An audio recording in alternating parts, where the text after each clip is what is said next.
Chapter 1. Starting over. In the dead of night. At Green Bamboo Upper Class Area, Jianghu City Feng held a folder of documents as he sat silently on the leather sofa. Gazing at the pool outside through the French window, Feng was filled with both frustration and unwillingness. He was the captain of Shadow, one of Jianghu City's top 4 gaming workshops.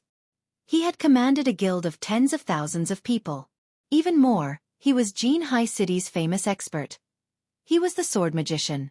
However, now the only thing he could do was drink away his sorrows inside his home. 10 years. He had spent in gaming 10 years. He had fought in blood-soaked battles. He experienced countless trials and suffering. Under his leadership, Shadow had successfully established 10 city-states in. They were finally capable of rivaling the first-rate guilds. However, before he could enjoy any of that endless glory, a single document had turned everything into passing smoke. Once it was gone, it was never coming back. Feng never thought his 10 years of effort would just go to waste. He sacrificed so much just for the game, and yet, all he did was pave the way for others to the very end. All of this culminated because he had opposed the decision for Shadow to join the Super Guild, World Dominators. It wasn't even the next day before Lanhua Financial Group gave him their reply. He had to delete his level 200 Sword King, the account he had spent 10 years of blood and sweat on, and to collect his settlement check from the financial department. All he received was 5 million credits and a single mansion. When compared to the established 10 city-states inside the money-generating virtual kingdom, it couldn't even be considered a drop in the ocean. Feng thought about how much he had contributed to Shadow.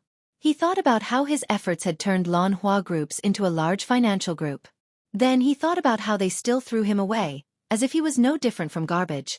Feng swore he would take revenge for their actions. I won't just let this go. At worst, I'll just start over. Feng's eyes flashed with confidence and resolution. His hands tore the termination contract into little pieces.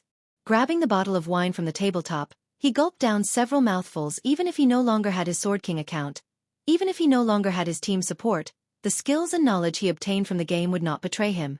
As long as his skills remained, he could still rise once more within God's domain. He could rebuild a virtual kingdom of his own. Early morning. The sun had just risen. D.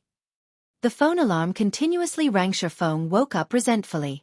He helplessly reached for his phone by the bedside. The effects from yesterday's drinking still loomed over him. Hey, what's up? Brother Feng. It's me, Blackie. You're still asking what's up? Didn't we agree to become professional gamers? Shadow Workshop is recruiting at our school today. Haven't you always wanted to become Shadow's core member? Feng was slightly confused. Lanhua Financial Group just fired him. So why would he attend Shadow's examination? Brother Feng? Brother Feng? Can you hear me? They're testing at 10 o'clock. If you don't hurry up, you're not gonna make it. Blackie, stop joking around. I just got fired from Shadow. Fired? Brother Feng, how much did you drink yesterday? Even now, you're still not awake? How could you be fired if Shadow hasn't even recruited anybody until now? All right, just come quickly. Blackie had cut the call before Feng could respond. When Feng looked at his phone in a daze, he discovered that this old and broken-down iPhone 6 was not his phone. His phone was the latest iPhone 12. Immediately, Feng inspected his surroundings. What met his eyes was a messy room, no larger than 15 square meters. All around there were books on gaming strategies. At a corner of the room, above the study table, there was an extremely outdated laptop. Within the wardrobe by the wall, there were clothes messily piled together. Inside the wardrobe, there was a mirror. A mirror that currently showed a familiar face. Feng jumped up in shock when he saw this extremely familiar face. How have I become young again? Feng immediately walked towards the mirror. Only after looking at the mirror, at the reflection shown on it, over and over, did Feng confirm that he had indeed become young again. He slept in his luxurious and spacious bedroom yesterday, but now he was in this broken-down place after waking up. Not only that, he also had become young again. Feng could still recall some memories regarding this place. He had lived here 10 years ago. For over 6 months, Feng rented this place in reluctance, also that he could play God's domain while also attending university. Only after he had earned some money in God's domain had he rented a large condominium. Feng thought back to those arduous years. His family circumstances at that time weren't in good shape. For Feng to attend university, his parents had racked up some debts. Even so, Feng's parents still made sure to send him sufficient living expenses every month, taking on the suffering, themselves, In return, Feng wholeheartedly wanted to change his family circumstances. However, finding a well-paying job while the streets were filled with university graduates was tremendously hard. So he thought of the highly profitable virtual reality games. Setting professional gamer as his goal, he even bought a virtual gaming helmet, training arduously within the game to improve his skills. During that time, bread and instant noodles became his daily meals. To save money, he had also avoided participating in social gatherings held by his classmates, causing him to become an invisible existence in his class. The boys would look at him with disdain, while the girls would distance themselves from him. Every time Feng went shopping for cup noodles, his wallet would have no more than 10 credits. He did not even dare buy a ham sausage that only cost a single credit. In pity, the female salesperson there had offered him the ham sausage at a discounted price. However, the feeling of his empty wallet made Feng refuse with great reluctance. Is someone playing a prank on me? Feng stared at his younger self through the mirror and at the familiar surroundings. Feng couldn't help but shake his head, denying such a conclusion. Even America, as the world's most developed country, didn't have such rejuvenating technology. Besides, who would play such a joke with a poor old uncle like him? Feng looked at the time on his phone. 19 April, 21:29. Don't tell me I have been reincarnated? Feng's face revealed a bitter smile. He remembered today was the 5th of August, in the year 2139. It couldn't possibly be April of 2129, the year he was still attending university. Feng shook his head, trying to wake himself up. Yet, deep down, he still held onto a thread of hope, wishing that he could be reincarnated, returning to the time 10 years ago. He walked towards the desk, powering up the laptop. Even if the time on his phone could be faked, the information on the internet definitely couldn't. After surfing the web for several minutes, Feng was utterly devastated. All the information he found on the internet showed that today was 19th of April, 2129. Even the highly anticipated official release date of God's Domain was clearly displayed on its official site. Counting down to 6 days from now, the 25th of April, I really have been reincarnated. Did I really come back to 10 years ago? Feng firmly stared at the news report of God's Domain, emotional tears leaking from the corners of his eyes. Feng's feelings were hard to describe at that moment. He felt both regret, sadness, and joy. It was as if everything before him was just a dream. Nonetheless, the chirping of insects and the cold wind blown from the air conditioner told him otherwise, that everything was real. Looking at his phone, at the family photo he took when he entered university, Feng never realized that his parents had white hair. The corners of his mother's eyes even had wrinkles. They were no longer as lively as before. They were truly old now. A year and a half had already passed since God's Domain's release when Feng noticed how aged his parents were. The large amounts of debt, excessive laboring, and stress had caused both his parents to fall ill, gravely ill. Curing them required millions of credits, but, during that time, Feng was merely a squad captain in shadow. The money he earned was far from enough to foot such expensive costs. Feng tried everything to collect enough money, yet it was still not enough. Even with trying his all, Feng's parents still left him a few months later in his previous life. He failed to care for his parents properly. How could he have known of the pain and suffering? After Feng earned millions of credits, this pain remained within Feng's heart for forevermore. Never would he have thought fate would play such a joke on him. He unexpectedly returned to the starting point, starting back up from zero. Great. This is just too great. Ha ha ha. Since I have been reincarnated, I have to change everything. I will earn enough money to cure mom and dad, and I will let them live a life without worries. Feng silently swore to himself as he wiped away the tears. Just when Feng was planning for his future, Blackie's call came ringing again, continuously urging Feng to go quickly to the university for the test. Yet, Feng did not rush. He dressed at a relaxed pace, tidying himself up before heading to Jianghu University. He could not be more familiar with Shadow. Feng still remembered. It was while he was still attending university, Lan Hua Group's prized son, Lan Hailong, started up Shadow Workshop to enter God's Domain. Lan Hailong also invested considerable funding into the recruitment of the student experts of Jianghu University. Feng participated in Shadow's examination at the time, successfully becoming a core member of the workshop, whereas Blackie became an outer member. Feng had been happy for quite some time after that incident. After 3 years of being under the leadership of Feng, Shadow Workshop allowed Lan Hua Group to greatly profit from God's Domain, quickly becoming a large financial group. However, Feng would never have thought that Lan Hailong would be the one to fire him. Personally, since he had been reincarnated, he had an absolute advantage within God's Domain that others did not. Naturally, he He would not be joining Shadow to become a tool that profited others. He wanted to walk a different path. A path where he fought not for others, but for himself. He wanted to remove the need for his parents to send him living expenses. He wanted to pay back all the debt they had collected. To do that, he wanted to venture, to start his own workshop, to start his own company, and to build his own virtual kingdom. All to live a better life. As soon as Feng arrived at teaching block 1, he caught sight of a thin and tall figure in front of the building. The tanned youth was pacing around the hallway in a panic. This person was Blackie. Brother Feng. You finally decided to show up. Fortunately, registration hasn't closed yet, so let's hurry in and sign up. Blackie said anxiously after seeing Feng. Feng shook his head, seriously saying, Blackie, I'm not joining Shadow. I'll be opening my own workshop. Will you join me? Blackie was someone Feng met in another virtual reality game, and the former had pretty good skills. The two of them had faced many challenges together, and they were no different than true brothers at this point. During their time together working in Shadow, Blackie showed great talent in administration, even though he lacked the talent for gaming. He managed the 100,000 guild members clearly and orderly. If Feng had Blackie's help this time, his plans would be one step further. Yet, he would respect Blackie's decision regardless. It was because Feng had nothing right now, and Blackie's family circumstances were not that well, either. Blackie had only chosen to become a professional gamer and joined Shadow to earn some credits for living expenses. Blackie blanked at Feng's words, lowering his head in silence. It was just too sudden. Not only that, the Feng that he saw today felt different. Unlike his usual impatient attitude, Feng currently gave off an unshakable and confident aura. After a full minute, Blackie raised his head to look at Feng. Brother Feng, stop speaking nonsense. Do you know how much a virtual gaming helmet costs? That's 8,000 credits. You also need at least 6 people to start up a workshop. What about the workplace, salary, and everything else? Just the initial startup funds would require 70 to 80,000. There are also the follow-up investments. That's a lot of credits.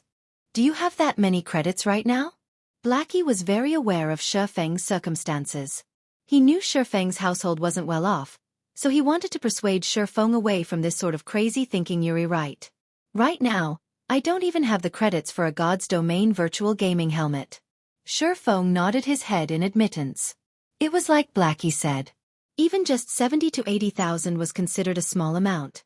Feng recalled Lon Hailong had spent over 5 million credits for the 100-man workshop he had recruited. He had also spent more in the later stages to upgrade the workshop's quality and strength. Since this is so, rather than take the risk, wouldn't it be safer to join Shadow? At the very least, Shadow can provide us with virtual gaming helmets. Otherwise, forget becoming professional players. We wouldn't even be able to play the game. Seeing that Feng understood the core of the problem, Blackie sighed in relief as he pulled Feng into the teaching block. Feng shook away Blackie's hand, sternly staring at Blackie before saying in a grave tone, I still plan on starting my own workshop. I don't want to be controlled by others. So, Blackie, will you join me? Feng would not insist to Blackie since he did not have any guarantees. He also couldn't reveal the secret that he had been reincarnated. He could only hope that Blackie would believe in him. Seeing Feng's serious expression, Blackie felt Feng was acting weird today. This was madness. Everyone knew you couldn't earn money during the initial periods of virtual games. Did Feng have some way to make money in God's domain? Even if they did make money, it would be after a few months. They did not have that much time to waste. After hesitating for quite some time, Blackie reluctantly answered, I get it. You're the boss. I'll start a workshop together with you, but what about the virtual gaming helmets? We can't play the game without them, right? Feng's tightened brows immediately relaxed as he happily clapped Blackie's shoulders, saying, Now this is my good brother. Don't worry about the gaming helmets. I recall that God's Domain had a trial period available for university students. Every university has a distribution point, and, as long as you show them your student identification, then, for 10 days, you can obtain a gaming helmet for free. Let's go and take a look. What do we do after 10 days? Blackie's tanned face turned ashen, suddenly feeling his future was pitch black. Why did he have to believe Feng? Could it be Feng's confidence and steadiness? There wouldn't be a problem venturing together with Feng, right? What could you do with 10 days in God's domain? They would definitely miss out on the recruitment period of workshops after 10 days. In the end, They still had to buy the gaming helmet, but where would the money come from? Not even a professional gamer with a group would be able to earn 16,000 credits within 10 days of God's Domain's opening. Leave the money problem to me. Feng revealed a confident smile as he clapped Blackie's shoulders. Earning 16,000 credits in 10 days was indeed a pure fantasy. However, he had his spirit as a reincarnated person. No matter what the challenges were, he would break through them all, and the release of God's Domain was the starting point of his rise afterward. Feng brought Blackie to retrieve the virtual gaming helmets. He then used all his money to buy 2 large boxes of instant noodles, placing them under his desk in his rented house. They were enough to last him for over 10 days. After briefing Blackie on some things in God's Domain, Feng quietly waited for God's Domain's opening 25th of April, 9 p.m.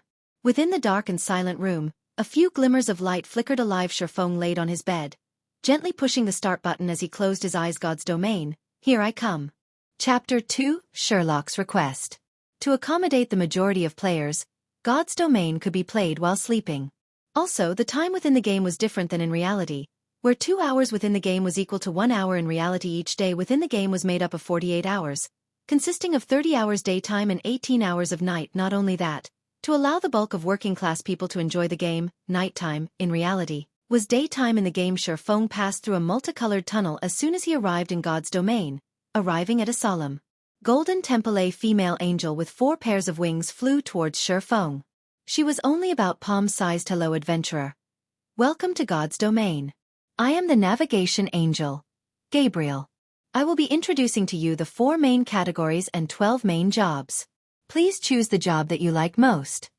With a wave of Gabriel's small hand, an illustration introducing the 12 main jobs appeared in front of Feng. These 12 jobs were categorized into 4 main classes: warrior, shield warrior, guardian knight, berserker weapons specialist, swordsman, assassin, ranger healer, cleric, druid, oracle mage, elementalist, summoner, cursemancer. Warriors specialized in defending against monsters. Weapons specialists focused on physical damage output. Healers focused on healing. Mages focused on magical damage output. Every job had their own style of battle, which was one of the main selling points of God's Domain in his previous life. Feng picked the swordsman under weapon specialists, and he was even known as the sword magician. Feng had already invested too much in the swordsman job, so naturally, he would not choose any other job. He chose the swordsman class he was familiar with without hesitation. Job selection complete. Please designate a name for your character.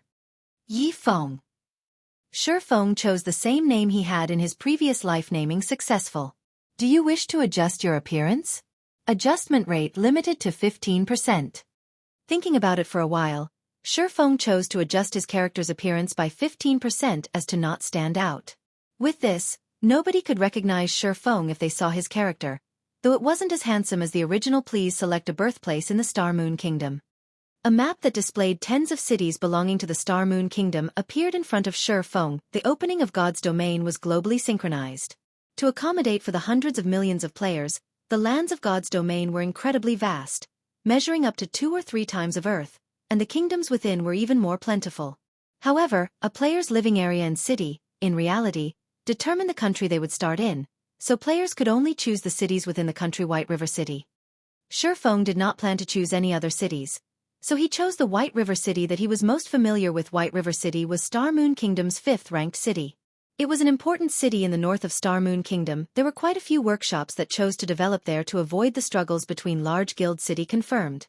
Player will arrive in Red Leaf Town of White River City in 3 seconds. We wish you happy gaming. The sight before Feng immediately blurred as he was sent away. Red Leaf Town. The buildings that were chaotically arranged there had a similar style to the medieval ages. NPCs filled the bustling streets, making them feel as if it was another world. Feng arrived at the front of a church, his new appearance resembling a penniless swordsman. He currently wore a gray novice leather armor and on his waist hung a novice sword. I still ended up in Red Leaf Town, in the end. Feng smiled faintly as he looked at the familiar sight of the small town, confidence welling up within him at that moment. Many players had started wandering around the town, speaking to NPCs in hopes of obtaining a trail for a quest. There were also quite a few players that went out of the village, going out to the wilderness to kill monsters. Every one of them was carrying out their tasks as if their lives depended on it, and they couldn't help but wish they could split their time in two. Feng didn't pay attention to the other players. With a slight wave and touch of his finger, A player's attribute panel appeared before him. Character: Yi Feng. Affiliated Kingdom: Star Moon. Title: None. Job: Swordsman. Level: 0. HP: 100/100.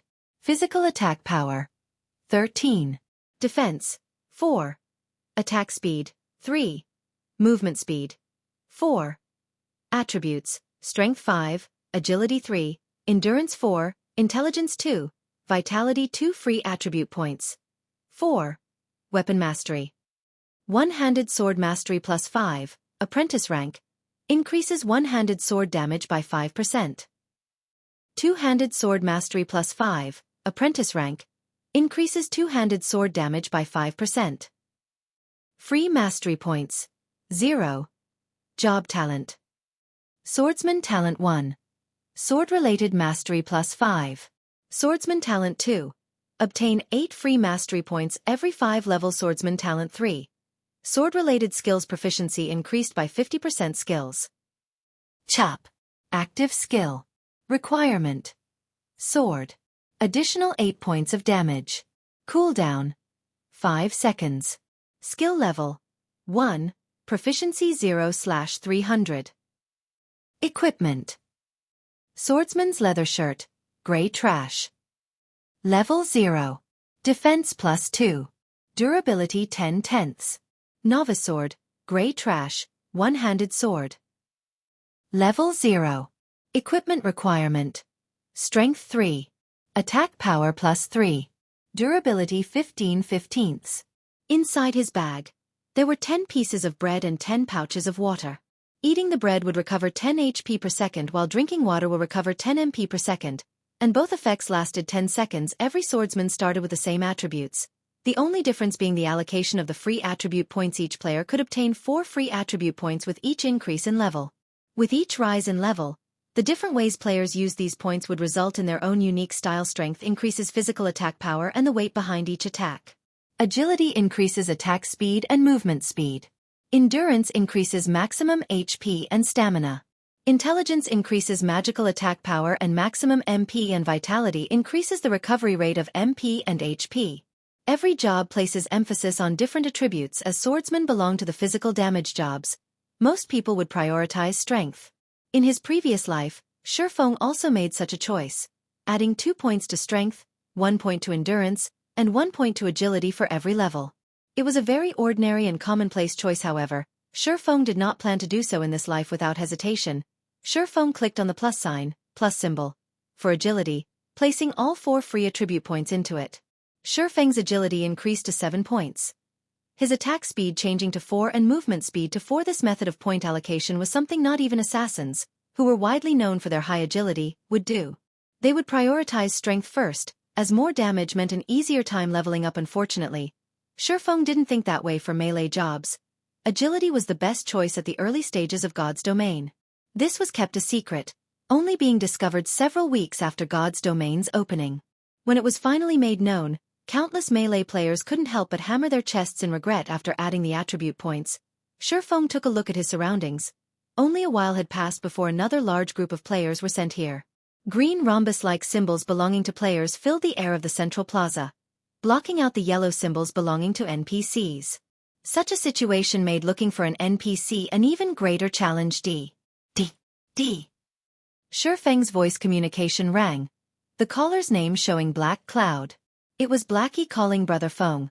I chose Cursemancer and was sent to Falling Moon Town. Where are you? Now that he had entered God's domain, Blackie was extremely excited, itching to start his journey quickly. I'm in Red Leaf Town, not that far from Falling Moon Town. I'll help you level up, so come to Red Leaf Town. Sure, Feng said. Brother Feng, you must be crazy. Do you know how far Falling Moon Town is from Red Leaf Village? The map says that it'll take me 7 hours to get there. I'll fall behind all the other players by a lot if I go there. We should just level up on our own and meet up at White River City after reaching level 10. Blackie nearly coughed out blood in anger. Earning 16,000 credits in 10 days was already madness. Instead of frantically leveling up after entering God's domain, he was asked to waste 7 hours? He wasn't going to do that, even if he was beaten to death. Don't worry. You should just come over. You'll get back the time you waste very quickly. Feng said dully when Blackie heard Feng's confident tone. He asked excitedly, Brother Feng, could it be that you have a beta tester's information? God's Domain had invited quite a few people to test the game before it opened, and these people were called beta testers. These beta testers could get a hold of first-hand information for God's Domain and, although changes would be made to the game, the beta testers would most definitely know more than regular players. What do you think? Just hurry over here. Feng answered in a mysterious tone, laughing hearing Feng's words. Blackie knew Feng had reliable information, and he couldn't help but get excited, saying, Okay, wait for me, Brother Feng. I'll go there right this instant. Ending Blackie's call, Feng walked towards a small dark alley of the town. There were hundreds of NPCs in Red Leaf Town. However, NPCs that gave quests only numbered in the tens, while hidden quests numbered 5, and unique quests numbered only 1. A unique quest would no longer be available once completed by a player. The unique quest in Red Leaf Town was only discovered 2 months after God's Domain's opening, and it had caused a sensation throughout the entire White River City the last time. As the quest was unique, the lucky player revealed the method to obtain it, earning the envy of many players. Unfortunately for them, the quest was no longer available. Even if they wanted to do it, of course, Feng wouldn't let this unique quest go in this life. Feng arrived at the dark alley filled with beggars in tattered clothing. The beggars were like wolves discovering fresh meat when they saw Feng walking over, quickly surrounding him as they begged for food. There was once a player who had given these beggars a lot of food. These beggars would ask for items after having their fill, and they would ask for more expensive items after each time. The player had agreed to all their requests, consecutively fulfilling more than 10 of their wishes. Unfortunately, the beggars gave absolutely nothing in return, causing the player to nearly pop a vein, becoming a joke for others. Get lost. Feng yelled as he pulled out his novice sword, causing the powerless beggars to quickly hide away. Feng walked to a corner after the beggars dispersed. A vagrant middle-aged man was lying there. There wasn't much of a difference between the man and the other beggars, but if there were one, it would be the man's unyielding integrity, as he was the only one not begging for food. Do you need any help, sir? Feng formally asked the man, Can you give me some food? It's been 5 days since I've last eaten, the male beggar responded. Feng smiled faintly, seriously saying, Unfortunately, sir, I cannot agree to your wish. A normal person would probably spew blood out in anger if they heard such a reply. However, this beggar merely let out a sigh, no longer saying a word. However, if you are willing to pay an appropriate price, I can give you the food you need. Feng said. The beggar lifted his head and looked at Feng, his eyes carrying a hint of anticipation as he said, If I had the money, I would definitely be willing to pay this cost, but right now I have nothing. Although, if you are willing to help me, I will pay you a sufficient price. Are you willing to help me? May I ask what you want me to do? Feng questioned. The beggar said seriously, Please help me kill the mayor of Red Leaf Town Cross. Even though Red Leaf Town was just a small town, the town mayor was still a level 15 elite. There were also level 25 guards by his side. Aside from that, killing an NPC would result in being arrested. Killing the mayor was, without a doubt, a crazy action, and no player would believe this was a quest, as this was no different than telling players to commit suicide. Nobody would agree to such a damnable request. All right, I promise you. Feng unhesitatingly agreed with a smile system. Unique quest, Sherlock's request, accepted. Quest details.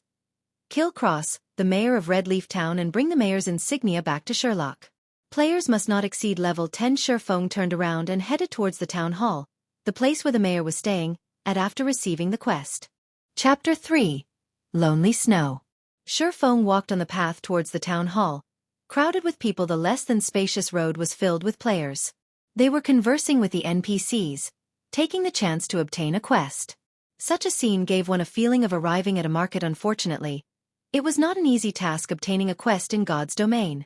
The main reason being, the NPCs had high intelligence, giving them the capability to hold one-to-one conversations.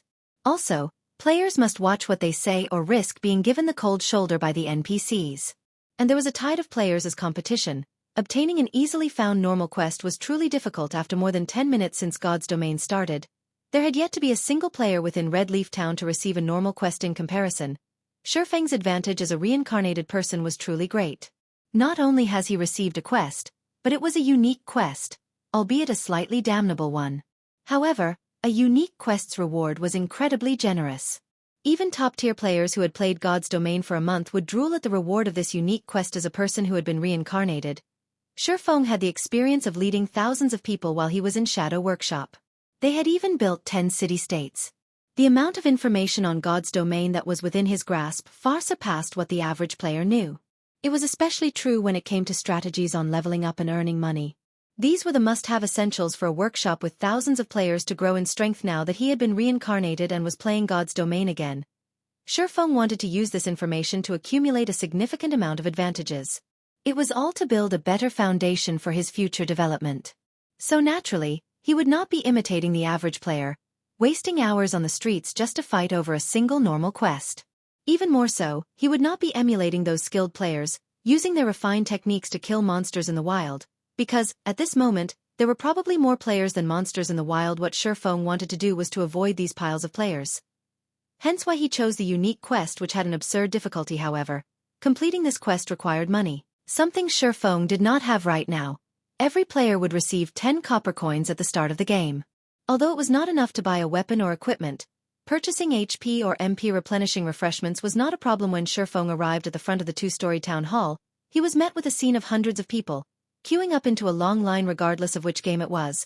The village head or town mayor was unquestionably a target to receive quests from. Naturally, no player would let this chance go. Hey newcomer, queue up if you don't want to cause a public outrage. From within the queue, a simple and honest-looking male warrior looked at Feng. The warrior held up his hand, pointing towards the back of the line of people. "I'm not here to receive a quest," Feng said indifferently as he looked at the long line in front of the town hall. Compared to the other locations, this place had great order and efficiency. Although it would take more time to receive a quest, it was much better than some who could not receive one at all. The male warrior cautiously looked at Feng. Everybody was frantically trying to receive a quest right now. But there was someone who actually said that he wasn't interested towards it? Not even a ghost would believe that. "I'm honestly not here to receive a quest." Feng looked at the male warrior. Seeing the person's hostile eyes and how he thought Feng had wanted to jump queue, Feng said with a smile. "However, I advise you to receive a quest somewhere else. You'll just be pointlessly waiting here." Why would it be pointless? There were already a few people who came out after receiving a quest. After determining that Feng had no intention to jump queue, the male warrior let out a sigh of relief. He had already been in the queue for over 10 minutes now, and he definitely would not want someone to cut in line. However, hearing Feng's firm tone made him curious as to why he would be waiting for nothing. Feng smiled but did not elaborate. Instead, he changed the topic, saying, "Seeing as you're not a bad person, I'll point you towards a brighter path. Kill mobs in the fields. You'll have a better future than remaining here." "I'm not going. There are too many monsters in the wild and I can't compete with those other people. This place is still better." The male warrior shook his head. He was not an idiot. At this moment, there were definitely tides of people out in the field area. With just his skills, he probably couldn't even snatch a monster, so he was better off just waiting here. "That's because you went to the wrong place. If you go somewhere with few monsters, naturally, there wouldn't be anybody to compete with you. Compared to the areas packed with both players and monsters, the leveling efficiency there is several times better. Not only that, the respawn rate of the monsters there is slow, so a single person could easily handle themselves," Feng said with a smile. "Is there really such a place?" The male warrior was excited after listening to Feng. He was extremely interested in such a location. He still needed to wait for more than an hour to receive a quest, and the rewards he could obtain would only be EXP and some meager amount of money. If he could grind on monsters for an hour unhindered, the EXP he could obtain would far surpass that from the quest. "Of course there is. I'll give you a preferential price of 20 coppers if you want to go to such a treasured location. Don't mention EXP. After grinding for a day, the materials you could obtain would earn you more than 40 coppers. If you're lucky, you could make a ton more if a piece of equipment drops." Feng walked closer to the male warrior, whispering into his ears, "You're not tricking me, right?" The male warrior looked at Feng with hesitation in his eyes. If there was such a treasured location, he could definitely surpass the other players by a lot. But 20 coppers was not a small amount. The monsters in God's Domain rarely drop money or equipment, so copper coins were incredibly precious. "If you don't believe me, you can pay 10 coppers up front first. You'll know just from trying after you arrive at the spot. If it's true, you can then pay me the other 10 coppers. I'm only telling you this because I see that you're a good person. Just forget it, if you don't believe me." Feng turned and left after saying his piece. Feng wouldn't be doing this if he didn't lack money. At worst, he'll just use some other method to earn money. Just after walking a few steps away, Feng was stopped by the male warrior expert. Hold on a moment. Let's talk about it, alright? Isn't it just a deposit of 10 coppers? Here, take it. I trust that an expert like you won't trick me. The male warrior revealed an honest smile, resolutely trading 10 coppers to Feng. Seeing your performance, I'll give you a good location. Although this place is slightly far off, there is only a single mage-type level 0 green gnome. It has low defense and a quick respawn rate. Chances are also greater of money dropping. A berserker would be great at killing there. Feng gave the warrior a good grinding location after happily receiving the 10 coppers. The male warrior was relieved when he noticed how familiar Feng was with the wild monsters, even to the degree of knowing the amount of money dropped. He never imagined he would be so fortunate as to meet an expert of God's domain, and not just any expert. Feng might even be a beta tester. The male warrior became even more excited as he thought of this possibility. Brother expert, do you know a location that drops skill books for berserkers? It's really hard to fight against mobs with only a single skill. The male warrior was more fond of Feng now, even treating Feng as his superior. It's fine if you want to know. But it'll cost you 2 silvers, Feng smiled. Who would give out such valuable information after only a short conversation? Feng would not unless there was money involved. Of course the male warrior paled when he heard the price. 2 silvers equaled 200 coppers. Not even the average guild would have that much money, expert. Let's add each other as friends. I'm Lonely Snow. I'll contact you again once I've saved up enough money. The male warrior sent Feng a friend request. Alright. Feng accepted Lonely Snow's request. Then I'm off to fight mobs, brother expert. I'll mail you the 10 copper immediately after I've saved up enough. Lonely Snow happily parted with Feng, leaving the long queue and dashing towards the grinding location. Now that Feng had money, he walked towards the fruit stall by the town hall boss. How much for this tomato? Feng asked as he held up a ripe, red tomato. Both fruits and vegetables could aid in recovering a player's HP and MP. Their tastes were also quite delicious. The only downside was the bad recovery rate. In normal circumstances, players wouldn't buy them at all, especially during such a period where money was a big problem. Spending money on fruits and vegetables was just wasteful behavior. 2 coppers each. Give me 10 of them. Feng paid the 20 coppers. He walked into the town hall after receiving the 10 tomatoes. Hey newcomer, queue up. Can't you see others are queuing up as well? Swordsman over there, what do you think you're trying to do? Do you know how many people are queuing up behind? The players in the queue became enraged and started criticizing when they saw Feng cutting the line, walking directly towards the town mayor. They would have long since murdered Feng, were it not for the fact that they could be jailed for attacking another player inside the town. Sorry, but I'm really not here to receive a quest. I'm just here to take a look. Feng smiled at the players. He turned to look at the fat town mayor. Cross, elite, friendly. Level 15. HP 2400/2400. MP 1500/1500. There was not a single player who could beat him at this stage. It was not possible, even with a team. Subsequently, Feng took out a ripe and red tomato, taking a bite out of it. What is this person doing? Hell! He's actually eating a tomato. Each of those costs 2 coppers. Such luxury. The other players could not understand what Feng was trying to do. By coming to the town hall to eat tomatoes, was he trying to show off how rich he was? Halfway through his tomato, Feng suddenly threw it towards town mayor Crossface. The tomato accurately landed on Crossface, spreading bright red liquid all over system. Cross favorability towards you has been decreased by 100 points. Unsatisfied, Feng took out another tomato from his bag, throwing it at Cross. Hypocrite. Fatty. Bloodsucker. You're not fit to be the town mayor. Feng kept cursing as he threw tomatoes, whereas Cross favorability kept decreasing. Cross body turned bright red as tomato juice kept flowing down his body. Adding to his enraged expression, it created an incomparably funny sight. However, nobody within the town hall was laughing. It was exceptionally quiet. All of the players became slack-jawed and dumbfounded at Feng's actions. Just after 20 minutes since God's domain's opening, there was a player that dared to actually attack an NPC, and not just any NPC. He was attacking the leader of a town, the boss of the beginner's area. This person was insane. Wasn't he afraid of being jailed until his death? Did he no longer want to stay in Red Leaf Town? Even taking your revenge on society shouldn't be done in such a way. Just when the other players were expecting the guards to detain Feng or for the town mayor to kill off Feng in a rage, none of these things actually occurred. None of the players knew that insulting an NPC was not considered an attack. Hence why neither the guards nor Cross attacked Feng. Feng's actions would only lead to the NPC hating him to the bones, and he could forget receiving quests from the NPC in this lifetime. As Feng's last tomato landed on Cross' face, Cross favorability fell towards hostile. Cross level became question marks, and the yellow marker above him quickly turned a crimson-red damnable insect. I'll send you down to hell. The bright red cross roared loudly as he rushed at Feng. Chapter 4. The sensation caused by death. Town Mayor Cross' furious roar reverberated throughout the entire town hall with a high speed.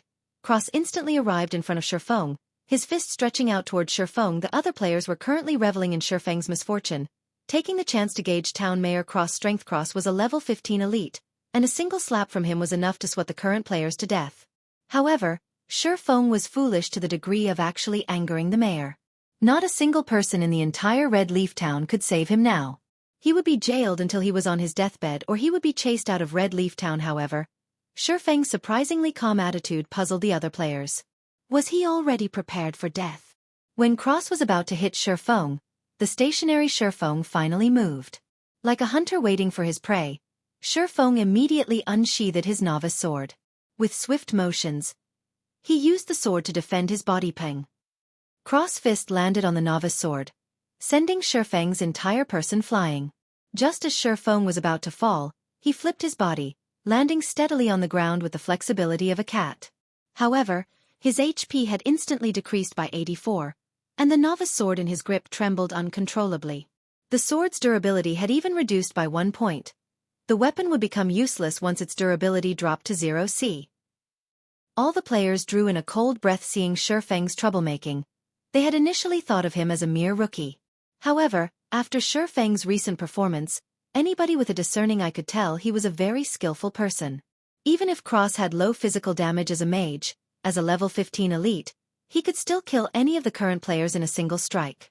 Yet, Feng was alive. He had used his weapon to block the attack, reducing the damage to a minimum. Clearly a mage, and yet his strength and speed are truly shocking. Feng silently marveled as he had looked the lamenting novice sword in his grip. Fortunately, he had added all his points to agility, increasing his attack speed to 4. Otherwise, he would surely be dead by now, having to start his quest all over again. Die, insect. After failing his strike, Cross was further enraged. Suddenly, his clothes were ripped apart, revealing a body covered in pitch-black fur. Cross had turned into a werewolf with sharp fangs. Every player was shocked at this moment.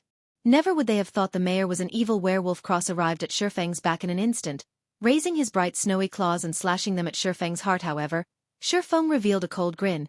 Even though he only had 16 HP remaining, Cross' claws suddenly stopped. They were only a few centimeters away from dealing with Feng. Unfortunately, Cross was hit by a level 25 guard's charge. Entering a fainted state for 1 second, Feng took this chance to quickly move away. Just when Cross was about to rush Feng after awakening, he was interrupted once more by another guard. Both of the guards were level 25 warriors. Although neither of them was elites, the damage they dished out was relatively high. A charge, coupled with a normal attack, had quickly taken 300 HP away from Cross. 2 guards had taken away a total of 600 HP, causing Cross HP to fall to 1700 in an instant. As expected of the guards, their attack power sure is high. Feng chuckled as he looked at Cross. Sorry, state guards were the protectors of the town. They were specialized in protecting the town's civilians and resisting against the invasion of evil beings. At this moment, the mayor had transformed into a werewolf. Proof that he was not a human, but a spy for the powers of evil. The guards would naturally not let him go, killing him as if he were no different than the monsters in the wild and the surface. The conditions of Sherlock's request seemed harsh. In reality, however, players only needed to actively attack the mayor, subsequently surviving the mayor's first strike. Afterward was just smooth sailing. The guards would handle the rest after the mayor revealed his true self in Feng's previous life. The reason this unique quest could shock the entire White River City was because the town mayor was a spy for the forces of evil. This quest had allowed players to have a new perspective towards God's domain. The NPCs were not entirely reliable, As they might be one of the forces of evil in disguise simultaneously, the player who completed the quest had shocked everyone with his method of baiting the town mayor. The player had racked his brain to complete the quest and naturally, he wanted to show off his efforts by revealing his strategy. Now though it was being taken advantage of by Feng as such, Cross was now being attacked by the two guards. Although the damage dealt by the guards was very high, Cross' target had never shifted away from Feng. He continuously aimed to kill Feng but, unfortunately for him, the two guards stuck to him like glue. One of the guards used Bone Crusher, while the other used Thundering Strike, causing Cross' movement speed to plummet. Fortunately, Feng was able to escape death with his 5 points of movement speed just like that. Cross over 2000 HP was nearly depleted when the other players saw Cross dying. Many of them started becoming restless. They wanted to land the last strike on the mayor. They did not understand why the guards were attacking Cross instead of Feng but a town mayor who was also a level 15 elite. If he died, he would definitely drop some great items hiding someplace far away. Feng smiled in disdain in regards to their thoughts. Was the town mayor someone they could have ideas about? Although the mayor had become one of the forces of evil, this was only a part of the quest's plot. In the eyes of the other players, the mayor was still in a friendly state. It was not possible to attack the mayor at all. When Cross only had 100 HP remaining, all the other players started moving. All of them simultaneously rushed towards Town Mayor Cross. All of them wanted to give the final strike, snatching away the dropped items. Seeing that Cross was only a hit away from death's door, Feng too dashed out. Unfortunately, Cross still died under the guard's blade in the end. Not a single one of the players was able to strike at Cross. Although Feng could attack, he did not want to risk it. After the mayor's death, he immediately took away the mayor's insignia and disappeared into the crowd. NPCs within a city would not yield any EXP or loot if killed. Feng wouldn't even be able to obtain the mayor's insignia were it not for a quest crap. The system's bugged. Why can't I attack the mayor? I want to complain. Why didn't the mayor drop anything after death? Some of the rookie players resentfully complained. A level 15 elite had died before their eyes, yet they did not obtain a single advantage. They simply could not accept it. Moron. Don't you know you have a friendly relationship with the NPC? Players can't attack an NPC with a friendly relationship. If you don't even know such common knowledge, why bother playing God's Domain? After ridiculing the rookies, the competent players searched for traces of Feng. A player who could kill the town mayor in such a way was definitely an expert, someone they should associate with. However, they could not spot Feng, even after looking for a long time. They also did not know his name. They could not help but secretly feel pity. Meanwhile, news of Town Mayor Cross' death spread throughout Red Leaf Village, creating a sensation amongst all the players at this phase of the game, where players were still worrying over grinding monsters for levels. The leader of a town was toyed to death so simply. This was just too mind-blowing. Not even 30 minutes since God's Domain's opening, a news thread appeared on the official site's forums. Mysterious swordsman kills off level 15 elite, Red Leaf Town Mayor.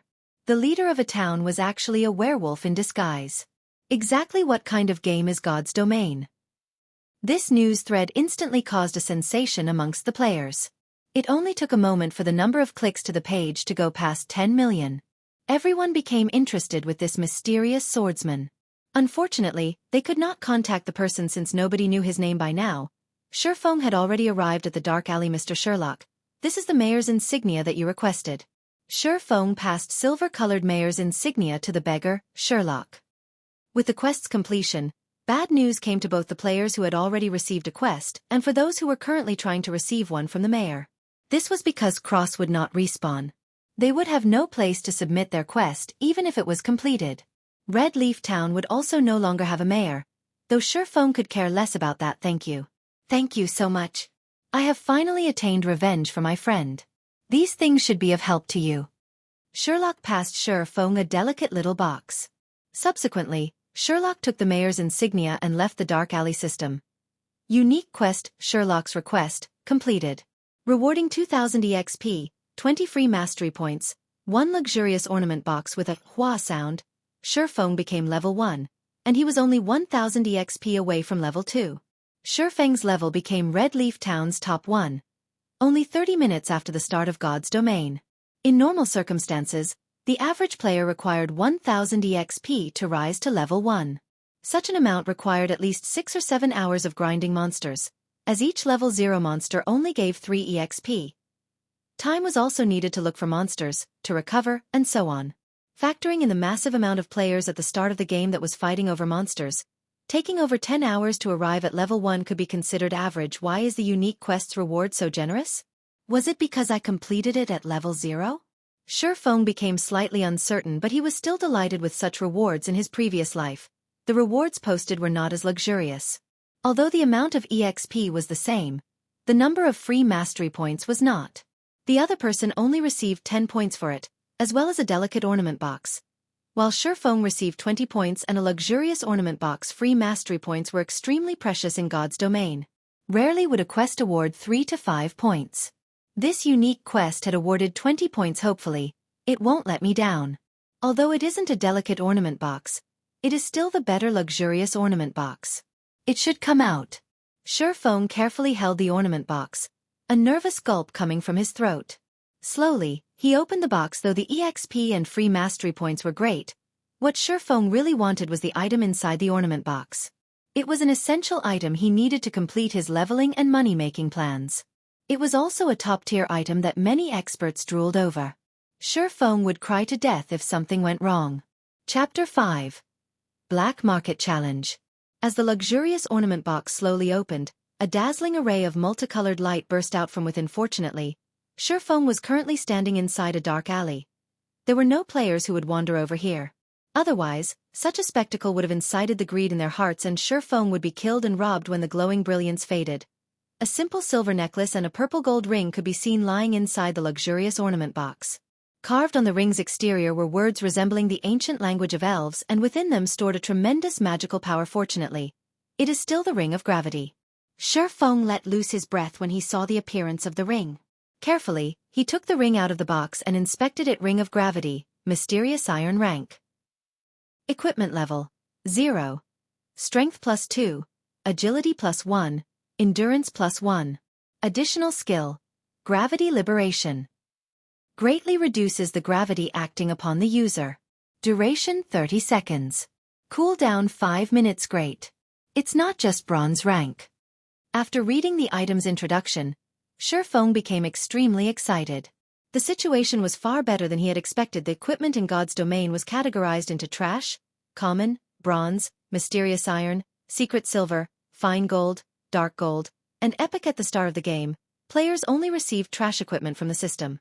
This equipment was utterly worthless. At this stage of the game, however, there were no players who possessed common equipment. While you could buy common equipment in large cities, the prices were costly. As for bronze ranked, those were extremely rare, and they also came with additional attributes. Mysterious iron equipment, however, only dropped from bosses, and needless to say, they were even more precious in Feng's previous life. The Ring of Gravity obtained by the player was only bronze ranked. It gave only an additional 1 point to strength. The skill Gravity Liberation, as well, only lasted for 15 seconds. It was a surprise to Feng that completing the quest at level 0 would earn him a mysterious iron Ring of Gravity. As for the necklace, it was just a gray item. NPC merchants coveted these items, and they were willing to buy them at high prices. After wearing the Ring of Gravity, Feng added the 4 free ability points that came from leveling up all into agility. Feng's agility rose to 12 points. His attack speed to 5 points, and his movement speed to 6 points. He could almost rival a pure agility assassin of the same level. Now my agility will reach 20 points after rising to level 3. At that time, I can unlock the hidden basic skill of the agility system. Feng looked at his attribute panel in anticipation. Feng moved his body, feeling it become a lot livelier than before. He wouldn't be in his previous sorry state if he were to face off with Town Mayor Cross right now. If his agility reached 20 points, the condition of his body would become even greater after activating the basic skill Fast and Nimble. He could even rival against those Wulin experts depicted in Wuxia novels. Afterward, Feng added 15 of the free mastery points towards his one-handed sword mastery, keeping the remaining 5 points for future use. With his one-handed sword mastery now at a total of 20 points, Feng advanced from apprentice to basic swordsman, and the additional damage dealt by using a one-handed sword increased to 10%. He was still 30 mastery points away from advancing to an intermediate swordsman. Regular attacks were only the basics for a swordsman. If one wanted to become an expert with the sword, skills were a must-have. The more, the better, as this would create more flexibility when in battle, thereby allowing the swordsman to dish out greater damage. Feng was both an expert of the sword and a person who had been reincarnated. Now that he had a special tool such as the Ring of Gravity, he needed a large amount of swordsman skills to display the true potential of a swordsman. He could then level up at a fast pace. Otherwise, it was impossible to increase the efficiency of killing monsters by relying on normal attacks. I recall there being a black market challenge in Red Leaf Town's trade area. Players who cleared the challenge for the first time would be able to obtain a skill book for swordsmen. Most skill books dropped from monsters around levels 3 to 5, and their drop rates were pitifully low. At this stage of the game, there were still no players capable of grinding those monsters. It would be a big waste of time if Feng wanted to obtain the other skill books for swordsmen. He also did not have the time for it. So the Black Market Challenge was the only way for Feng to quickly obtain a skill book in Red Leaf Town trade area of Red Leaf Town. Shops filled both sides of the street. There were pharmacies, smithies, bars and more. It was extremely flourishing, just like a small market. However, the current trade area wasn't as lively as it should be. It hasn't been long since God's Domain started its operation, so most players were busy leveling up instead of enjoying what God's Domain had to offer.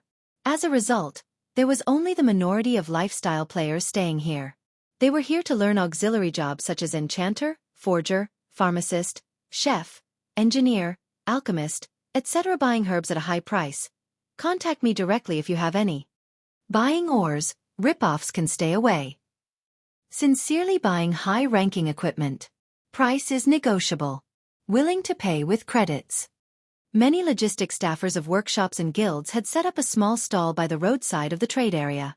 They were mainly here to buy items and equipment. Feng quickly headed towards a two-storied building without halting. High-ranking gnomes guarded the building, and above the building read, Black Market. This place was the dark side of Red Leaf Town, and it was a place of entertainment built by the greedy gnomes. The gnomes' auction house could be seen just after entering the black market. Going down along the basement staircase led to two empty fields. One was the battle arena, while the other was the field for the challenge race. At the moment, several players were standing in front of the field. They were receiving the gnomes' challenge. Good luck. You have to succeed this time. Good luck. Stomp those gnomes. A few players were currently cheering with all their might for an assassin player that stood on the field. Their reddened eyes made them look no different than crazed gamblers. The challenge race could be considered a testing grounds for a player's capabilities. Once a player entered the trial grounds, all their attributes would be fixed at 10 points, their skills disabled, and their equipment rendered useless. Within the 30 yards long and 10 yards wide field, players were only allowed to block or dodge the incoming shots from the gnomes' muskets. A victory would ensue once players arrived at the finishing point. The gnomes gave out 3 ranks of challenges: Copper Prize, Silver Prize, and Gold Prize. After a challenge was completed, there would be a 3-day cooldown. There was a fee of 5 coppers for the Copper Prize, 5 silvers for the Silver Prize, and 5 gold for the Gold Prize. Naturally, the higher ranked the challenge, the greater the prize. There was even the chance of obtaining a dark gold equipment. However, if a player obtained the first clear for the challenge in Red Leaf Town, the reward of Copper Prize may be comparable even to the Silver Prize in Feng's previous life. This first clear was obtained by a swordsman named Fierscale, and the person had received a rare skill book for swordsman. After a short while, the assassin on the field was struck. His body lay at the 20 yards mark, still 10 yards away from the final point. Despicable. Just a little bit more. Do you guys still have money? I'll definitely clear it the next time. The male assassin said after reviving from the field. A male cleric shook his head saying, Boss Stabbing Heart, the 5 of us have already given you all our money. We don't have any more. By the side, Feng shifted his sight towards the assassin. He was shocked after hearing the 2 words, Stabbing Heart. The person's body was covered in black clothing. He had a short and skinny stature, just like a monkey. Feng could hardly believe that the monkey in front of him was Stabbing Heart, the assassin who ranked at number 10 on Star Moon Kingdom's assassin leaderboard. The assassin named Stabbing Heart shifted his gaze onto Feng. After sizing Feng up, his eyes revealed a gaze as if they had just found prey. With a smile he walked up to Feng and said, Nice to meet you, friend. I'm Stabbing Heart, assassin squad leader of the Assassin's Alliance. Lend 5 coppers to me and I'll return 20 coppers to you tomorrow. How about it? Stabbing Heart was just 10 yards away from the final point this time, so he was unwilling to accept defeat. He had already figured out some of the challenge's patterns. He would be able to clear it if given another chance. Hence, he thought of using his guild's name to shock and awe Feng into lending him 5 coppers. The Assassins Alliance was a large guild that was well known in the world of virtual gaming. Any veteran gamer would know this name. Someone capable of becoming the squad leader for Assassins was definitely a great expert, a figure that was respected by many players. Instead of lending, the average player would definitely just give the 5 coppers to gain some favors. 5 coppers, is it? After some thinking, Feng answered, I can lend you the 5 coppers, but you have to pay back 50 coppers tomorrow. Stabbing Heart was surprised. He was Stabbing Heart, the Assassins Alliance's famous assassin squad leader. However, Feng's uncourteous reaction was completely different than what he had imagined it would be. Could Feng be a rookie gamer? Seeing Stabbing Heart staying silent, Feng asked, still borrowing? I'll borrow. Stabbing Heart wanted to weep. Other players would be going, expert, expert, when they met him, yet Feng showed no such reaction. However, when he thought about the bountiful reward awaiting him, even 50 coppers was worth it. Here's 5 coppers. Let's add each other as friends. Don't forget to return 50 coppers to me tomorrow. Feng took 5 coppers out of the 60 he obtained from selling the necklace, not forgetting to remind Stabbing Heart to return the 50 coppers. With tears flowing down his face, Stabbing Heart received the 5 coppers and said, Fine. I won't forget. Not knowing what Stabbing Heart was thinking, Feng walked away after the trade was completed. He headed towards the green-skinned gnome who was the challenge race's administrator. Sir, time is money. What business do you have? The gnome administrator said so in a lofty tone. I want to enter the copper prize challenge. Feng said as he handed over 5 coppers. After flipping the copper coins a few times, the gnome nodded his head in approval. He opened the wooden door to the challenge race, allowing Feng to enter. Ladies and gentlemen, we have a new challenger on the field. Please let us welcome this brave swordsman. The gnome loudly announced. Boss Stabbing Heart, the kid that lent you money is participating in the challenge race, the male cleric pointed out. The resting Stabbing Heart laughingly said, that kid's just a rookie. Does he think the challenge race is so easy? Even though the distance is only 30 yards, the gnome's attack pattern will change after you get past 15 yards and their attack rates greatly increase. Not to mention, even I have difficulty facing them. That's for sure. Even an expert such as Boss Stabbing Heart could only reach 20 yards. I'm guessing that kid will, at most, reach 5 yards before being done in. The male cleric nodded with a smile. Inside the field, the 3 gnomes standing at the finishing line readied their muskets, aiming them towards Feng above the challenge field. The timer started counting down. 3, 2, 1. Challenge start. Chapter 6. Stunning Skills. The instant the countdown ended, Feng's body leaned forward and his legs bent. Just like a leopard, he dashed away from the starting line with explosive force. By the time the muskets had started ringing and shooting towards the starting line, Feng was already 3 yards away. Subsequently, another volley of musket shots rang out. A total of 6 bullets shot towards Feng's path. Several green lines indicating the trajectory of the bullets covered Feng's body. Feng would become a sieve if his reactions were not keen. Just as the bullets were about to hit, Feng dodged to the right with a sidestep. He rushed forward once more. After avoiding the second volley of shots, bullet casings fell to the ground consistently as the 3 gnomes continued to aim and shoot. However, Feng avoided them with the vigor of a leopard, every single time. The way he stayed a step ahead of the bullets made it seem as if he had control over them. It can't be. He's already at the 10-yard mark. Seeing Feng taking less than 5 seconds to reach the 10-yard mark, the male cleric couldn't help but be shocked. It was only a half of Stabbing Heart's time. Stabbing Heart became speechless by the side. He silently watched Feng's advance. He had originally thought of Feng as a fresh noob, someone that he didn't know of and someone that came to the challenge race for fun. Yet, the speed and accuracy Feng just displayed were like a veteran who had tempered himself for countless years on the challenge race. Every move of his was straightforward and efficient, something a rookie definitely couldn't pull off. Even Stabbing Heart himself, after going through the challenge several times, felt he couldn't do any better. Stabbing Heart had the pride of an expert. He did not think that Feng could be stronger than he was. He explained, with such nimbleness, maybe this rookie is an athlete or someone who trained in martial arts. However, the gnomes will change their attack patterns after he goes past 15 yards. He won't be able to hold it by that time. You're right, boss. If it's someone that isn't known to our Assassins Alliance, he definitely isn't an expert. He'll surely be shocked once he reaches 15 yards. Then, he'll turn into a beehive. Right. After 15 yards, the number of bullets fired will be 12. The target would also no longer be focused on the player, himself. Instead, it'll cover a wide area.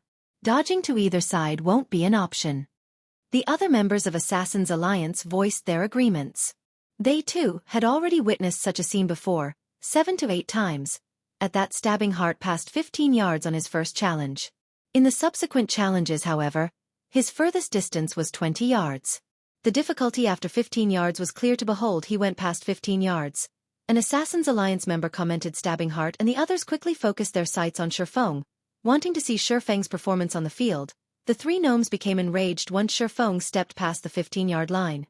They no longer aimed as they fired their muskets with wild abandon. Suddenly, the bullet trajectory indicators within Feng's sight covered a large area. There were only 3 bullets that would hit Feng. However, it was game over if even a single bullet hit its mark. Finally, showing your shameless behavior, eh? Feng revealed an indifferent smile. Unsheathing his novice sword, Feng used it to greet the bullets in his previous life. Feng was always busy with work and leveling up as the captain of Shadow. He had no time to play the challenge race. However, he had seen it quite a few times, so he still had a clear understanding of the challenge race. He knew the gnomes would change their attack patterns after the 15-yard line. The 15-yard distance of the Black Market's challenge race was a bar that tested a player's operating skills. Only those who passed it could be considered to have entry-level operating skills. However, a majority of the players required 2 or 3 months before being able to reach this level. A minority took a month. There were only a scant few experts capable of passing it in one try. Stabbing Heart was one of those few experts. 3 bullets were about to hit Feng's head, chest, and arm, 3 locations. As expected, this kid's no good. The bullets are too numerous and too spread out. He's already forgotten to dodge them. He's even dashing ahead like an idiot. Stabbing Heart knew it was foolishness when he saw Feng rushing towards the bullets. Did he think the challenge would continue if he were just shot by 1 or 2 bullets? Right this moment, Feng's head shifted. He waved his novice sword, creating a white streak of light ping. A spark was created. Feng had waved the novice sword just at the right spot, effortlessly hitting the bullet that aimed at his chest. The threat of the 3 bullets was simply resolved by Feng. He had once more advanced another section of the distance. The 3 gnomes did not stop firing. The muskets in their hands were like machine guns, firing volley after volley of bullets. Within an instant, Feng faced off with another 5 bullets. There were also bullets all around that prevented him from dodging. Dang! Dang! Dang! Feng swiftly moved his body while waving his sword to deflect the unavoidable bullets. As the bullets passed by his body, his ears could even hear the air being split. Only 3 seconds went by and Feng had passed through the 20-yard mark. He was only 10 yards away from the finishing point. Crap. Boss, who is this kid? He actually used his sword to block the bullets. The male cleric widened his eyes in surprise. Feng had given him an indescribable sense of shock. Although the bullet trajectories were indicated, accurately blocking them was easier said than done. Such an action required extreme precision and skill to carry out. Not to mention, the margin of error allowed was a damnable one. Stabbing Heart suddenly became speechless. Deflecting bullets with a weapon was like walking on a thread of wire high up in the sky. A single misstep would send you plunging into the abyss. As if he was enjoying it, Feng blocked the oncoming bullets over and over. Whereas, the bullets seemed to have a life of their own, intentionally avoiding Feng's body as they flew past. Boss, that swordsman has run past 25 yards. He'll definitely pass the finish line at this rate. The male cleric's heart became a chaotic mess as he watched Feng danced forward, sparks occasionally flashing in front of his body. I have eyes. I don't need you to remind me. Stabbing Heart said in annoyance. He was deeply drawn in by Feng's actions the moment Feng went past 25 yards. Die, challenger. One of the gnomes at the finish line laughed. The gnome took out an automatic musket, sending a wave of bullets towards Feng. Suddenly, the number of bullets increased to 24. Not only that, their distance from Feng was a mere 5 yards. It was an unavoidable distance for players. Hell. This is cheating. Stabbing Heart unwillingly shouted. The other players became extremely nervous when they saw the scene, and they couldn't help but curse at the shamelessness of the gnomes facing the hail of bullets. Feng quickly turned grave. Although he had known about the second change at the 25-yard mark, even he would panic in the face of so many bullets. Feng bent his knees, leaping forward like a leopard. He darted headfirst towards the area with the least amount of bullets, reducing the surface area of his body that would come into contact with the bullets. Following which, he madly waved the novice sword, simultaneously creating 4 streaks of white light ping. Pang, pang, pang. After a series of sparks, Feng's body passed through the storm of bullets. The moment his body was about to make contact with the ground, his free arm pressed downwards. Feng quickly stood up with all his might, rushing past the finish line like a bolt of lightning. Total time spent: 14 seconds. Estimated record time of 18 seconds for copper prize brokening. I'm really not used to this soft and weak body, Feng slightly lamented after passing through the finish line. If he was over level 100, with his body's constitution, he could easily carry out the 4 simultaneous sword slashes with great ease.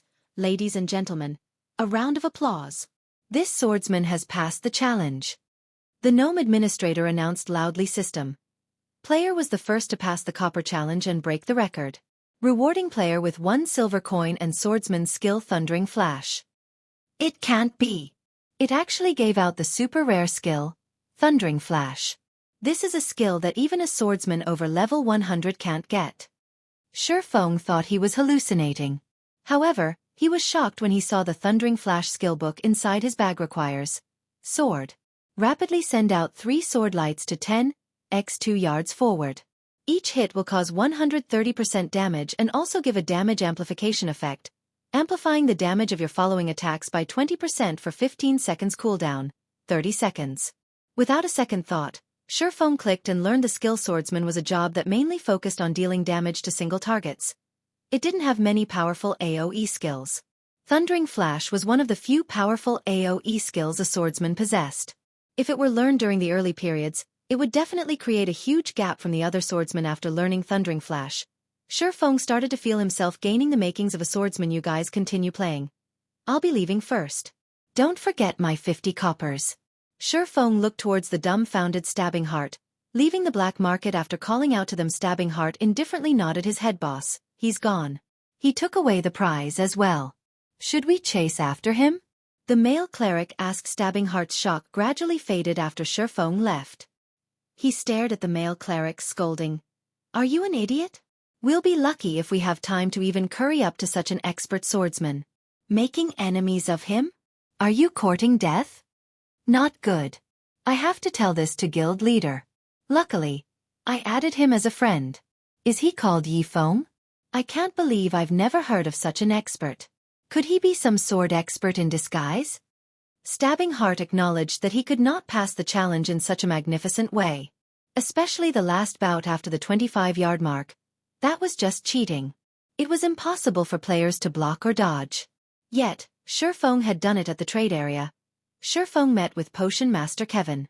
He spent 120 coppers purchasing 20, instantly shrinking his wealth down to 30 coppers. However, he still spent it, all to level at the speed of a rocket. Feng took the exploding berries and left Red Leaf Town, running westward. At that moment, all players were at level 0, and all of them were killing level 0 monsters around Red Leaf Town.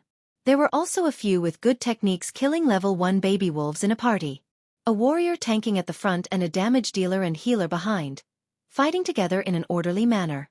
Although the EXP was shared between several people, the efficiency was a lot higher and there were fewer competitors. However, Feng did not plan to compete with these people.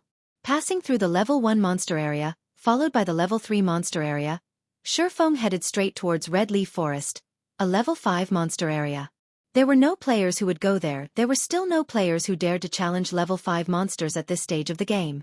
Not only was there the suppression due to the difference in levels, but there was also the significant disparity in HP and attack power.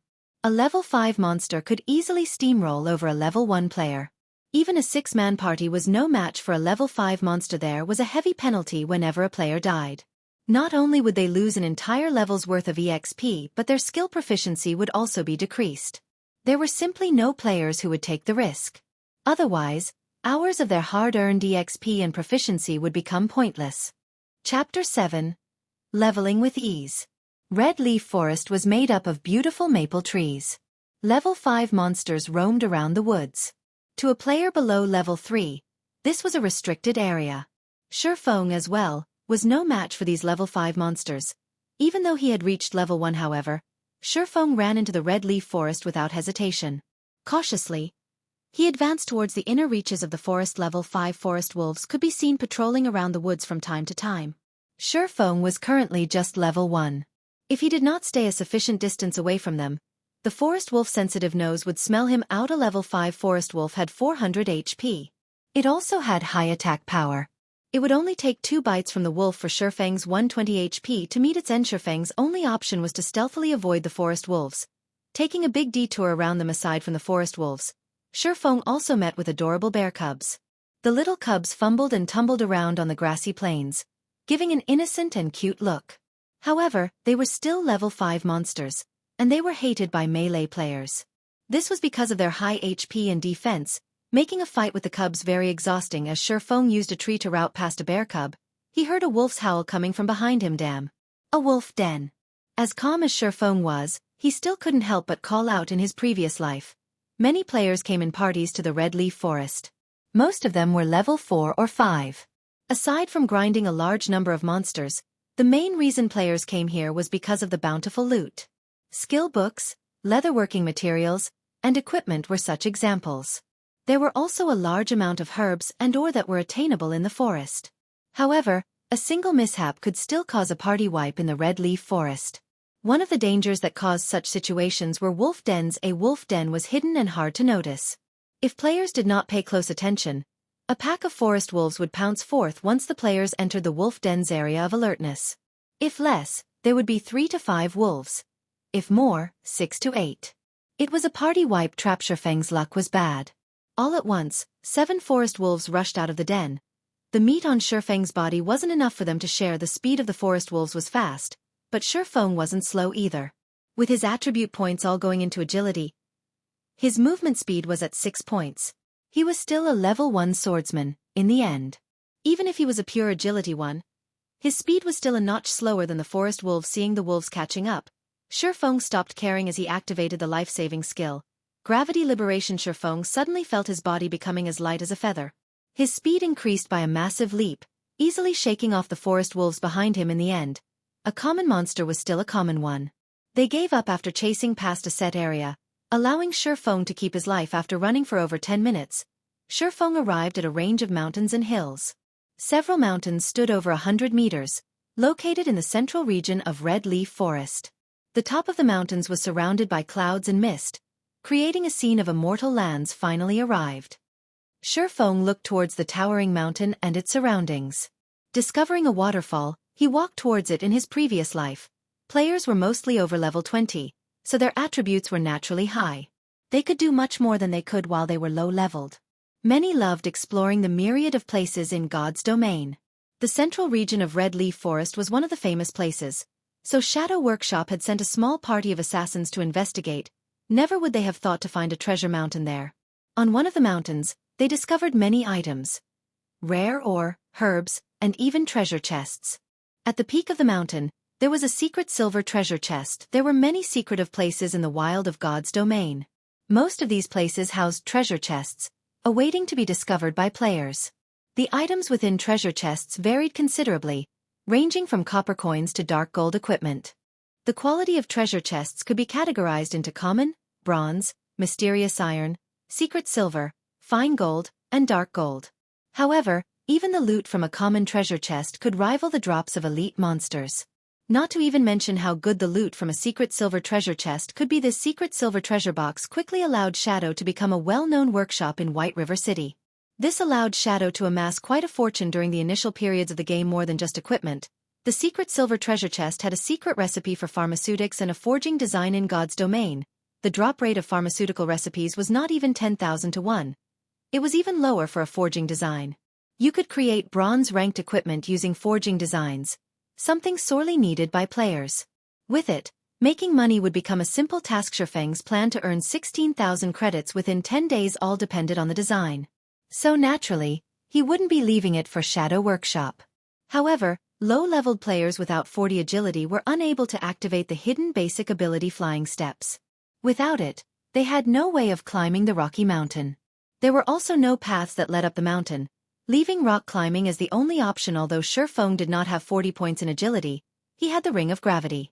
He could still climb the mountain after activating it. Feng easily scaled up the mountain after activating gravity liberation. He was already 5 meters up after a few moments when gravity liberation had 5 seconds remaining. Feng found an empty spot of land to rest while waiting for gravity liberation's cooldown. Not long after Feng sat down, the rock wall suddenly shook. A rock giant appeared with bursts of roaring rock giant, common monster. Level 5. HP 550. That was quick. Feng had long since been ready when he saw the rock giant walking over. He took out an explosive berry from his bag and threw it towards the rock giant's feet. Sticky orange-colored juice erupted all over the ground as a level 5 monster. The rock giant had extremely high attack power, HP, and defense. However, it had low attack speed and reaction time. Its body's turn rate was even slower. A player only needed 20 points in agility to easily toy with the rock giant. There were plenty of assassins who loved dealing with such dumb monsters. They could easily be killed without wasting a single HP. Although Feng did not have 20 agility, he had the explosive berries. Each had an effective area of 3x3 yards, reducing movement speed by 30%, and turn rate by 70% for 1 minute. It was a godly tool used to counter dumb monsters. 2 months after God's Domain started, a lot of players would use such a method to kill high-leveled monsters that were slow-moving.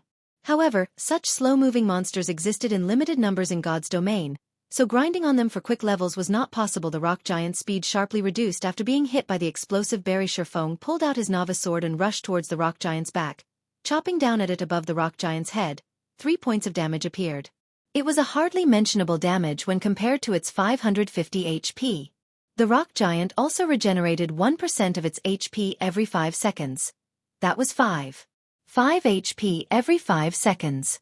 It was very challenging to kill it within a minute. The rock giant tried to turn around when Feng attacked it. However, its body's turn rate was slow, to begin with. Now that there was an extra 70% speed reduction, it was just abominably slow. Feng attacked it twice more, following up with another chop, causing a series of -3, -3, -6 to appear. The effect of chop was not that great due to the level suppression. However, because the rock giant was 4 levels higher, there was an additional bonus towards skill proficiency. Coupled with one of the swordsman's natural talents, a single usage had increased Chop's SP by 3 points. This was an absolute location for raising skill proficiency. After much trouble, the rock giant turned around to face off against Feng. However, Feng did not give it any chance, quickly circling to its back where he continued attacking Thundering Flash. Suddenly, a single sword light caused 4 damage, followed by another that dealt 5 damage, and the last one that dealt 7 damage. After all 3 streaks of thunder hit its mark, Thundering Flash's SP increased by 3 points. Another few slashes followed. A series of -4, -4, -4 damage was dealt. Though each strike only had an increase of 1 damage, the totaled up damage would still be great. Although the effect of Thundering Flash lasted only for 15 seconds, it had greatly increased the speed of killing the rock giant. The battle could be ended within a single minute now, saving up a precious explosive berry. Even if the rock giant had high HP and attack, it was no different than a practice dummy if it couldn't land a hit on Feng. It was just giving Feng EXP, and SP skill proficiency could not be increased just by using the skill. When using it on a monster the same level, there was a 20% chance to increase it by 1 point. For monsters of a higher level, there was a 40% chance if it was 1 level higher, 70% for 2 levels, 100% for 3 levels, 150% for 4 levels, and 200% for 5 levels. The maximum limit was 200%. Now that Feng was killing a level 5 rock giant, his SP increased several times the rate of others. Not even a full minute had gone by before the rock giant finally fell. System. Level 5 rock giant killed. Level difference of 4. EXP obtained increased by 400%. Obtained 120 EXP. Feng's EXP bar increased by a chunk. He was now 880 EXP away from level 2. That meant he needed to kill another 8 rock giants to reach level 2. These mountains in the central region were a great place for leveling up and looking for treasure. Unfortunately, 2 months had passed before people discovered them. Feng searched the rock giant's body after killing it, obtaining a bronze Oregon. It was a material used to make bronze equipment. He also acquired a piece of hard stone. Subsequently, Feng searched around the empty land. A few moments later he found a rare herb called 100 Souls Flower. It was one of the core materials used to make. Just as he got close to it, another rock giant spawned. Feng threw out another explosive berry thundering flash. Chop! In just a short moment, Feng obtained another hard stone, 120 EXP and a large amount of SP. Feng continued climbing up when the cooldown finished on the ring of gravity. On his way up, he searched for rare herbs while killing rock giants. Following the fall of the 8th rock giant, Feng became level 2. He added all his points into agility, letting it reach 16 points. He was just 4 points away from unlocking fast and nimble. The SP for Chop has also reached 300 points, raising the skill to level 2. The next level required 600 SP. The skill now increased damage by 12 points, and its cooldown was reduced by 1 second. The other players would go crazy if they found out about Feng's leveling speed. Just going from level 0 to level 1 required more than a handful of hours. As for going from level 1 to 2 at the very least, doing so would require 7 or 8 hours. Feng spent less than 20 minutes to reach level 2. His leveling speed was like a rocket launching. Feng walked towards a dead rock giant and searched. It seems like my luck isn't bad at all. It even dropped equipment. Feng discovered a piece of cloth armor, though he was somewhat disappointed. Level 4. Defense plus 3. Mana plus 10. Durability 20/20ths. God's domain had just started operating. The drop rate of equipment was extremely low. Common equipment was extremely rare, especially a level 4 common equipment. There was definitely someone who would buy it at a high price. Feng placed the equipment into his bag. Just as he was about to continue upwards, he suddenly noticed a cave not far ahead. When he walked over to check, Feng's heart rate quickened. Feng spotted a huge rock giant sleeping within the cave. Its entire body was made up of silvery rocks, different from the normal gray-colored ones. Level 6. HP 900. Special elites were a lot stronger than normal elites. A regular elite monster could decimate a 6-man party of the same level. However, a special elite required 12 players of the same level to deal with, maybe even 15 players. That meant Shrews required 15 level 6 players working together to kill. However, Feng rushed ahead without hesitation. He used Thundering Flash immediately, causing ray after ray of thunder to cut across Shrews. Huge body damages of -1, -2, -3 appeared above Shrews' head. Chapter 8. Killing Shrews. Even though the damage dealt by Feng was negligible, Shrews still woke up from his deep slumber. Anybody would be enraged when they were abruptly awoken. I'll flatten you, puny human. Shrews bellowed. The entire cave shook as Shrews stood. With giant strides, Shrews walked toward Feng, not giving Shrews any chance. Feng took out an explosive berry and tossed it in front of Shrews. Path speed was always a rock giant's weakness. There was no exception even for a special elite. Shrews only had a larger size, a stronger attack, and more attack methods. Though his movement speed and attack speed were slightly faster, under the slowing effects of the explosive berry, he was still as slow as a turtle. On the other hand, Feng's movement speed and attack speed were very fast due to his 16 agility. Feng immediately circled to Shrews' back and began his fierce assault. A series of damages appeared above Shrews' head. 2, -2, -2, -2. They were followed by another chop that dealt 6 damage. It had to be said, Shrews had a frightening defense. Even with the amplified damage from Thundering Flash, a level 2 chop had only dealt 6 damage. A level 1 chop would probably only deal 4 damage. Shrews only turned around after receiving a series of attacks. It lifted its mountain-sized foot and stomped down, towards Feng. As a reincarnated person, Feng had experienced countless battles in God's domain. He did not have a thread of panic in him when facing against Shrews. With a step, Feng nimbly evaded towards Shrews' back, avoiding Shrews' sluggish attack. Feng then followed up with a series of mad cuts. When 5 seconds passed, Shrews regenerated 18 HP, leaving him with a remainder of 886 HP. Half of Feng's efforts had gone to waste within an instant compared to common ones. Elite monsters or above would regenerate 2% of their HP every 5 seconds during battle. Shrews had 900 HP, so it was 18 HP every 5 seconds. This regeneration had exceeded the damage Feng could deal using normal attacks. Even so, Feng still calmly waved his sword, continuously reaping away Shrews' HP. An average player would have already given up when seeing such high HP and regeneration. Feng would not though. 16 points of agility allowed Feng to avoid and attack with ease. His high attack speed also allowed the damage he dealt to mitigate Shrews' regeneration completely. However, killing Shrews required a lot of time. It was very dull, just avoiding and madly attacking. Dealing out strong attacks was very tiring, both physically and mentally. With each passing second, Shrews' HP continually fell 15 seconds later.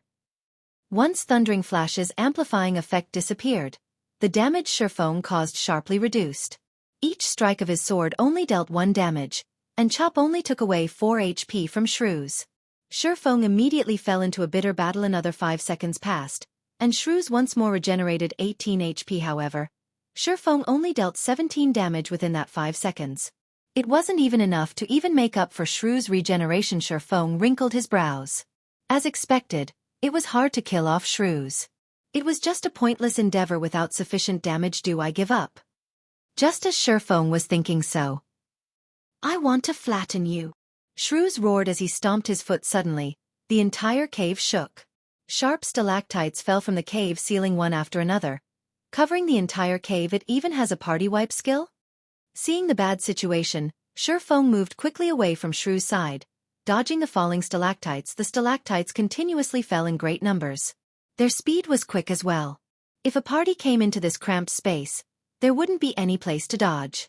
They would definitely be party wiped. If it weren't for his nimble body and the somewhat spacious area, Feng would be hard-pressed to avoid these falling rocks. Shrews revealed an exhausted expression after finishing his skill. Feng's eyes shone. He quickly rushed ahead. Thundering Flash. Chop. -4, -5, -6, -10. Suddenly, a series of terrifying damages were caused. Fatigue state. It was a period of weakness that appeared after a boss used a powerful skill. In this state, the boss would have both its attack and defense greatly reduced. With this fatigue state, Feng could see the hope of killing Shrews. Feng took the chance to attack even more fervently. 4 -4, -4. Each sword strike took away 4 HP while Shrews was under both states of fatigue and damage amplification. During this weakened period, Shrews' regeneration also fell to 1% by the time Shrews returned to his normal state. Feng had already taken away 15% of Shrews' HP. The subsequent battle was filled with persistence. Feng would repeatedly attack to make up for Shrews' regeneration. Every 30 seconds, he would deal a burst of damage with Thundering Flash. Following which, he would await Shrews' use of his big move. This party wipe skill was a nightmare to player parties. To Feng, however, it was a chance. As expected, Shrews would again use his big move after a period of time. Feng took this chance to take away 16% of Shrews' HP. Time passed bit by bit. After using 5 explosive berries, Shrews had 32% HP remaining. When Shrews activated his big move once more, Feng took away another 16% of his HP. Shrews was quickly left with 16% HP remaining. Just as Shrews' HP fell to 15%. A sudden change occurred. Shrews' body continuously shrunk, his attack and defense reducing as well. However, his movement speed and attack speed kept increasing. This change was very disadvantageous to Feng. Although the explosive berry was still in effect, Shrews' attacks were becoming faster. He had nearly landed a hit on Feng. Feng was just level 2. Even if Shrews' attack power had reduced, a single hit was enough to end Feng. If Feng died, he would lose a level and a lot of skill proficiency. It was not something he wished to see happen. Fight. A cold glint flashed through Feng's eyes as he activated Gravity Liberation. Suddenly, dodging became relaxing. It was impossible to easily give up on a special elite with only 15% HP remaining. Feng continued to circle and madly hack his sword at Shrews. Every hit dealt 3 damage, slowly reducing Shrews' HP. 14%, 10%, 9%, 8%, 5%. Gravity Liberation's duration became shorter and shorter. When there were only 7 seconds left, Shrews still had 5% of his HP. Feng would definitely be one-shot as soon as Gravity Liberation ended. Quick. Quick. Quick. Feng's eyes turned blood red as his sword strikes became faster and faster. Just as Shrews had only 10 HP remaining, Gravity Liberation ended. Feng's speed dropped sharply. A cold human-like grin appeared on Shrews' face as he smashed his boulder-like fist down on Feng. Die. The cooldown of Thundering Flash finally finished. Thundering Flash.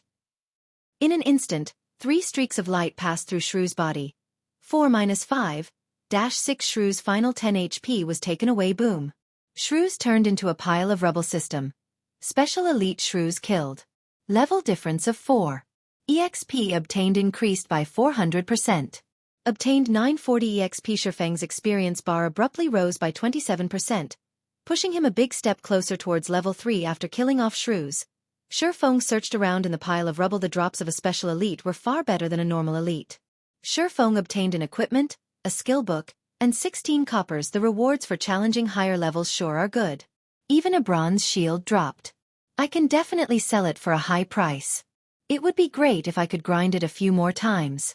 Feng looked at the blue cross-shaped shield in his hands. He could already imagine how the guilds would be willing to pay a high price for the shield. Rock iron shield, bronze rank. Equipment requirement. Strength 8. Equipment level 5. Defense plus 21. Defense rate 23%. Strength plus 2. Endurance plus 4. HP plus 30. The shield could be considered high quality with such attributes. When equipped, the shield would greatly increase defense. HP would also be increased by 110 points. This was equivalent to 1/3 of a level 5 warrior class HP. Using it to dive into level 5 dungeons was more than enough. It could even be used to dive into level 8 dungeons. The skill book was a good one as well. It was a skill that could be used by all melee jobs, Parry. It required a melee weapon to be used. It could block a single attack that came from the front, and it had a cooldown of 30 seconds. Parry was a popular skill among all melee jobs. It was a must-learn skill for warrior classes. The skill had a low drop rate, and it was almost never seen being sold on the market, as it was a life-saving skill. You could activate it at a crucial moment, and it might even help you through a crisis. It was especially true when battling against a boss. If the healers could not keep up, then you could use Parry to block an attack, giving the healers more time to heal you. Taking a look at skill, Feng decided to learn it. Although he could get a better price if he sold the skill book together with a shield, the action was no different than killing the chicken to get the egg. It was something Feng wouldn't do. Feng continued climbing upwards after killing Shrews. The bronze shield was worth only a meager amount of money. The real fortune was the secret silver treasure chest. Feng only had 4 explosive berries remaining. However, he was not even a third of the distance to the peak. It was also very easy to meet up with a monster at the resting points. This caused Feng to choose his path more carefully. Half an hour later, after cautiously advancing the entire way up, Feng was finally at the peak of the mountain. The visibility at the top was very poor with all the white clouds and mist. Feng could only see 20 yards in front of him on his way up. Feng had used all 4 of the remaining explosive berries on rock giants. If another monster appeared, Feng could only give up and start all over again. Just as Feng walked ahead a few steps, a few blurry shadows could be seen up ahead. At this moment, an emergency notification came from the system. Player has discovered the Lost Lands. Activated hidden quest, Past Glory. Temporarily disabled players' communications to the outside world. Unable to leave the map until quest is completed. Crap. Those assassins lied. Feng silently cursed. Those assassins had undoubtedly kept hidden some information. The situation at the mountain peak was entirely different from what the assassins reported. Chapter 9. Might of 1,000. Although the lies of those assassins angered Feng, he had to remain calm in facing this unknown situation. Even members of a workshop would have their own selfish motives. They would definitely hide some of their important discoveries, silently empowering themselves and making a fortune. There were plenty of such people in a workshop. Be they outer members or core members, after some time, there were always some exceptionally strong people who suddenly appeared, their social statuses abruptly rising. Feng was one such example. Otherwise, he wouldn't be able to turn from a core member into the workshop's captain. They only told others about seeing a secret silver treasure chest after coming to the Lost Lands and nothing else. There is definitely something more important. That secret silver treasure chest. Is it this hidden quest? Feng called out the system's quest panel. Hidden quest of the Lost Lands, Past Glory. Aside from the name, there was no other information about the quest. Feng did not even know what he had to do. Is it a region-activated quest? With his 10 years of experience in God's domain, Feng quickly discovered the essence of hidden quests. There were some quests with special characteristics in God's domain. They were only triggered in certain areas. Not only that, these quests did not provide any information. Players were required to search for it themselves. After the quest was completed, it would no longer be triggered again, even if another player came to this place. It could be called as a special kind of unique quest. At the same time, it was a quest filled with extreme danger. Searching for the method to complete the quest in an unknown region also meant dealing with the unknown monsters of the region. For such special quests, The region's monsters were usually several levels higher compared to the surrounding areas. An average player had no chance in completing the quest. There were 6 assassins over level 20 that came to this place last time. The quest was also triggered in this region with level 5 monsters, so the assassins could complete the quest. There's no point in bothering. Since I can't get out, I might as well look around. At worst I'll just die and be sent back to the town. Feng advanced in large strides after thinking it through. A few moments after walking through the mists, Feng spotted a few blurry figures up ahead. It was a city. A city which had been abandoned ages ago. All around there were ruined houses. Judging from the size of the city and the magnificence of the buildings, it seemed this city once flourished. It was even more prosperous and brilliant than White River City. However, this flourishing city did not have even a shadow of a person now. Feng silently entered the city. He observed the surroundings while looking for clues about his quest. Looking through a city that could fit millions was like looking for a needle in a haystack. Hours quickly went by. After searching through tens of streets and hundreds of houses, Feng had yet to find a single clue for his quest. God's domain had just started. It was the best time to widen the gap with others, yet Feng had wasted hours exploring this place. There were plenty of players who had already reached level 1, but Feng was still paused at 34% of level 2. Feng hesitated. Should he continue looking for clues to the quest, or should he just end himself here and revive back at the town? I'll look for another hour. If it's still no good, then I'll return to the town. Feng laid down a time frame for himself. Although quests like these were precious, he did not have that much time to waste. He still had a ton of quests he could do. There was no need to waste away in this place. Time slowly passed by. Bit by bit Feng arrived at the central tower of the city. This place was once a sacred ground for mages. It was the best place to learn magic. Now, however, it was irreparably ruined. Even the magic crystal at the tower's peak had shattered. Feng went up the tower. He stood in the tower's observatory, filling his eyes with the city's scenery. Feng would have slowly savored the sight were he not in a rush. After taking a look around, he still did not find any special locations, just as Feng was about to leave. Young adventurer, welcome to the city in the sky. A white-bearded, old man suddenly appeared. The old man's voice was filled with vicissitudes and wisdom. The sudden appearance of the old man shocked Feng into a jump. He had even thought the old man was some monster that had appeared. However, he let loose a breath after noticing the yellow indicator above the old man's city in the sky. Feng became shocked when he thought of this well-known city of God's domain. City in the sky. The name of this city had once shaken the entire continent of God's domain. There were countless legendary jobs in this city. There was even the famous demigod-ranked sword saint, Altair. It was a city which was even feared by gods themselves. Unfortunately, the city had fallen during the Third God's War, becoming a regret of God's domain. Respectful elder, is there anything I can help you with? Feng smiled and asked in a formal tone. Help?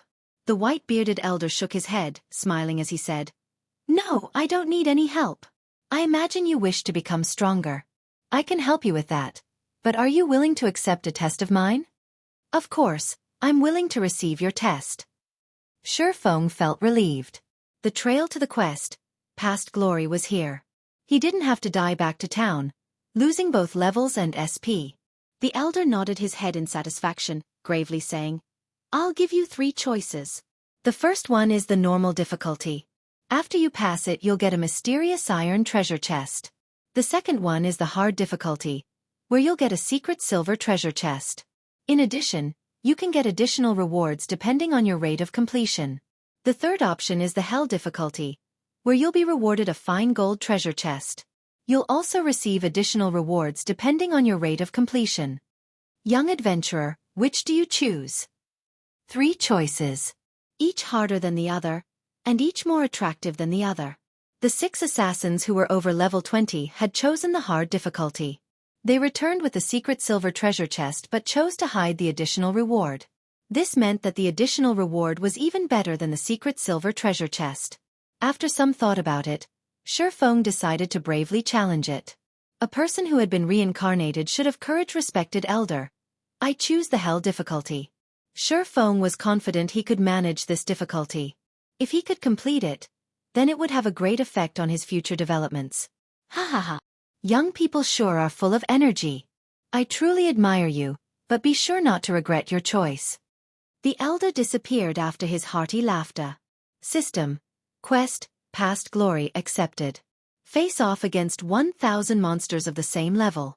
Considered passed after killing 500 monsters. Time limit of 4 hours. Quest failure penalty. All attributes permanently reduced by 10 points. Attributes are the essence of a job. If Feng's attributes were all reduced by 10 points, then he was as good as crippled. This penalty sure is ruthless. Feng's scalp started itching as he looked at the countless specter warriors appearing below the tower. The countdown started. There were 5 seconds remaining before the monsters attacked. Specter warrior, common monster. Level 2. HP 230. Fighting against one of them would be easy. Against an ocean of them, however, even Feng would start to panic. Rushing in was just plain suicide. Feng would quickly become surrounded and killed. The only choice was to fight the monsters one by one. Feng had a wealth of experience in battling. He quickly ran down the tower and stood at the staircase. The stairs only allowed 2 monsters to pass through at a time, so it was the best place to attack from. Feng would be able to clear this quest so long as he guarded the staircase. Once the 5 seconds were up, every single specter warrior rushed the tower with wild abandon. However, the staircase was too narrow. As a result, they were blocking each other. Feng only had to face 2 specter warriors at a time. With regards to the warriors' attacks, Feng could dodge them with relative ease. Thundering flash. Chop. 3 streaks of light flashed across, instantly causing a high damage of 60 to all specter warriors within a 2 by 10 yard area. The chop that followed dealt 33 damage. Within an instant, the first specter warrior had only half of its HP remaining, whereas the tens of others behind had lost a quarter of their HP previously. Feng faced off against high-leveled monsters with very high defense. The effects of Thundering Flash and Chop were both greatly reduced now that Feng was facing monsters of the same level. Thundering Flash could vividly display its prowess as a powerful AoE damaging skill. With Thundering Flash's damage amplification effect, Feng only needed 5 strikes from his sword to finish off the first specter warrior. In order to increase his killing speed, Feng activated Gravity Liberation to increase his attack speed coupled with a damage amplification. Each warrior only needed 3 seconds to be dealt with. Unfortunately, the specter warriors did not give any experience. Instead, skill proficiency had a 100% chance to increase by 1 point with every death of a specter warrior. Feng's SP continuously increased. Feng became very happy after seeing such a sight. The elderly NPC probably had not imagined that a level 2 swordsman would possess such a powerful AoE skill. With such a skill, Feng feared crowd tactics the least. Feng could also easily dodge attacks in a 1 versus 2 scenario. Other players would have most likely failed the quest.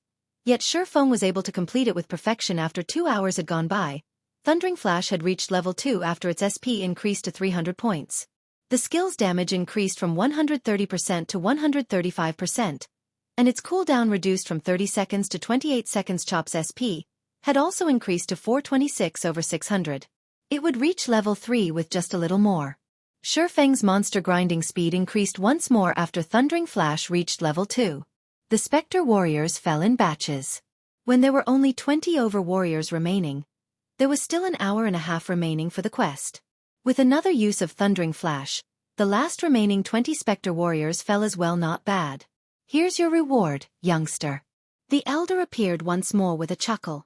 Looking at Feng, the elder took out a fine gold treasure chest and a pitch-black longsword system. Quest, Past Glory, completed. Rewarding 1 fine gold treasure chest, 1 magic weapon, job-related. Obtained title, Might of 1,000 Might of 1,000, title. When this title is in use, allies in a 30-yard radius will receive an attribute increase of 10%. Simultaneously, title user will obtain an additional effect of Strength +5 and Endurance +5 IVE given you your reward.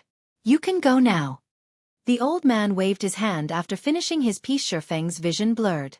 When he opened his eyes once more, he was back in the plaza of Red Leaf Town. Feng's system communication continuously rang. Blackie was contacting him. Brother Feng, you finally picked up. How come I couldn't contact you before? What should I do now? I'm already behind others by a level.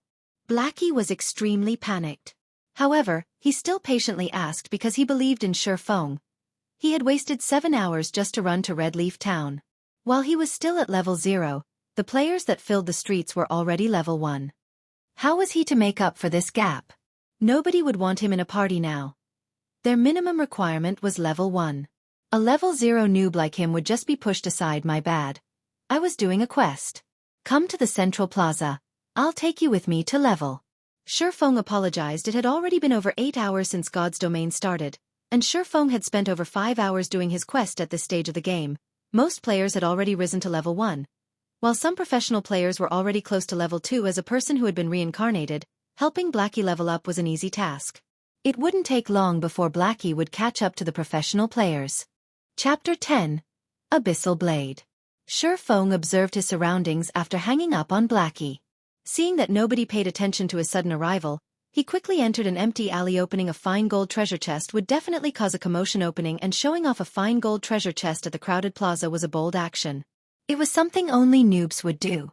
Compared to the real world, there were no constraints within the game world. It went without saying, the great powers in the game hungered for great treasures. If a player did not have the capability, one of the best-case scenarios was one being killed back to level 0 for the treasure. However, if the treasure did not drop out, then congratulations. You can only live in the city for the rest of your life. While other players were out in the wild leveling up, the only thing you could do was to hang around in the city. After a few months, you could proudly be promoted to City Guide. Feng was not an assassin who was capable of stealth, hiding, and assassination. Currently, he did not have the sufficient strength to protect himself, so keeping a low profile was necessary. Feng quietly observed the empty alley for some time. After he made sure nobody followed him, he took out the black longsword. Feng's brows wrinkled when he looked at the black longsword. Abyssal Blade, magic weapon. Job requirement. Swordsman. Do you wish to bind the equipment? Should I equip it or not? Feng became frustrated when he looked at the Abyssal Blade. Feng was very familiar with magic weapons. Magic weapons were different from normal equipment. They did not have any rankings to differentiate them, and they were even rarer than legendary equipment. Its power was without question. However, a magic weapon was a double-edged sword. This was because the weapon had a side effect called backlash. If the player using the magic weapon was not cautious, a single mistake could cripple their account in his previous life. There were a few experts in Star Moon Kingdom that became top-tier experts because of magic weapons. Even during his peak, Feng could only look up to them. However, after a period of time, 2 of those experts crippled their accounts because they did not deal with the backlash properly. Their only choice was to start a new account. Forget it, let's just set it aside for now. I can't take the risk right now. Feng shook his head as he kept the Abyssal Blade. He had to earn 16,000 credits in 10 days. The pressure on him was huge. If any mistakes were to happen, then all his efforts before would become wasted. Feng took out the fine gold treasure chest. Feng looked at the gold-plated treasure chest, unable to suppress the excitement in his heart. The secret silver treasure chest they brought out the last time already contained a pharmaceutical recipe and blacksmithing design. I wonder what a fine gold treasure chest would give? Feng had been playing God's Domain for 10 years now, and the number of fine gold treasure chests he had seen did not exceed 20. Wars were fought over for every fine gold treasure chest. Feng would not even dare to dream that he could be in possession of one. Feng slowly opened the treasure chest. Suddenly, golden rays of light leaked out from the chest, illuminating the small alley. It would definitely be a dazzling beacon of light if it was nighttime. It would attract everyone's attention, not daring to take any risks. Feng quickly retrieved all the items from the chest. The dazzling light slowly faded away after the chest was emptied. Fortunately, it was an empty alley, so nobody would notice the short period of radiance. The settings for treasure chests in God's Domain really are damned. Luckily it's daytime here. Feng glanced at the treasure chest by his side, then shifted his gaze towards the 3 treasures in his hands. There were 2 ancient books and a battle armor. The battle armor was a secret silver equipment. It was much worse than Feng had imagined it. Tabeski armor, secret silver rank. Plate armor. Equipment requirement. Strength 20. Equipment level 5. Defense plus 25, strength plus 6, endurance plus 3, agility plus 3, durability 30/30ths. Additional attribute. Power weakening. Reduce physical damage received by 15% after equipping. Feng became shocked after looking at the battle armor's attributes. Although the level of the equipment was a lot lower than the one in his previous life, its attributes were top tier. If it was worn by a warrior class, the high defense coupled with power weakening would make tanking physical bosses no longer a problem. If this armor was sold now, its price would definitely be astronomical. This is too great. Now I have armor for level 5. Feng happily stored the sky armor. Swordsman wore plate armor as well. When Feng wore it at level 5, he could definitely become a shield warrior. Feng shifted his gaze to the two ancient books, becoming shocked once more when he saw their names: Book of Forging and Records of Potions. These two were both extremely rare treasured books. Everyone knew that forging and potion making were extremely hard to learn. Every forging master and potion master were the symbols of strength of a guild. Even Shadow, a guild that possessed 10 city-states, only had 2 forging masters and 5 potion masters. Every one of them was treated like princes with these 2 books. Feng could create a forging master and a potion master. I remember there being a hidden quest in Dark Moon Valley. Not only would it teach forging for free, it would also reward a forging talent. If I have both the forging talent and Book of Forging, I could quickly become an advanced forging apprentice. Then I could make bronze equipment and earn a lot of money. Feng recalled a member of Shadow called Hammer Trading. The person had become a forging master because he completed that hidden quest. Dark Moon Valley was a level 4 monster area. The quest as well was a difficult one and would take up a lot of time. It seems I have to buy some items and make proper preparations. Feng stored the 2 books and sent a mail to Blackie, telling him to meet up at the trade area. Feng then headed to the trade area. Himself at this time, there were quite a lot of players at the trade area. Players who were tired of killing monsters would come to the trade area to rest, having a drink and chatting. There were also players selling their loot from grinding. Feng searched for an empty spot, covering the ground with a piece of white cloth. He placed down the equipment and herbs he picked, starting his stall. The level 4 common cloth armor was priced at 1 silver 20 coppers, while the bronze shield was priced at 21 silvers. It was a fair and cheap price at this stage of the game. Rare herbs, high-level equipment. Those interested, come and take a look. Feng shouted. There were quite a number of players in the trade area. However, most of them were selling materials such as herbs, ore, etc. Until now, there had not been a single player selling equipment. Feng's shout immediately became everyone's focus. It can't be. There really is equipment. A bronze shield even. What unbelievable luck. I don't even have common equipment yet he's already got a piece of bronze equipment? This is level 5 equipment. Is this a joke? I'm not seeing things right? What's so great about it? Don't forget, there was an expert that killed the town mayor. That was a level 15 elite. Now nobody can receive a quest from the town mayor. Some players that received the town mayor's quest are also fuming with rage. All of them want to eat that expert alive. 21 silvers. This price is too high. I don't even have 1% of that money. The surrounding players were all in shock. God's domain hadn't been open for 10 hours till now, yet someone could obtain such top-tier equipment. The most unbelievable part was that it was even being sold.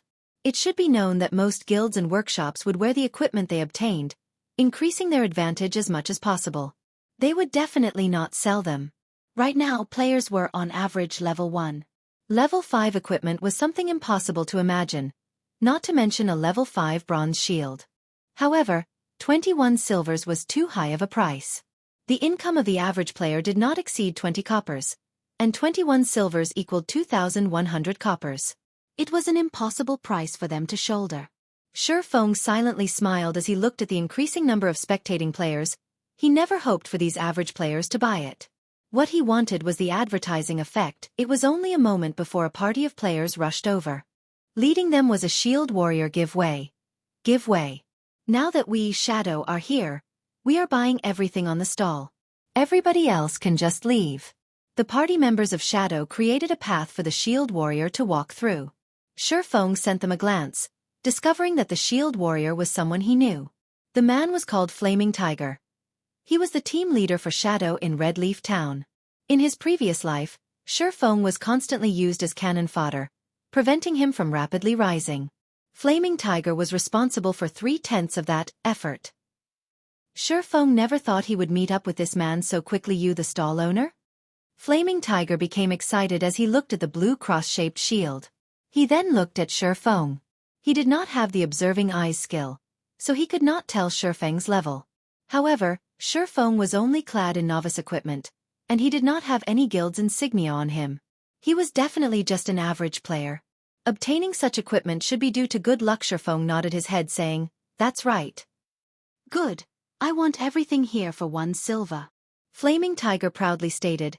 He said it as if everything on the stall was just unworthy garbage, and that giving 1 silver for them was looking up to one. "I don't negotiate prices. Please don't hinder my business by acting like a lord." Feng did not get angry, choosing to ignore Flaming Tiger. At this moment, Flaming Tiger's face became livid.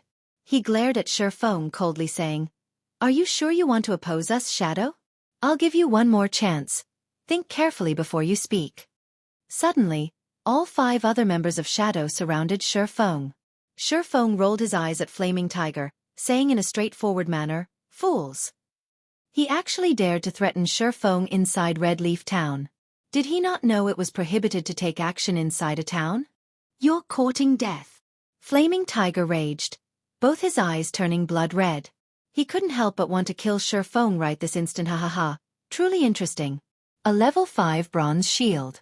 How could us Assassins Alliance be left out? Another group of over 10 players came at this moment. Every player wore the Assassins Alliance's insignia. The person who spoke up was Stabbing Heart. He became shocked when he saw the stall owner. He did not expect to see Feng, the expert who had cleared the bronze prize challenge in a single try. Feng had even obtained a level 5 bronze shield now, so he had definitely killed a high-leveled elite monster. Stabbing Heart became even more respectful of Feng. "Here's 24 silver. I want everything here. Let's become friends. The next time you have any good equipment, you must consider us, Assassins Alliance." Stabbing Heart handed over the 24 silvers without hesitation. Although it was not easy for the guild to collect these 24 silvers, it was definitely worth it if he could become friends with an expert like Feng. "All right. Since you're so straightforward, I won't ask for the 50 coppers anymore. I'll contact you in the future." Feng understood Stabbing Heart's intention. It wasn't a bad deal if he could cooperate with such a large guild. Meanwhile, the surrounding players were shocked by Assassin Alliance's overwhelming air, handing over 24 silvers without batting an eye. Now, this was a large guild. Such an action had made a lot of players wanting to sign up for the guild. Compared to the Assassins Alliance, there was no future in joining a guild like Shadow. Everybody sent looks of contempt over to them after being looked down upon by Feng, then being given a slap by the Assassins Alliance. Flaming Tiger's face became beet red.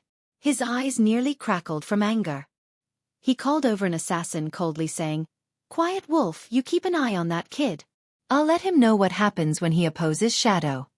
On the other side, Feng had long since left the scene. He was currently purchasing items around the trade area. He now held 24 silvers on his person. It was an amount even greater than the total wealth of an average guild. Now that Feng was an absolute tycoon, he started buying things without a single care. He bought 20 bottles of black steel beer, each costing 25 coppers. He bought 30 smoke bombs, each costing 20 coppers. He bought 100 apple pies, each costing 5 coppers. Eating it recovered 30 HP every second, lasting 10 seconds. He bought 100 magic water, each costing 5 coppers. Drinking it recovered 30 MP every second, lasting 10 seconds. Feng spent a lot of his wealth within an instant, leaving him with only 3 silvers. "Brother Feng, you finally decided to show up. What are we going to do now?" Blackie had been waiting in the trade area for some time now. He wore a dark expression on his face, and his eyes were filled with resentment. God's domain had already been open for over 9 hours now. Aside from obtaining an explorer title, Blackie did not obtain anything else. He was nearing the point of dying from depression. "Let's go grind some monsters then." Feng smiled, sending Blackie a party request. Chapter 11. Black Steel Beer. After leaving Red Leaf Town, Feng brought Blackie along as they headed straight towards Dark Moon Valley. "Brother Feng, we're on the path towards Dark Moon Valley. That's a level 4 monster area. Can't we choose a safer place?" Seeing that Feng's target was level 4 monsters, Blackie couldn't help but ask nervously. Challenging higher levels in God's domain was extremely difficult. Usually, players would just challenge monsters that are 1 level higher than themselves. Challenging monsters 2 levels higher required at least a 6-man party for it to be possible. However, Even 6-man parties wouldn't carry out such an action. Compared to exhausting themselves just to kill a single level 3 monster, it was much more efficient to just kill a level 2 monster. Feng and Blackie were only 2 people. Ignoring Feng, who was a level 2 swordsman, Blackie himself was still a level 0 cursemancer. He was just free food to a level 4 monster. Going against level 4 monsters just with the 2 of them was utterly suicide. Feng only smiled regarding Blackie's worries. He securely said, "Relax, can't you see that I'm already level 2? That friend of mine is an expert beta tester. If it weren't for our good relation, he wouldn't even tell me such a secret. You can just wait to get on the leveling rocket." Feng pushed all the problems that came with him being a reincarnated person onto his good friend. Now all his actions in God's domain could be easily answered too. He also didn't have to explain much since Blackie would easily believe him. This was because a beta tester was the best explanation as expected of Brother Feng. "You're still the greatest. No wonder you didn't join Shadow Workshop to earn money. With an expert beta tester giving you pointers, you could definitely earn a lot of money in God's domain. The happiness of my body's lower half will depend on you now." Blackie laughingly said as he became relieved when joined the party before. He was very surprised to see Feng already at level 2 currently. There had yet to be any news of a level 2 player in Red Leaf Town. Even elites of a workshop were no exception. However, Feng had reached it. His leveling speed was absolutely terrifying. Blackie knew about Feng's standards. Although his skills weren't bad, he definitely wasn't that good. Before, Blackie still had some suspicions about the news of the beta tester. However, all his worries disappeared after seeing Feng's level. Because only a beta tester could make something like this happen. Blackie had also started believing the possibility of Feng earning 16,000 credits in 10 days scram. This brother's straight. Feng rolled his eyes at Blackie, slightly widening the distance between them. However, Blackie's gaze still carried some impurities, causing Feng to panic slightly. "What are you thinking, Brother Feng? My dream lover is the snow goddess, Gentle Snow." Blackie hurriedly explained the snow goddess. Feng had a very deep impression of this woman. She had performed extremely outstanding in other virtual games. Not only did she possess an absolutely beautiful face and devilish body, but she also had a proud attitude which was backed up by her excellent battle techniques. Because of these traits, she became even better received by the public. After 3 years since God's domain's opening, she had become a top-tier expert within the whole country.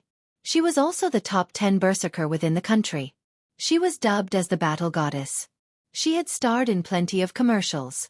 Her personal net worth at that time had exceeded tens of billions of credits. Not only that, but she was also the vice guild leader of Ouroboros. Millions of players would move with her single command.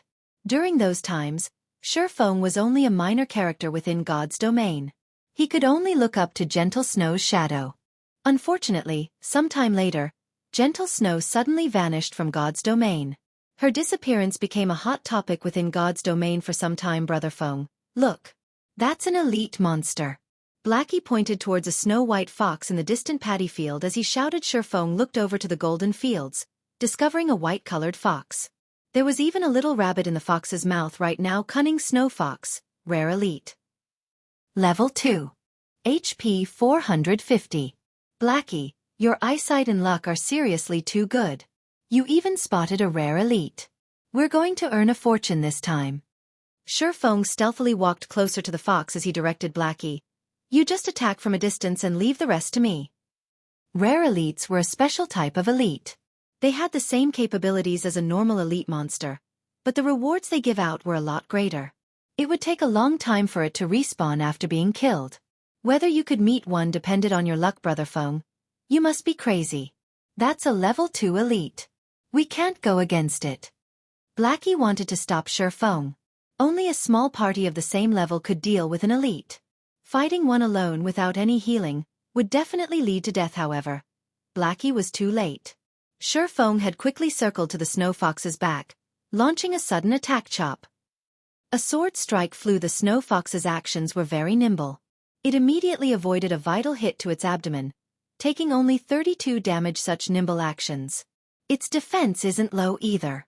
Feng made a quick judgment after observing how the snow fox dodged and took damage. He had the Might of 1,000 title, so all his attributes were increased by 10%. There was also an additional 5 points to both strength and endurance, increasing his strength to 13 and endurance to 10. His agility was also increased to 17 points. Now his attack power was 29, and he had 260 HP with great speeds. The enraged snow fox bit towards Shifeng's neck. It activated the skill Fatal Blow however. With 17 agility, Shifeng's speed was not any slower than the snow fox. By the time the snow fox had rushed over, Shifeng's novice sword had already struck down towards the fox's headping. Shifeng only had 13 points of strength. It was still not enough to block the snow fox's attack. 49 damage appeared above Shifeng's head, and his novice sword's durability decreased by 1 point. As well on the other hand, the snow fox only received 5 damage. The gap between the two of them was as clear as day. We're dead. We're dead. We're so dead this time. Sweat started appearing on Blackie's forehead.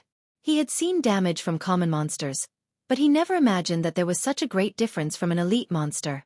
Shifeng was lucky he had blocked the attack with his sword, only taking close to 50 damage. If the attack landed on his body, wouldn't it be over 100? Shifeng had reached level 2 with great difficulty. If he died this time, he would return to level 1. His great advantage over others would be gone. Move, Blackie. Shifeng shouted. He really must have gone mad. Fine. Fine, at worst I'll just die once. I'm still level 0, anyway. Blackie clenched his teeth and started chanting a curse, his hands making gestures. A dark arrow shot out, dealing 5 damage to the snow fox. Blackie sucked in a deep breath when he saw the damage. He had added all his points into intelligence, yet 5 damage was all he could do. An elite monster's defense was just terrifying. Shifeng, who was facing the snow fox, was under even more pressure. The snow fox had very high agility. It was able to dodge whenever Shifeng wanted to use chop. In the end, Shifeng could only use normal slashes, dealing 18 damage each time. However, each successful bite from the snow fox would deal over 100 damage. It was greatly disproportionate. 10 seconds later, Shifeng's HP fell to 31, while the snow fox still had 244. I guess there's still no way to directly face off against an agility-type elite with such a small amount of skills. Shifeng looked at the snow fox's half-remaining HP. If he continued to drag on this fight, he would be the one to die. He had to start bursting. Shifeng took out a bottle of black steel beer from his bag. After taking 2 mouthfuls, he became slightly drunk, and his vision started becoming blurry. He then activated gravity liberation, his speed increasing by a huge leap. He arrived at the snow fox's side with lightning speed. When Shifeng looked at the snow fox's level again, it displayed level 0, whereas he was level 2. Suddenly, the suppression due to level difference was removed, letting Shifeng's damage rise. Similarly, however, his body became difficult to control.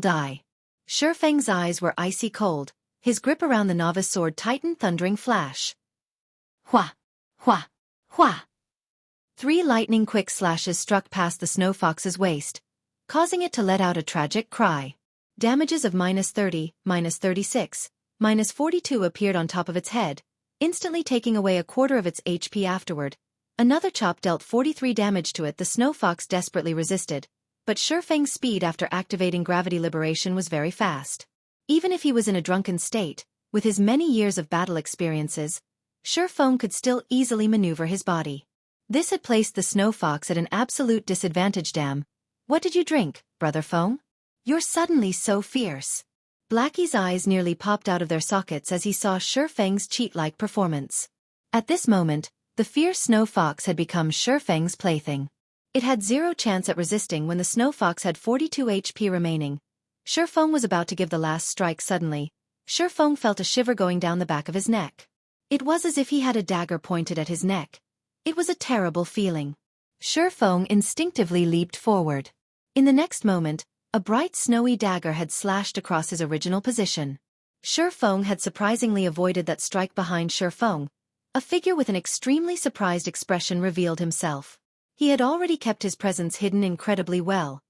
He did not even let out a single sound.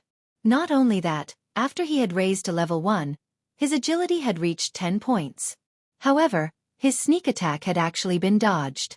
What sort of intuition did Shifeng have? Friend, we have no hatred or enmity between us. It isn't good doing something like this. Shifeng focused his gaze on the newly appeared assassin as he coldly said, so, if you wish to place blame, then blame yourself for angering us. Shadow. It is too late even if you regret it now. Quiet Wolf said excitedly. He held his dagger in reverse grip, paying attention to Feng's every movement. Quiet Wolf had been following Feng while also reporting his location. He never imagined that they would meet an elite monster. The Snow Fox's current target was Feng. Although Feng had good skills, with the Snow Fox holding him back, Quiet Wolf could definitely find a chance to kill off Feng's remaining strand of life. Then he could kill the Snow Fox. There were only benefits for him. As for the Cursemancer on the side, he was just garbage that was not even worth mentioning. Naturally, the Snow Fox wouldn't care about any of this. It just knew that it had to kill Feng. The Snow Fox suddenly bellowed, its snow-white skin turning into a flaming red. Its body also increased in size and its HP rose by 20%. Then, the Snow Fox activated its final skill, Tearing Bite. The skill amplified its damage by 50%, also causing a bleeding damage of 30, lasting for 5 seconds. You can go and regret, now. I'll take care of this Snow Fox in your stead. Quiet Wolf rushed at Feng. He was prepared to kill off Feng the moment he dodged the Snow Fox. Chapter 12. A Timeful Parry. System. Player Quiet Wolf has attacked you and entered a yellow name state. Duration of 1 hour. Any players who attack yellow name players will not receive any penalty. Feng only had 31 HP remaining. Being attacked from both sides by the Snow Fox and Quiet Wolf put Feng in a very dangerous position. Despicable. Standing at a distance, Blackie scolded Quiet Wolf for sneaking an attack at such a moment. However, he couldn't change a thing about it. The two of them were too far apart. It was too hard for him to land a hit on Quiet Wolf. He could only aim his attack on the Snow Fox, hoping to kill it off a second earlier and not letting Quiet Wolf profit off of them. Although mages had high output, compared to hitting monsters, it was far harder to land a hit on players unless they stood still without moving. This was because the moment the dark arrow shot out, there would be a prediction line appearing. In a situation where the distance was great, players with good standards could usually dodge it. If it was an expert, then dodging it would be a piece of cake. Just as the Snow Fox and Quiet Wolf were about to rush up, the corners of Feng's mouth revealed a cold smile. He had been interacting with Quiet Wolf in shadow for years now, so he was extremely familiar with Quiet Wolf's strengths and habits. Feng took 2 steps back, forming a perfect triangle between the Snow Fox and Quiet Wolf. Feng gripped the novice sword tightly in front of his chest. He stood there without moving as he awaited the arrival of their attacks. Did he give up? Quiet Wolf started looking down on Feng when he saw Feng preparing to block with his sword. Although players could reduce the damage received by defending the attack, the Snow Fox was an elite. Even if Feng could defend it, the attack would still cause around 50 damage. With just 31 HP remaining, Feng couldn't even take a hit. The Snow Fox was a step ahead, biting towards Feng. Tearing Bite. Just in time. Instead of retreating, Feng advanced. He rushed towards the Snow Fox. The novice sword blocked the Snow Fox in its mouth. Using the life-saving skill Parry, Feng could block a frontal attack once. Feng then continued by lifting the Snow Fox. The Snow Fox had low power, so Feng had easily tossed it towards Quiet Wolf. Everything happened too quickly. Quiet Wolf, who was rushing towards Feng, could not react in time. In an instant, his shoulder was bitten by the Snow Fox. A damage of -164 appeared on Quiet Wolf's head. His HP was instantly cleared down to 0. How? Quiet Wolf was unbelievably shocked. His heart was filled with unwillingness as he stared at Feng's ridiculing smile. He never imagined that players could do such a thing. If he had known about it, he definitely wouldn't rush forward, just to get himself killed at this point. Regardless of how unwilling Quiet Wolf was, his HP had turned to 0. His body could only fall and turn into starlight. He had even dropped a piece of equipment. In the distance, Blackie became dumbfounded. He had even forgotten to attack the Snow Fox. Blackie, stop daydreaming. Hurry up and attack the Snow Fox. Feng yelled and rushed at the Snow Fox again. After Blackie started reacting again, he chanted a curse, madly attacking the Snow Fox without Quiet Wolf's disturbance. The near-death Snow Fox was just a decoration. Within 10 seconds, the Snow Fox released a wail before falling down. System. Rare Elite Cunning Snow Fox killed. Obtained 130 EXP. Feng was level 2 now, so this amount of EXP was nothing to him. What Feng was concerned about was the loot. Rare elites were the love of all God's domain players because of their shocking drop rates. Furthermore, this was the first kill of the Snow Fox, so the loot must be even better. It can't be. It actually dropped a weapon. Feng obtained a staff, an arm guard Blackwood staff, bronze rank. Level 1. Equipment requirements. Strength 5. Attack power plus 8. Intelligence plus 3. Vitality plus 1. Mana plus 30. Durability 2020. This equipment would greatly strengthen a mage. Not only was its attack power high, it even gave an additional 3 intelligence. If a mage equipped it, then their damage might increase up to 2 levels. Fox skin gloves. Common rank, leather armor. Level 1. Equipment requirements. Strength 3. Defense plus 4. Durability 20/20ths. On the other hand, Quiet Wolf had contributed a pair of level 0 common leathered shoes with plus 3 defense, and here I thought it was some grey trash equipment. It seems Quiet Wolf's luck isn't that bad, being able to obtain a piece of common equipment. Feng had a different view of Quiet Wolf now. Obtaining a piece of common equipment at the starting period of the game definitely depended on luck. However, Quiet Wolf's luck now benefited Feng instead. Swordsman could wear both plate armor and cloth armor. Now that Feng had 2 of these new items, his defense had increased by a lot. Blackie, your equipment. Feng passed the Blackwood staff to Blackie. However, Blackie did not receive the equipment. He had a hesitant look on his face. Killing the snow fox depended entirely on Feng. Blackie wasn't of much help, yet he had received the best equipment. A piece of bronze equipment no less. At this stage of the game, there weren't many players capable of owning such an item. It was extremely valuable. What's happened to you?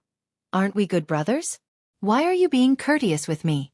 Besides, you're a curseman, sir. Once you've reached level 1, you can fully exert the staff's greatest capabilities.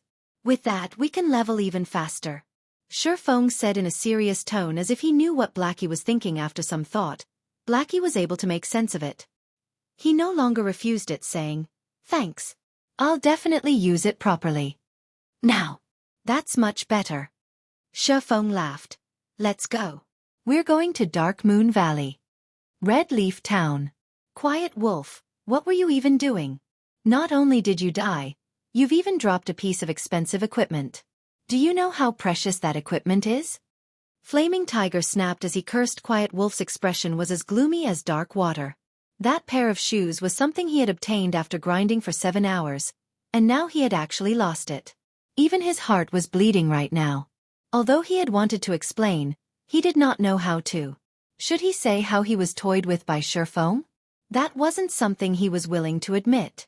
However, even if he wanted to snatch the equipment back, he wasn't an opponent for Feng. Brother Tiger, I discovered a rare elite in the wild. I didn't think I would be discovered by that kid when I was about to kill off the elite. That kid had even brought along another person. In a 1 versus 3 situation, I wasn't their opponent at all. Quiet Wolf pretended to be enraged as he turned black into white. He continuously tempted Flaming Tiger. That brat should have killed the rare elite by now. He must have obtained some good equipment. They were on the path towards Dark Moon Valley. We could still catch up to them if we chase after them. We might even be able to get back the equipment. Rare elite. Flaming Tiger's eyes started to shine. He no longer questioned Quiet Wolf. Instead, he was extremely interested in the loot of the rare elite. He said excitedly, "Let's go. We'll immediately chase after them. They actually dare to steal my equipment. I will make them regret even playing God's domain." Within a short moment, Flaming Tiger gathered all the members of Shadow Workshop present in Red Leaf Town. He brought along 11 workshop members and rushed towards Dark Moon Valley. No matter what, he wanted to kill off Feng and obtain his equipment at this moment. Feng and Blackie had already arrived at Dark Moon Valley. There was a smithy beside the flowing creek. Feng and Blackie quietly stood in front of it. They were looking at a bare-chested, middle-aged uncle. In his hand, the man wielded a steel hammer. Ding, dang. He kept hammering on the crimson red ore. Time slowly flowed by. Bit by bit. Brother Feng, are we still going to wait? It's already been half an hour now. Blackie said we have to wait. Without patience, he won't give us the quest. Feng affirmed in his previous life. Hammer trading had passed by this place on accident. He had discovered a smithy here. However, the blacksmith here didn't pay any attention to him regardless of how hammer trading talked to him. This had enraged hammer trading, so he decided to drag it on with the blacksmith. He kept standing to the side, sending death glares to the blacksmith. He had never imagined that after some time, the blacksmith would actively speak up. Not only that, the blacksmith even gave out a hidden quest. This had allowed Hammer Trading to learn the forging talent, becoming the forging master of the era. When Feng thought about obtaining the forging talent, coupling it with the Book of Forging, advancing into an advanced forging apprentice became a very easy task. When that time came, gold coins would rain into his pockets after waiting for more than 10 minutes. "Do you too have an interest in forging?" The middle-aged blacksmith suddenly asked. "Yes, sir. We've loved forging since we were young." Feng immediately said. The middle-aged blacksmith nodded his head, saying in a satisfied tone, "Then since you love forging, I can teach it to you. But first, could you help me retrieve 100 pieces of meteorite ore? They can be found on the west side of Crimson Star Mine." "Of course. We would gladly be at your service." Feng respectfully answered. System. Hidden Quest Road of Forging accepted. Player is requested by Forging Master Jack to obtain 100 pieces of meteorite ore from Crimson Star Mine. Crimson Star Mine was the nest of level 4 kobolds. These monsters loved ore the most. They would spend every day mining within the mines. As such, kobolds were born with great strength. However, they had short limbs. Because they stayed underground for long periods of time, their range of vision was short. They could only detect enemies within a 35-yard distance. This distance was also the maximum range of attack for a mage at the mine's entrance. There were many kobolds walking around. An entire group of them would be attracted even if only one of them was attacked kobold. Level 4. HP 420. Here. First, some food and drink to fill ourselves. We'll start work after that. Feng brought out a black steel beer and an apple pie. Blackie didn't understand what Feng was trying to do. But since it was Feng's request, he must have his own reasons. Blackie sat down and started eating. 10 seconds after eating the apple pie, all of Blackie's attributes were suddenly increased by +1 points. The effect lasting 30 minutes. After drinking the black steel beer, Blackie's vision started becoming hazy. When he looked at the distant level 4 kobolds, their levels were suddenly reduced by 2, becoming level 2. Alright, let's start then. A bottle of black steel beer's drunken effect only lasts 30 minutes. Feng stood up. He took out a smoke bomb and walked closer to the mine's entrance. Then, he threw it at the group of level 4 kobolds. There were currently over 10 of them. Their smoke bomb, able to reduce the visibility in a radius of 10 by 10 yards. Duration of 1 hour. The smoke bomb was able to reduce a monster's vision by 10 yards. It wasn't particularly useful against other monsters. However, it was great when facing kobolds. Their vision was now reduced to 25 yards. As long as a mage attacked from a 30-yard distance, the kobolds would not be able to spot them at all. They could only stand there and wait for their deaths. Attack! Feng pointed to the kobolds within the smoke. Blackie was half-doubting Feng's actions, but he still chose to believe in Feng. His mouth started chanting a curse. A moment later, a dark arrow shot out, landing directly on the foremost kobold. Chapter 13. Blackie's Good Luck. The kobold within the smoke was hit. 21 damage appearing above his head. The kobold became furious after being inexplicably attacked. Like a searchlight, the kobold looked around in all directions with his blood-red eyes. Such an action had also caused the other kobolds to start being on guard within the forest. Blackie's heartbeat kept on speeding up. He was extremely panicked. Although the kobolds looked to be level 2, their attributes 100% belonged to a level 4. Drinking the black steel beer allowed a player to become drunk, significantly increasing the player's courage. As a result, all enemies seen by the player would have their levels reduced by 2. However, this would not reduce the kobolds' attributes. If these kobolds came rushing at them, only death awaited Feng and Blackie. Yet Blackie's worries were for naught. The attacked kobold looked at its surroundings. However, it did not discover any enemies. After whining for a bit, it returned to its original state. The other kobolds also stopped paying attention to their deranged companion as they continued walking about. Relax. They won't attack us as long as you maintain a 30-yard distance. Feng clapped Blackie's shoulders as he confidently commented. He had been planning all this ahead of time. Otherwise, he wouldn't have spent that much money buying all those items. Blackie became even more courageous after Feng's encouragement. He continuously chanted curses and shot out dark arrows. The kobold only had 420 HP, and it couldn't withstand Blackie's bombardment at all. After receiving more than 20 dark arrows, it breathed its final breath. Meanwhile, the other kobolds by its side did not show any reaction at all. Blackie became excited when he saw the first kobold fall. He had killed a monster 4 levels higher. Although the EXP was shared due to being in a 2-man party, the amount of EXP he received was still plenty. His experience had risen by 5% within an instant. This meant that Blackie would level up after killing 20 kobolds. He was even safe and unharmed. If the monsters did not disappear completely, their leveling speed would be terrifying.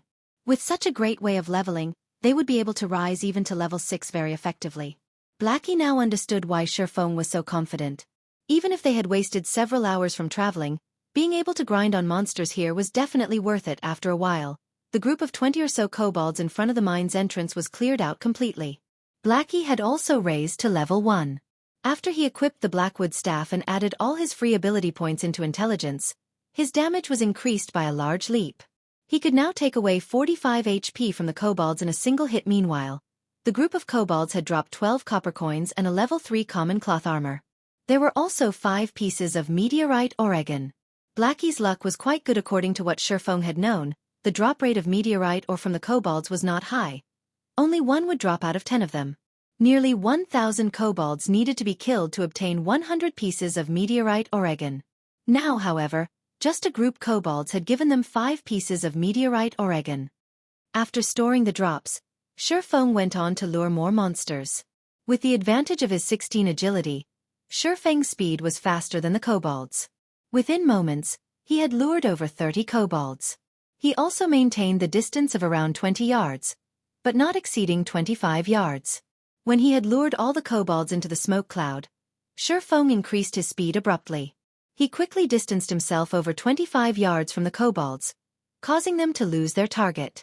After losing their target, the kobolds stood on the spot in a daze. Blackie, who stood over 30 yards away, took the chance to attack the group of over 30 kobolds. Took less than 10 minutes to be cleared. They dropped another 21 coppers and 6 pieces of meteorite ore. Feng and Blackie's experience also greatly increased in such a way. Feng continued luring monsters while Blackie continued dealing damage. Although the process felt mechanical and boring, Blackie was not complaining one tiny bit. On the contrary, he became even more vigorous with each kill. He wished he could just kill all day without resting. After an hour, Blackie's level had also risen to level 2. His dark arrow rose to level 3, and his damage went from more than 40 to more than 60. Such a rocket-like leveling speed made him speechlessly happy, giving him even more motivation to aim for level 3. Their kobold killing efficiency also increased by quite a bit with Blackie's greatly improved damage. The only downside was the increase in MP consumption following the dark arrow's level up. Fortunately, there was the magic water that Feng had bought. With it, Blackie could fully regenerate his MP before Feng had lured a new group of monsters, allowing him to deal damage without pause. Meanwhile, Feng was observing Blackie's condition while he lured a suitable number of kobolds. Other than that, he was just picking up the loot. The number of copper coins and meteorite ore were steadily increasing. After another hour of Blackie's effort, they had managed to collect 73 pieces of meteorite ore, 6 pieces of common equipment, and 264 coppers. They would be able to gather the remaining meteorite ore if they grinded for another hour. The system notification rang out just at this moment. System. Player Lonely Snow has sent you 10 coppers. Subsequently, Feng received a communication request. The person contacting him was Lonely Snow. You are? Feng had just finished luring a group of monsters. Since he had nothing to do, he accepted the call request. Hello, brother expert. I'm Lonely Snow. We met before at the town hall, and you've even pointed me to a grinding spot. That place was just too great. There wasn't anybody stealing mobs from me, and I could also easily handle them. I'm already level 2 now. I've also looted a lot of materials and copper coins. I've already mailed you the 10 coppers. I wonder if you've received it. Lonely Snow was extremely excited. Previously, he was worried that this expert would not bother with him any longer. This was because experts were usually very proud. They wouldn't even look at minor characters like him. Lonely Snow had earned over 60 coppers from that treasured location he purchased. His level had even risen to level 2, leading the other players by quite a lot. Spending 20 coppers for this were definitely worth it. So it was you. I've received the 10 coppers. Feng only remembered about it after being reminded. Indeed, there was such a matter. However, That was when he needed the money to kill the town mayor a little earlier, so he had just casually given out some pointers. He didn't really mind regarding the remaining 10 coppers. Brother Expert, the level 2 dungeon Deathly Forest has already been opened, so I wanted to invite you to dive into the dungeon. My friends are all veterans, and they're all level 2 now. They will definitely not drag you down. Of course, all swordsman equipment obtained from the dungeon will belong to you. Do you perhaps have the time? Lonely Snow was slightly nervous. Experts usually disdained bringing along other people, especially rookie newbies. It was the reason why Lonely Snow mentioned that there were level 2 veterans in the party. He was afraid Feng would just outright reject him. Deathly Forest. Feng had a deep impression of this dungeon. As long as the number of level 2 players in Red Leaf Town reaches a certain amount, the first level 2 dungeon in Red Leaf Town, Deathly Forest, would be opened. Along with the Deathly Forest's opening, players of God's Domain were made known to the difficulty of dungeons. Deathly Forest was only conquered after many players had reached level 4 or 5. Meanwhile, Deathly Forest's true purpose was to increase the number of skills a player could possess. The monsters within the dungeon mainly dropped the basic skill books for every job. However, the most precious item within the dungeon was the forging design. Only the final boss, Werewolf Fellet, dropped it with a very low probability. Feng was very interested in this forging design. If he could learn it, then he would be able to further progress in his plans. Fine. However, I have a condition of my own. I will be bringing a Cursemancer, so all Cursemancer and Swordsman equipment will belong to me. Also, I want all materials and design papers that the boss drops. If you all are willing to agree to this condition, then I can go with you. Feng had just casually asked for the majority of the profits. However, he did not feel anything wrong with it. This. Lonely Snow started sweating all over after hearing Feng's condition. As expected, an expert's asking price was definitely high. However, when Lonely Snow considered the strengths of a beta tester, he still reluctantly agreed. All right then, I agree. I'll tell it to the others. Expert, when will you be free to come? We'll meet at the dungeon's entrance in another 2 or so hours. Feng estimated Blackie's killing speed. In over an hour, they would definitely be able to finish gathering the 100 pieces of meteorite ore. That's good. Then I'll start preparing over here. I'll see you at the dungeon's entrance, Brother Expert. Lonely Snow ended the call, a heavy weight being freed from him at this moment. There were 3 other people standing beside Lonely Snow. Every one of them was level 2. What did that expert say? A handsome ranger asked. Lonely Snow explained it to them word for word. What dogs fart, expert? He's just here to take advantage and rip off equipment from us. What's the point of inviting him? If we add another 2 damage dealers, we can enter the dungeon all the same. A shield warrior angrily cursed. The male cleric standing at a side curled his lips, saying in a bad mood. Then he's saying that all mage-class equipment belongs to his friend. Lonely Snow advised, that person is a real expert. He's also a beta tester. He definitely has a deep understanding of the dungeon. He might even be able to guide us through it. Don't you all want to clear the Deathly Forest? So, what if he's a beta tester? He just had an extra month of experience in God's Domain and a rough understanding of it. Besides, the data has long been changed after the game's official release. Even if he knew a lot about the Deathly Forest, how much use could there be? The shield warrior asked in disdain. He felt that those beta testers were only lucky. Their actual skills and strength might not even be comparable to them. We'll see how it goes after they arrive. If it's no good, then by that time there will be a lot more level 2 players. It won't be too late, even if we find someone else by then. The leading ranger said after hearing this ranger speak. The others nodded their heads in agreement at this moment. There was a flash of light in Dark Moon Valley. Feng had finally raised to level 3. Unfortunately, the leaderboard for levels had yet to be opened.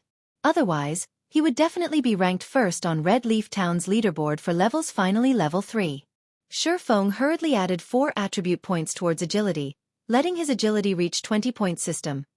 Player's agility has reached 20 points. Activating agility hidden basic skill fast and nimble. Active. When activated, possess a body exceeding the normal man body's degree of freedom is completely released. Feng suddenly felt a gush of strength from his entire body. He also felt his body becoming unspeakably agile. His 5 senses also received a great improvement. These improvements allowed Feng to better exert his body's potential. Besides Feng reaching level 3, the last kobold that Blackie killed had unexpectedly dropped a level 1 bronze equipment. Warbutcher Feng couldn't help but admire Blackie's luck. Common monsters of level 1 to 3 would not drop any bronze equipment. The drop rate of bronze equipment from level 4 wild monsters was 1 out of 10,000. Yet Blackie had actually got it. His luck was just heaven-defying, Brother Feng. What are the attributes? Let me see as well. Blackie said so excitedly. The Warboots attributes are quite good. Feng displayed the attributes. Recruits Warboots, bronze rank, plate armor. Level 1. Equipment requirement. Strength 6. Defense plus 8. Strength plus 1. Endurance plus 1. Movement speed plus 1. Durability 20/20ths. This is too great. With this equipment, Brother Feng's speed would become even faster, Blackie happily said. Before, it was only him who obtained a bronze equipment. It had troubled him to no end. Now that Feng had one as well, his heart became relieved as he said, Brother Feng, how many meteorite ore are we still missing? Not many. Just 4 more pieces. We'll be okay after another wave.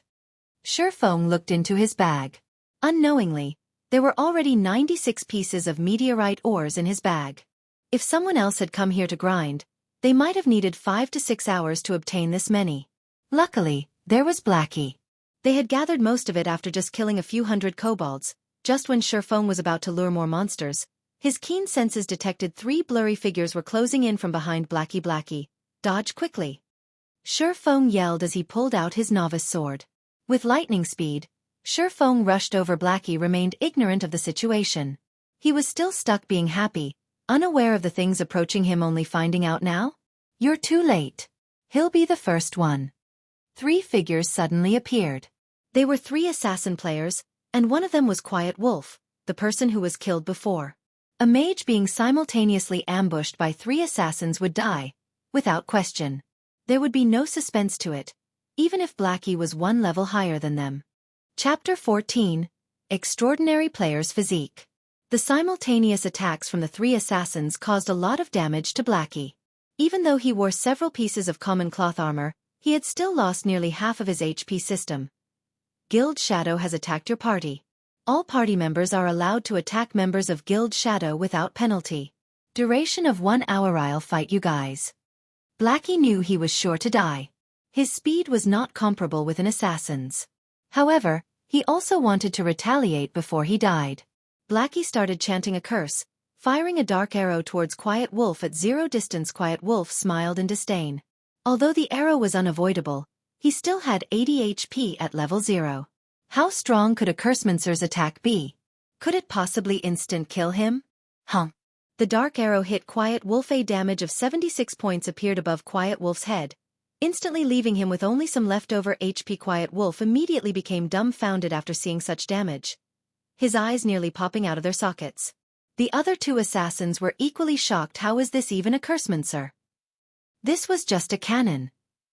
The person who dealt the damage was also shocked. Blackie had never imagined that the level 3 dark arrow would be so powerful in reality. However, it wasn't just the level 3 dark arrows taking effect.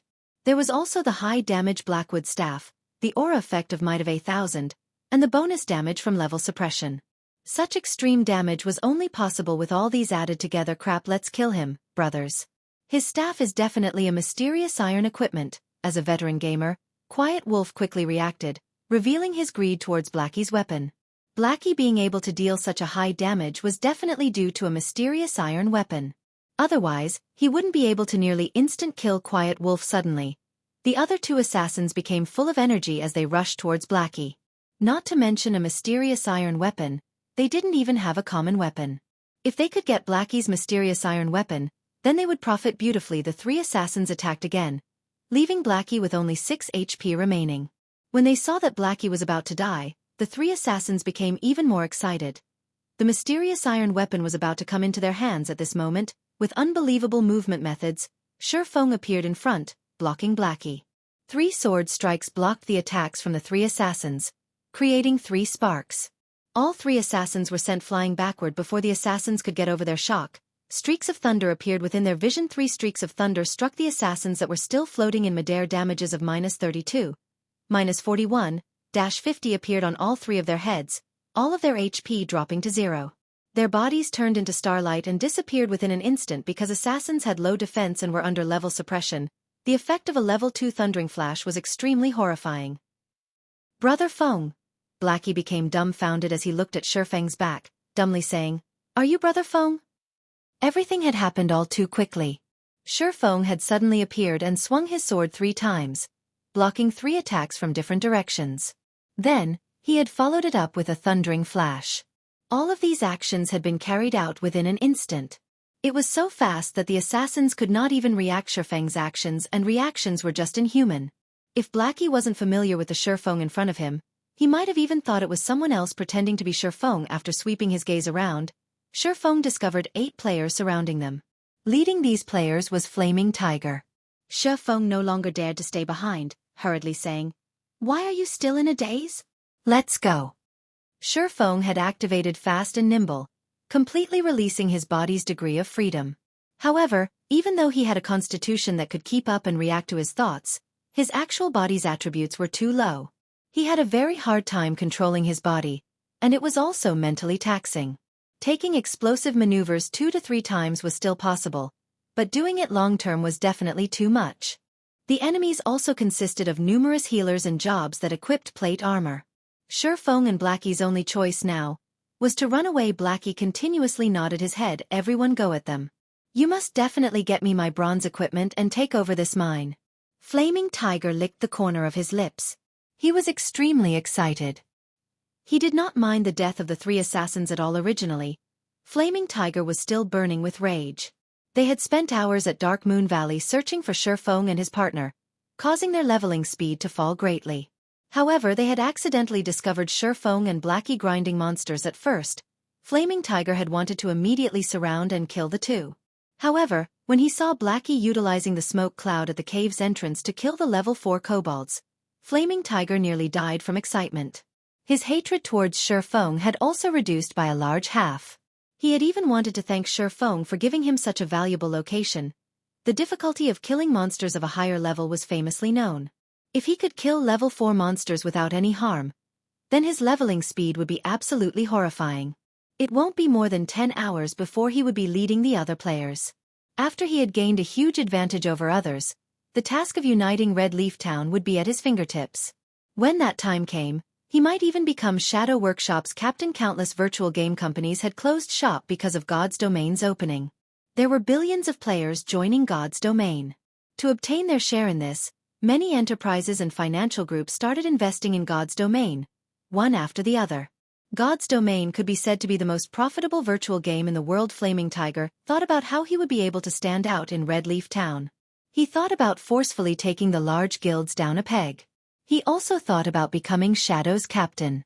When that time came, obtaining expensive cars, beautiful ladies, and luxury mansions were only a matter of time. When Flaming Tiger thought of these things, he became unspeakably excited. He had to appreciate Feng for giving all of these things to him. However, appreciation remained just appreciation. He still couldn't let the bronze equipment on Feng and Blackie go. "Brother Tiger, those 2 are too fast. We can't catch up to them." A berserker said they re lucky that they run fast. However, this precious piece of land is enough. Flaming Tiger's eyes shone when he looked at the mine. He had already fantasized himself leading Red Leaf Town with Flare. Brother Tiger, what about Quiet Wolf and the other 2? The 3 of them fell back to level 0. They also lost quite a lot of skill proficiency. An elementalist asked. Flaming Tiger rolled his eyes at his subordinate, asking, "Is this even a problem? You saw as well just now. The kobolds within the smoke cloud won't attack players if they're attacked from a distance. Those are level 4 monsters. Leveling will be easy, so hurry them over here." Brother Tiger is still the smart one.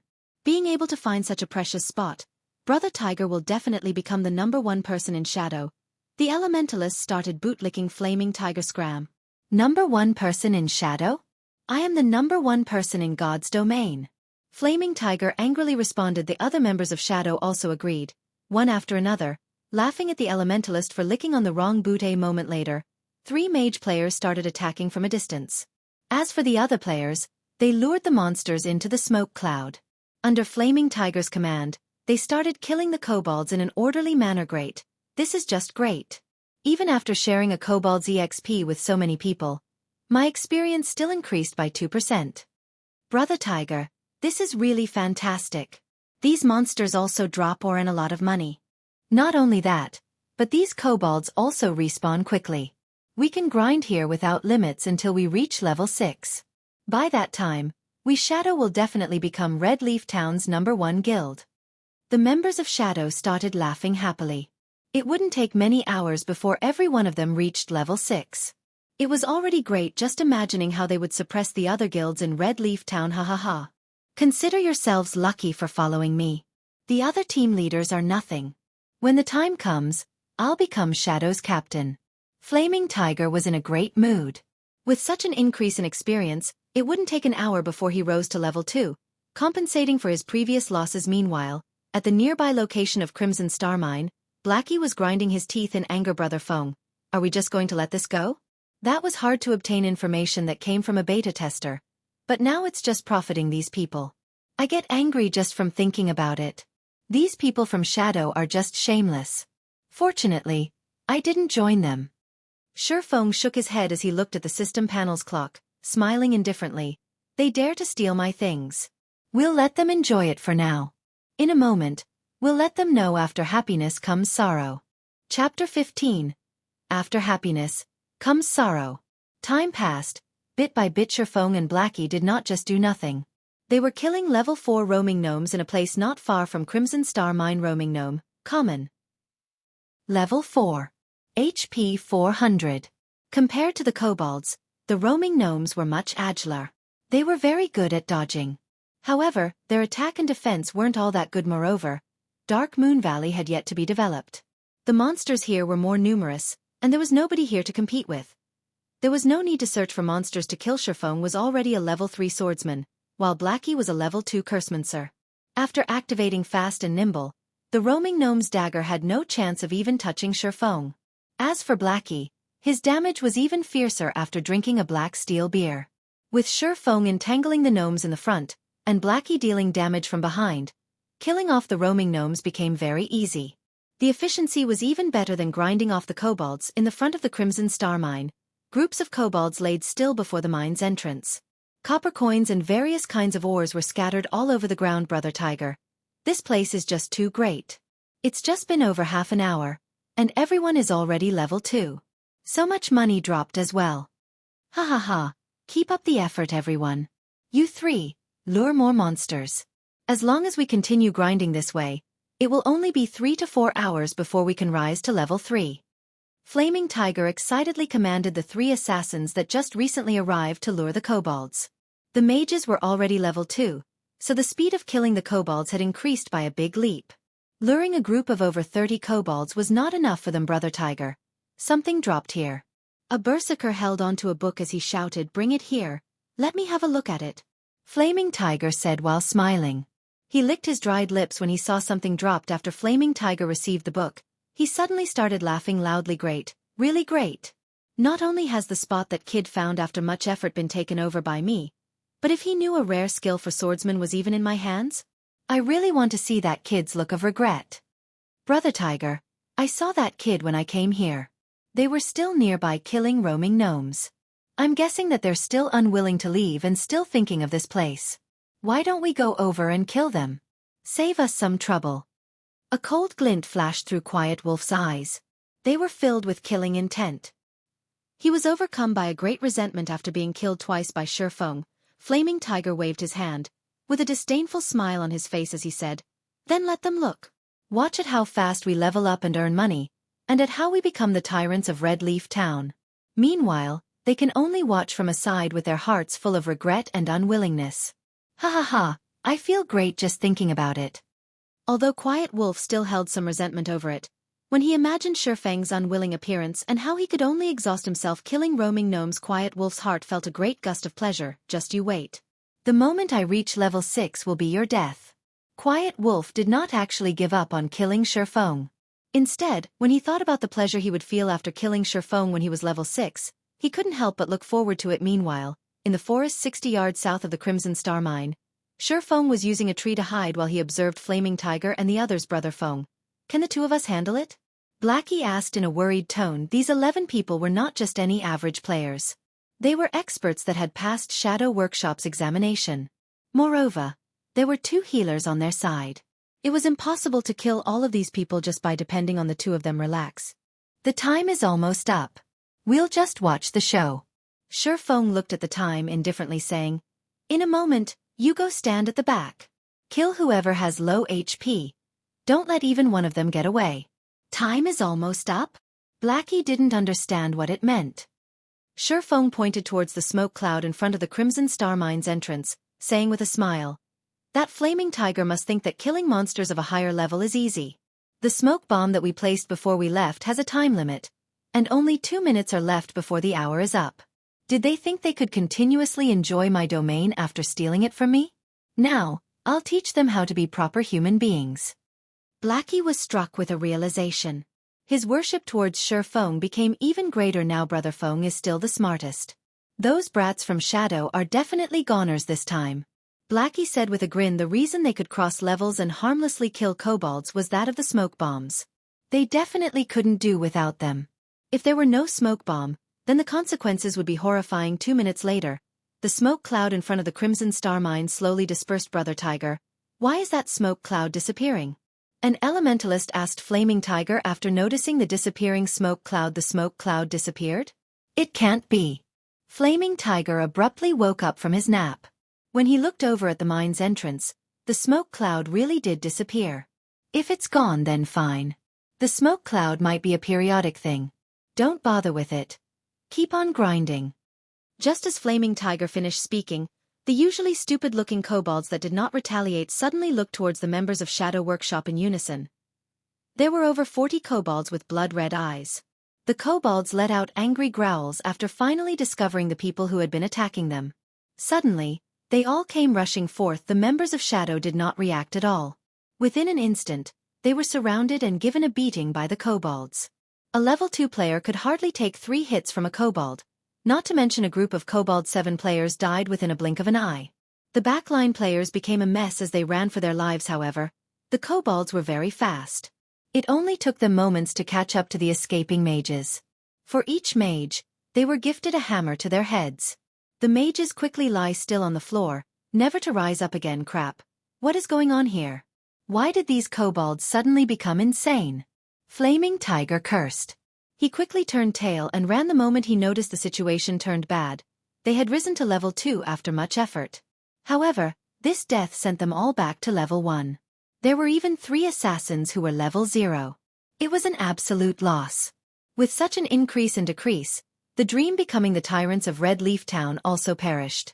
Instead, the current members of Shadow weren't even up to par with the average player. They were even further away from the other guilds. Flaming Tiger's heart started to bleed in pain. "We meet again, Brother Tycoon," Feng said with an indifferent smile. He currently blocked Flaming Tiger's escape path after seeing Feng's sneer. Even an idiot would understand that the Kobold's rebellion had something to do with him. "You're dead for sure, kid. You dare to actually scheme against me. If I don't kill you back to level 0, then my name will be read backward." All of Flaming Tiger's hair stood up in anger. He raised his shield and swung it at Feng. Compared to the other members of Shadow Workshop, Flaming Tiger's skills were clearly a tier higher. With one hand, he used his shield to block Feng's vision, while he used the other to stab his short sword towards Feng's vital point. It was simple, yet sinister, and it was very hard to stop. However, Flaming Tiger's confident strike struck air. "Where is he?" Flaming Tiger fixed his gaze to the front. However, there wasn't even a shadow of a person present over here. Feng stood behind Flaming Tiger, his sword waving down. Chop. A damage of -36 appeared above Flaming Tiger's head. His HP had instantly gone from 220 to 184 when Flaming Tiger was hit. He hurriedly spun around and used Shield Bash. However, Feng had long since seen through Flaming Tiger's movements.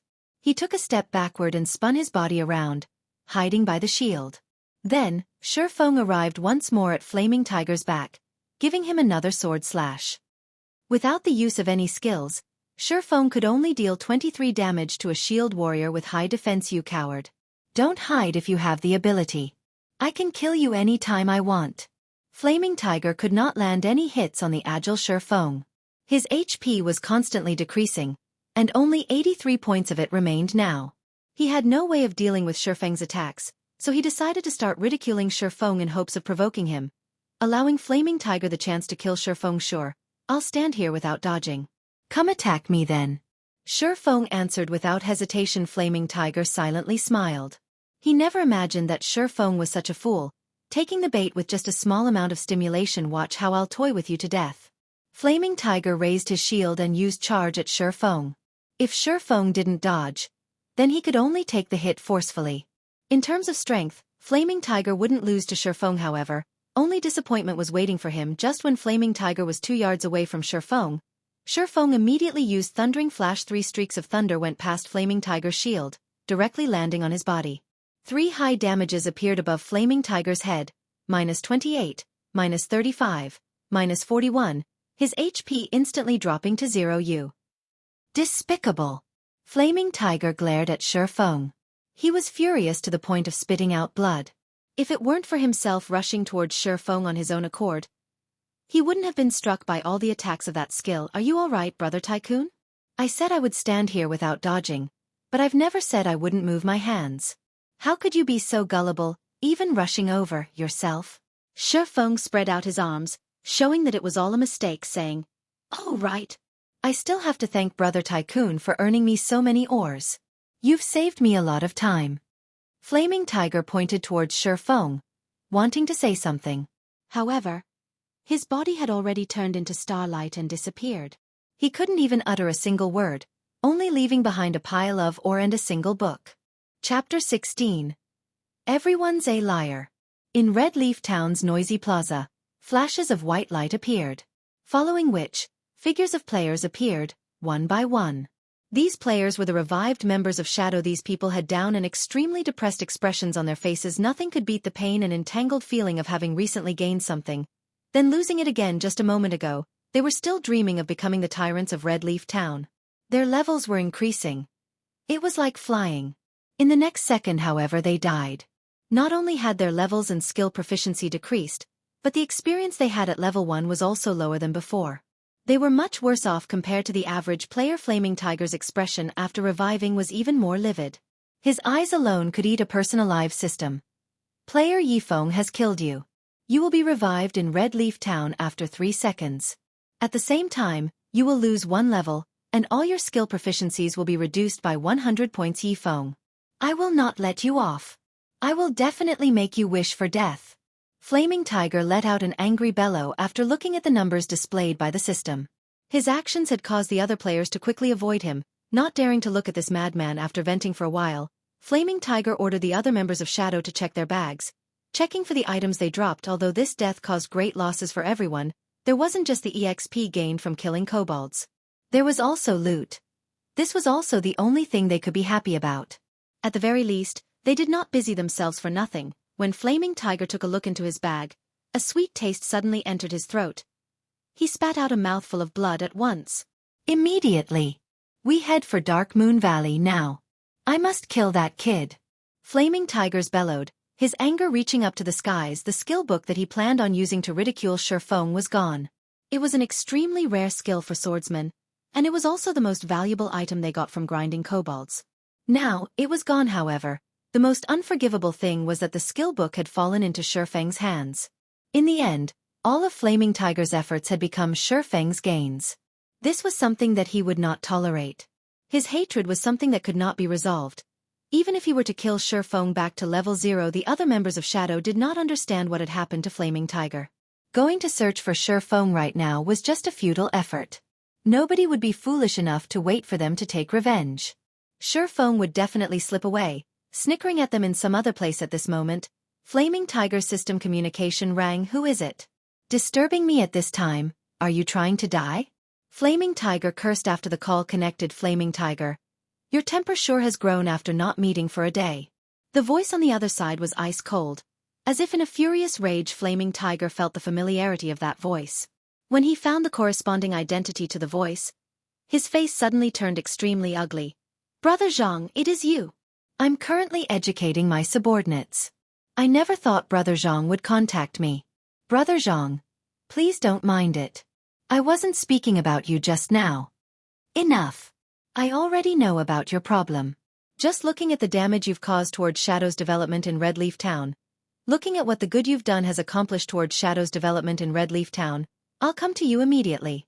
From now onwards, you don't have to continue being Red Leaf Town's team leader. Silent Rain, the team's elementalist, will take over temporarily. If you're still not level 2 by the time I arrive in Red Leaf Town, then you can just get lost. Shadow doesn't need garbage. Flaming Tiger became spiritless after hearing these words. His hatred for Feng would never be washed away, even by the 5 lakes and 4 seas. Meanwhile, in Dark Moon Valley, Feng and Blackie were picking up the drops from the members of Shadow. Feng was currently holding the skill book dropped by Flaming Tiger. Flaming Tiger really is too generous. He had even left me such an item. Feng chose to learn the skill without hesitation. Wind Blade, Action Type. Requires Sword. Level 1. Proficiency 0/300. Ambush an enemy outside 5 yards and within 30 yards. Movement speed will be increased by 40% when rushing towards the target, and attack speed increased by 20% for 3 seconds cooldown. 25 seconds. A swordsman mobility would be greatly increased with this skill. It was a great counter to rangers and mages who love to kite. Brother Feng, the meteorite ore we need are all here. There are also quite a few bronze Oregon. Shadow really helped us big this time. Blackie laughed loudly. As he was collecting the ore from the ground, he noticed a piece of dark green Oregon. Picking it up, he asked, Brother Feng, what is this star crystal? When Feng heard about the star crystal, he ignored the meteorite ore below his feet, instantly turning around and running towards Blackie. Damn, it really is a star crystal. Blackie, your luck is really too good. You even picked up such a thing. Feng said excitedly as he carefully looked at the dark green ore. After receiving it, every monster in the world had a chance of dropping a star crystal. The chances were 1,000,000 to 1. Maybe it was trash to other people, but to Feng, it was a priceless treasure. It was also the thing he needed the most. Brother Feng, what is this star crystal for? Blackie curiously asked. Feng was usually calm and indifferent. Such an excited reaction from him displayed the preciousness of the star crystal. It's for eating, but not for players. Feng smiled slightly but did not continue explaining as he kept the star crystal. It's for eating? Blackie was slightly confused. Who would eat a rock? However, Feng must have his own reasons for not explaining, so Blackie did not continue asking about eat. A moment later, all the drops were collected. They had received a total of 14 pieces of meteorite ore and 32 pieces of bronze Oregon.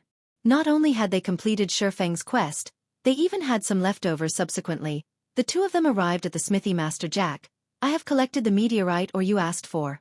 Feng handed over all of the meteorite ore, not leaving even one behind. These were all quest items.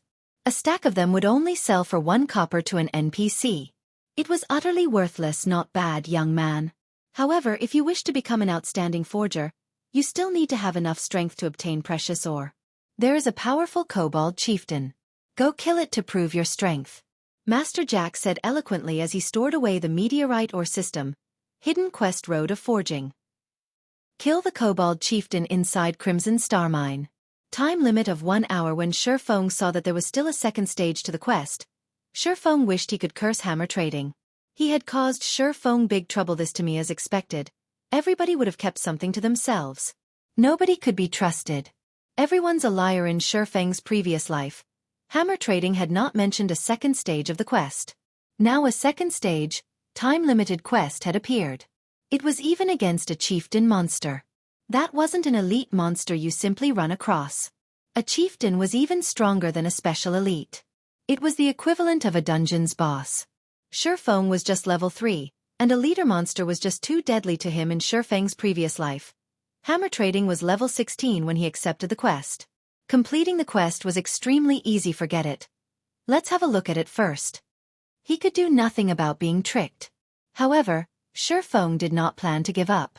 The forging talent had too great of a use, and Feng must learn it, following which, Feng and Blackie cleared the way of kobolds as they headed towards the deeper parts of the Crimson Star Mine. Compared to the kobolds at the entrance, the kobolds inside were no longer level 4, they were level 5. They took more time and energy to kill. Often, another kobold would respawn before one was killed. If there weren't enough black steel beer to reduce the kobold's level by 2, then Feng and Blackie's killing speed would be completely unable to keep up with the respawn rate. Half an hour later, Feng and Blackie arrived at the deepest part of the Crimson Star Mine. It was a large piece of empty land. There were over 10 kobolds mining for or in the surroundings. There was a huge figure standing in the center of the empty area. It was a kobold that wore armor, and it was constantly giving out commands to the other kobolds. Kobold Chieftain, Chieftain rank. Level 5. HP 2100/2100. Just its HP alone could cause a person despair, not to mention the heavy armor worn on the Kobold Chieftain.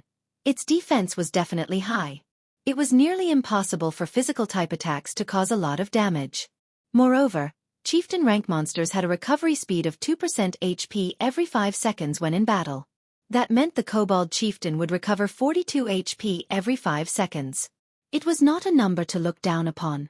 An average level 5 player with physical-type damage might not even be able to deal 42 damage within 5 seconds. As for using the smoke bombs to kill the Kobold Chieftain safely, that was completely impossible. A Chieftain monster's range of vision was extremely wide. Even a kobold would have a vision range of 55 yards. Using the smoke bomb to reduce its vision by 10 yards would still leave it with 45 yards. Even for rangers, who had the furthest firing range of 40 yards, it was not enough. Feng thought through it again and again as he looked at the Kobold Chieftain before him, helplessly laughing. Do I really have to use that? Chapter 17. Magic Weapon Released. Famed Swordsman Born. Brother Feng, can we really beat this Kobold Chieftain? Blackie had not an ounce of confidence in him when he looked at the Kobold Chieftain. Ignoring its horrifying amount of HP, the giant axe on its back was enough to terrify someone. If Blackie were hit with that axe, he would definitely turn into meat paste within an instant. I don't know. Feng shook his head. Plans can never keep up with change. There was not a single terrain within the mine that could be used. They could only fight the Kobold Chieftain head-on if they wanted to kill it. The Kobold Chieftain was the most powerful monster Feng had met up with to this point. If he had enough time, Feng would come here when he was level 5, with a full body of bronze equipment. He would have an 80% chance by then. However, there was little left of the time that Forging Master Jack gave him. If he wanted to finish the battle within the 20 minutes remaining, then he would need to send out a small party of level 5 elites to do so. However, there were only 2 of them. Their equipment was also poor. Trying to kill the Kobold Chieftain within 20 minutes was utterly impossible. However, there would be dire consequences if the quest was not finished. There was only one chance to do this hidden quest. If it failed, Feng would not be able to receive it ever again. Thus, Feng was even more unwilling to give up this quest. I can only try it.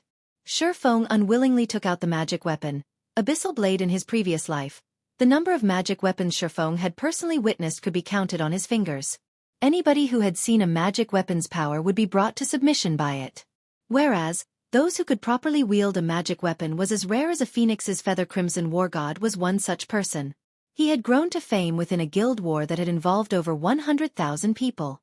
During that war, Crimson War God held a bloodied magic weapon, the Crimson Ghost Axe. He rushed into groups of thousands of warriors with the axe and slaughtered. There was no one who could block his giant axe. In the end, the enemy guild was forced to retreat in embarrassment. Crimson War God had created the scene of one man defending against 10,000. After that war, he built up the glorious War God Empire. There was also the madman, Windchaser. He held the magic weapon, Evil Spirit's Roar. With only the bow in hand, Windchaser had single-handedly defended a city. Of the thousands of enemy players, not one of them could enter within 100 yards of the city. Using a single arrow, Windchaser had even sniped Outstandingly Extraordinary, the guild leader of Imposing Expert. Outstandingly Extraordinary had been standing further than 100 yards from the city at that. To me, as long as they were a magic weapon user, then they would be famous, top-tier experts in God's domain that were respected by all system. Do you wish to bind the Abyssal Blade? Feng sucked in a deep breath, choosing to bind. He did not care anymore about the backlash of the magic weapon. Since those people could control the magic weapons, then how could he, as a reincarnated person, lose to those newbies that had yet to grow up? The moment the binding was finished, Feng could clearly feel his entire body's strength being sapped away. His levels, as well, dropped one after the other, becoming level 0 within an instant. In another moment, however, a force of strength started flowing through his body. His body's current constitution was even stronger than when he was level 3 when he checked the Abyssal Blade attributes. Feng became even more shocked. Abyssal Blade, magic weapon, one-handed sword. Attack power 24. All attributes plus 10. Attack speed plus 3. Ignore monsters level by 5. Attacks have a 15% chance to cause 2x damage, 10% chance to induce Doom Curse, reducing all stats by 30%, lasting 20 seconds if wielder belongs to any swordsman job, all skill levels +2. Increase free ability points received by 2 points for every increase in level equipment level 0. Can be leveled up. Devour 10 level 5 bronze equipment and 1 level 5 mysterious iron equipment to level up to level 5. Can be evolved, unknown. Additional skill 1. Phantom Kill. Instantly creates a doppelganger. You can control this doppelganger. Doppelganger will have 50% of original body's attributes and all skills. At the same time, doppelganger and the original body can be swapped. Duration of 30 seconds cooldown. 5 minutes. Additional skill 2. Abyssal Bind. Binds enemies and prevents movement, reducing defense by 100%. Duration of 3 seconds cooldown. 1 minute. Additional skill 3. 9 Dragon's Slash. Instantly create 9 phantoms of the Abyssal Blade for the wielder to use. Each phantom sword is capable of dealing up to 30% damage. Duration of 20 seconds cooldown. 5 minutes. The Abyssal Blade was personally created by Master Smith Ulysses, using the Black Dragon King's fangs as material. It is one of 36 famed swords, and it is ranked 31st. However, this sword has been cursed by the Black Dragon King. Aside from being able to provide the wielder with immense strength, there would be a backlash after a certain period of time. If the wielder is unable to suppress the backlash, the wielder will receive the curse of the Black Dragon King, permanently reducing all attributes by 50%, unable to be dropped, unable to be traded. Seeing such attributes and these many additional skills, the Abyssal Blade was no different than a god's weapon. However, there were still 35 of these famed swords, and the Abyssal Blade was just one of the lower-ranked ones.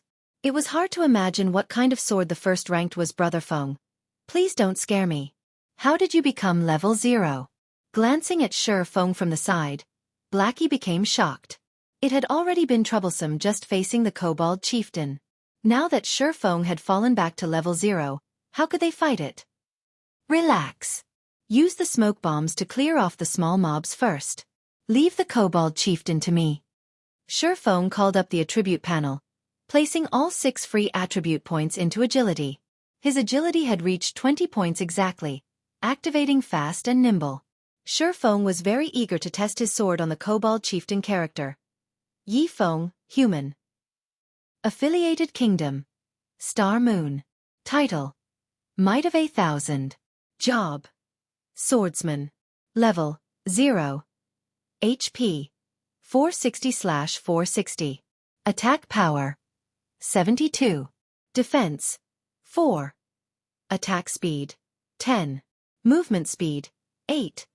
Attributes: Strength 24, Agility 20, Endurance 22, Intelligence 13, Vitality 13.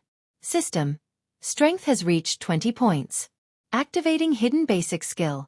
Smashing Fists. Able to destroy trash weapons with bare hand system. Endurance has reached 20 points.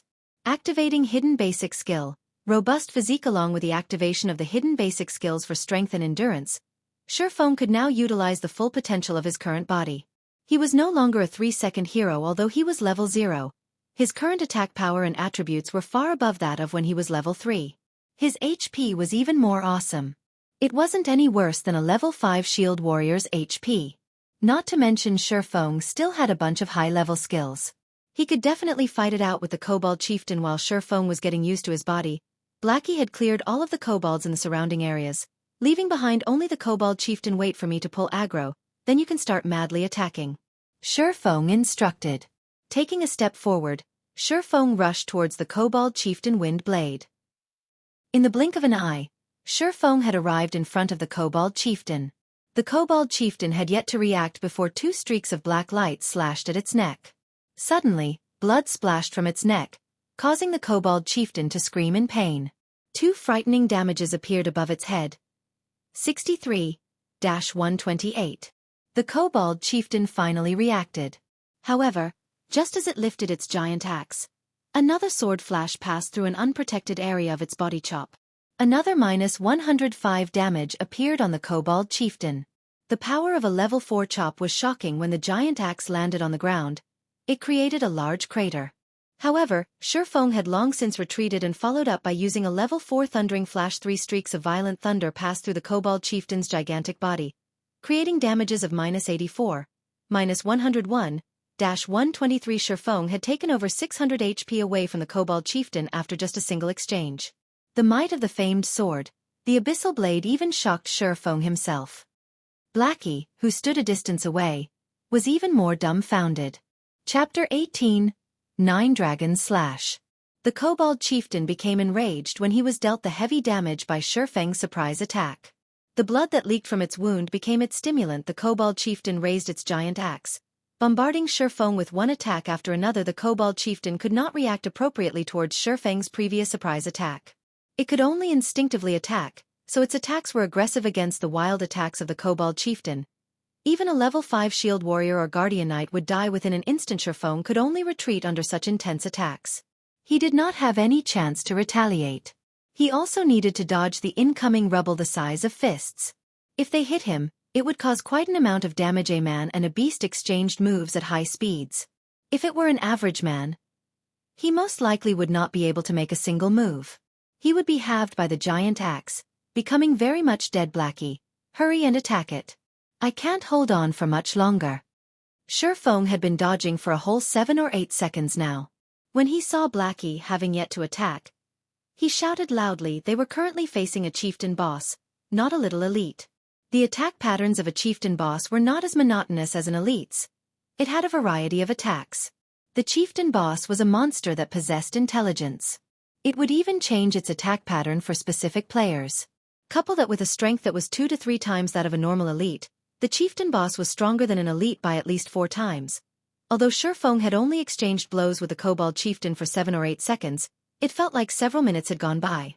Just from blocking attacks and the occasional counterattack had already taken over 100 HP from Feng. If this situation continued, it wouldn't be long before his HP reached 0 with the famed sword, Abyssal Blade. Feng's attributes were greatly increased.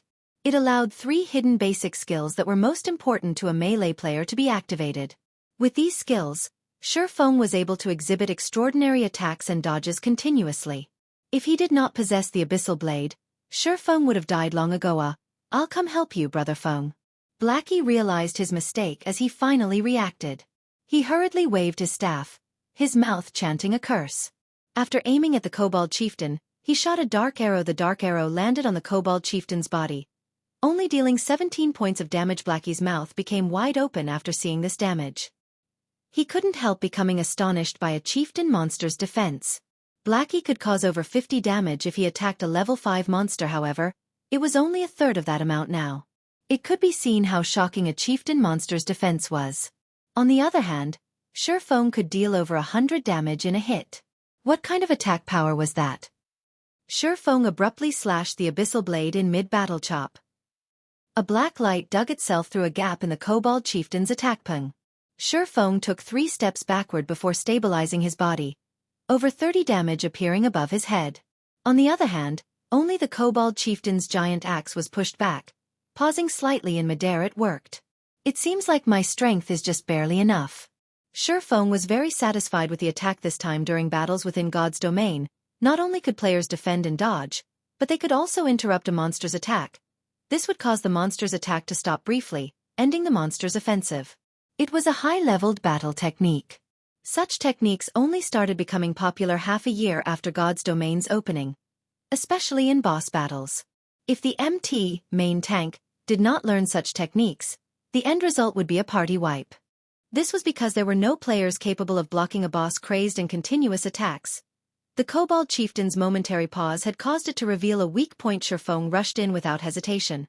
Gathering all his strength into his hand, Feng gripped the Abyssal Blade tightly and continuously struck the Kobold Chieftain. 4 streaks of sword light hit the unarmored parts of the Kobold Chieftain.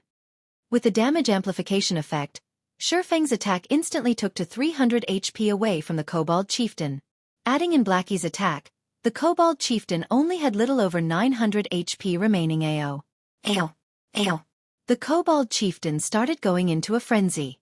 It threw its giant axe to a side, pulling out 2 machetes from its waist. The change in weapons caused the Kobold Chieftain's attack patterns to change. If the Kobold Chieftain was a berserker when he held the giant axe, then after wielding the pair of blades, the Kobold Chieftain was a dual-wielding swordsman. The Kobold Chieftain now combined strength with agility. No longer just using violence to oppress its opponent, the attack pattern of the pair of blades was no longer monotonous. The Kobold Chieftain's attack speed had a large increase as well.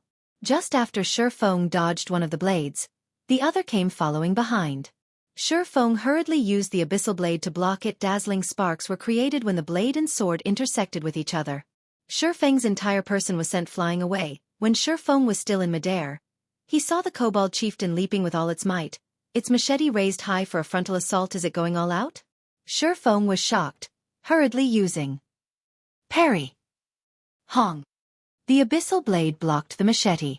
However, Feng was like a meteorite as he fell heavily to the ground. Feng had thought the Kobold Chieftain's attack to be over. However, as it fell from the sky, its twin blades plunged downwards as well. With Feng's chest as their target, Feng was unable to move to dodge the attack. Phantom kill. Instantly, a doppelganger of Feng appeared 3 yards away from him. With lightning speed, Feng swapped places with his doppelganger when the Kobold Chieftain landed. Both its blades stabbed into the doppelganger's chest. The doppelganger's HP madly fell, over 300 HP disappearing within an instant. Just as the Kobold Chieftain revealed an excited smile, Feng appeared behind its back. The Abyssal blade in his hand was also letting out a faint black glow. 9 dragons slash.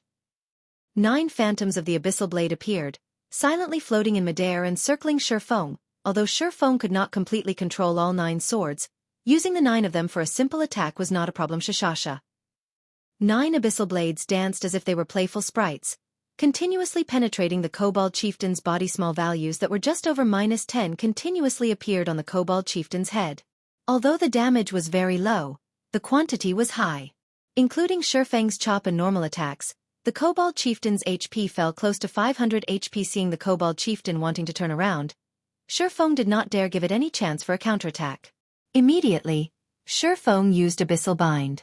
The Kobold Chieftain could not move for 3 seconds, and its defense was reduced by 100% in a battle, where even blinking would get you killed. 3 seconds was enough to change the results. The Kobold Chieftain could not move after being bound by the pitch-black chains which came from the Abyssal blade. The 9 Abyssal blades continued attacking without stop, creating damages of over -20 with each hit. The Kobold Chieftain's HP madly fell, leaving it with only around 200 HP within a moment. The Kobold Chieftain bellowed as it became thoroughly berserk, its body size becoming 2 folds larger. Feng watched as the 3 seconds passed by. The Kobold Chieftain's strength was no joke after becoming completely berserk. Its strength had increased by at least 30%. However, all of Feng's attacks and life-saving skills were still on cooldown. As if having seen through Feng's distress, the Kobold Chieftain's face revealed a mocking expression. 2 large blades came crashing toward Feng, their speeds like that of flying arrows at the moment of life and death. Feng noticed a Kobold miner respawning from the corner of his eyes. Immediately, Feng activated Gravity Liberation, followed by Wind Blade with lightning speed. Feng dodged the chop from the twin blades and rushed towards the Kobold miner's front. Ayo. When the Kobold Chieftain saw the near-death Feng actually dodging its attack, its strong legs abruptly stomped on the ground, pushing it straight towards Feng. Blackie felt chills down his back as he watched Feng fighting. Regardless, his mouth never stopped chanting curses, sending out one dark arrow after another. However, the Kobold Chieftain's speed was too fast. Trying to hit it was just too hard.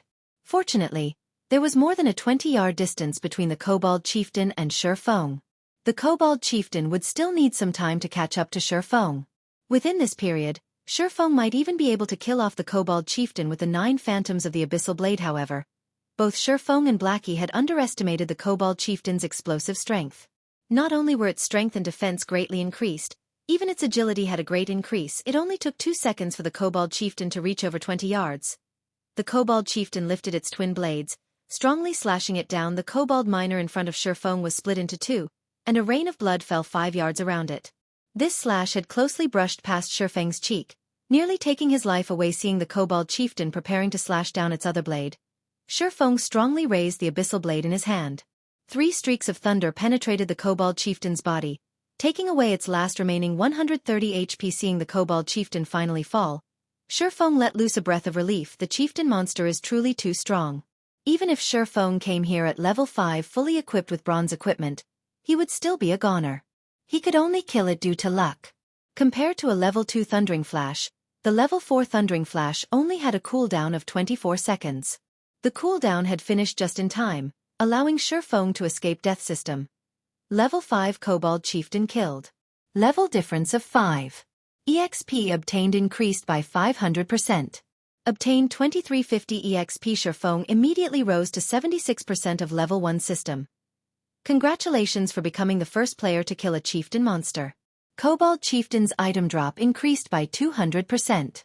Reputation in Star Moon Kingdom increased by 10 points suddenly. The Kobold Chieftain's body started expanding. Its size continued increasing until its body exploded with a boom, scattering a pile of items all over the floor. Chapter 19. Evil Whip.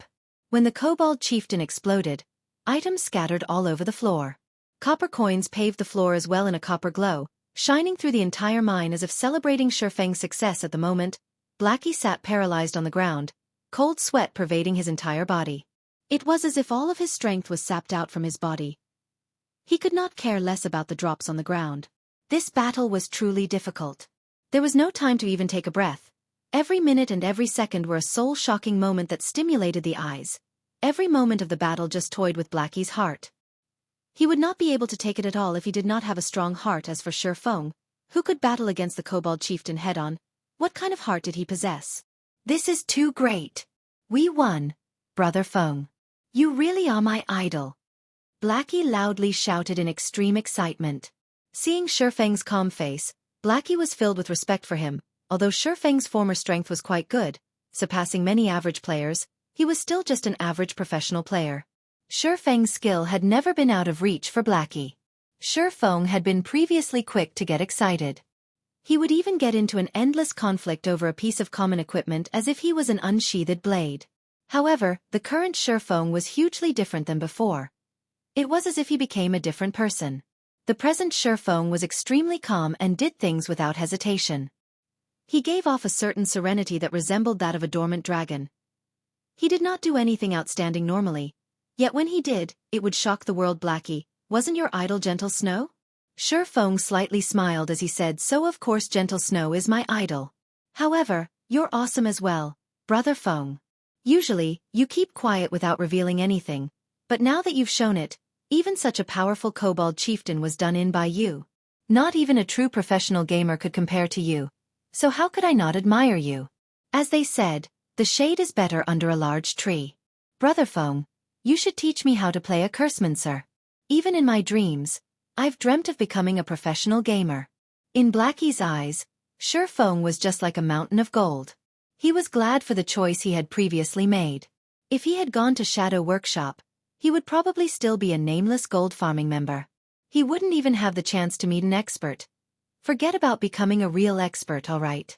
Feng smiled. Blackie's character was just so straightforward. When Feng was fired in his previous life, Blackie had resigned as well, without hesitation. Blackie had given up a job with an annual income of millions just to share the suffering together with him. Naturally, Feng wouldn't betray Blackie. He would teach Blackie whatever he could. Although Feng had not played a Cursemancer before, he had still observed plenty of expert Cursemancers. Feng knew the general direction to develop a Cursemancer, and it was more than enough to give pointers to Blackie. Brother Feng, how do you think I should place my points early on? Do I go full intelligence?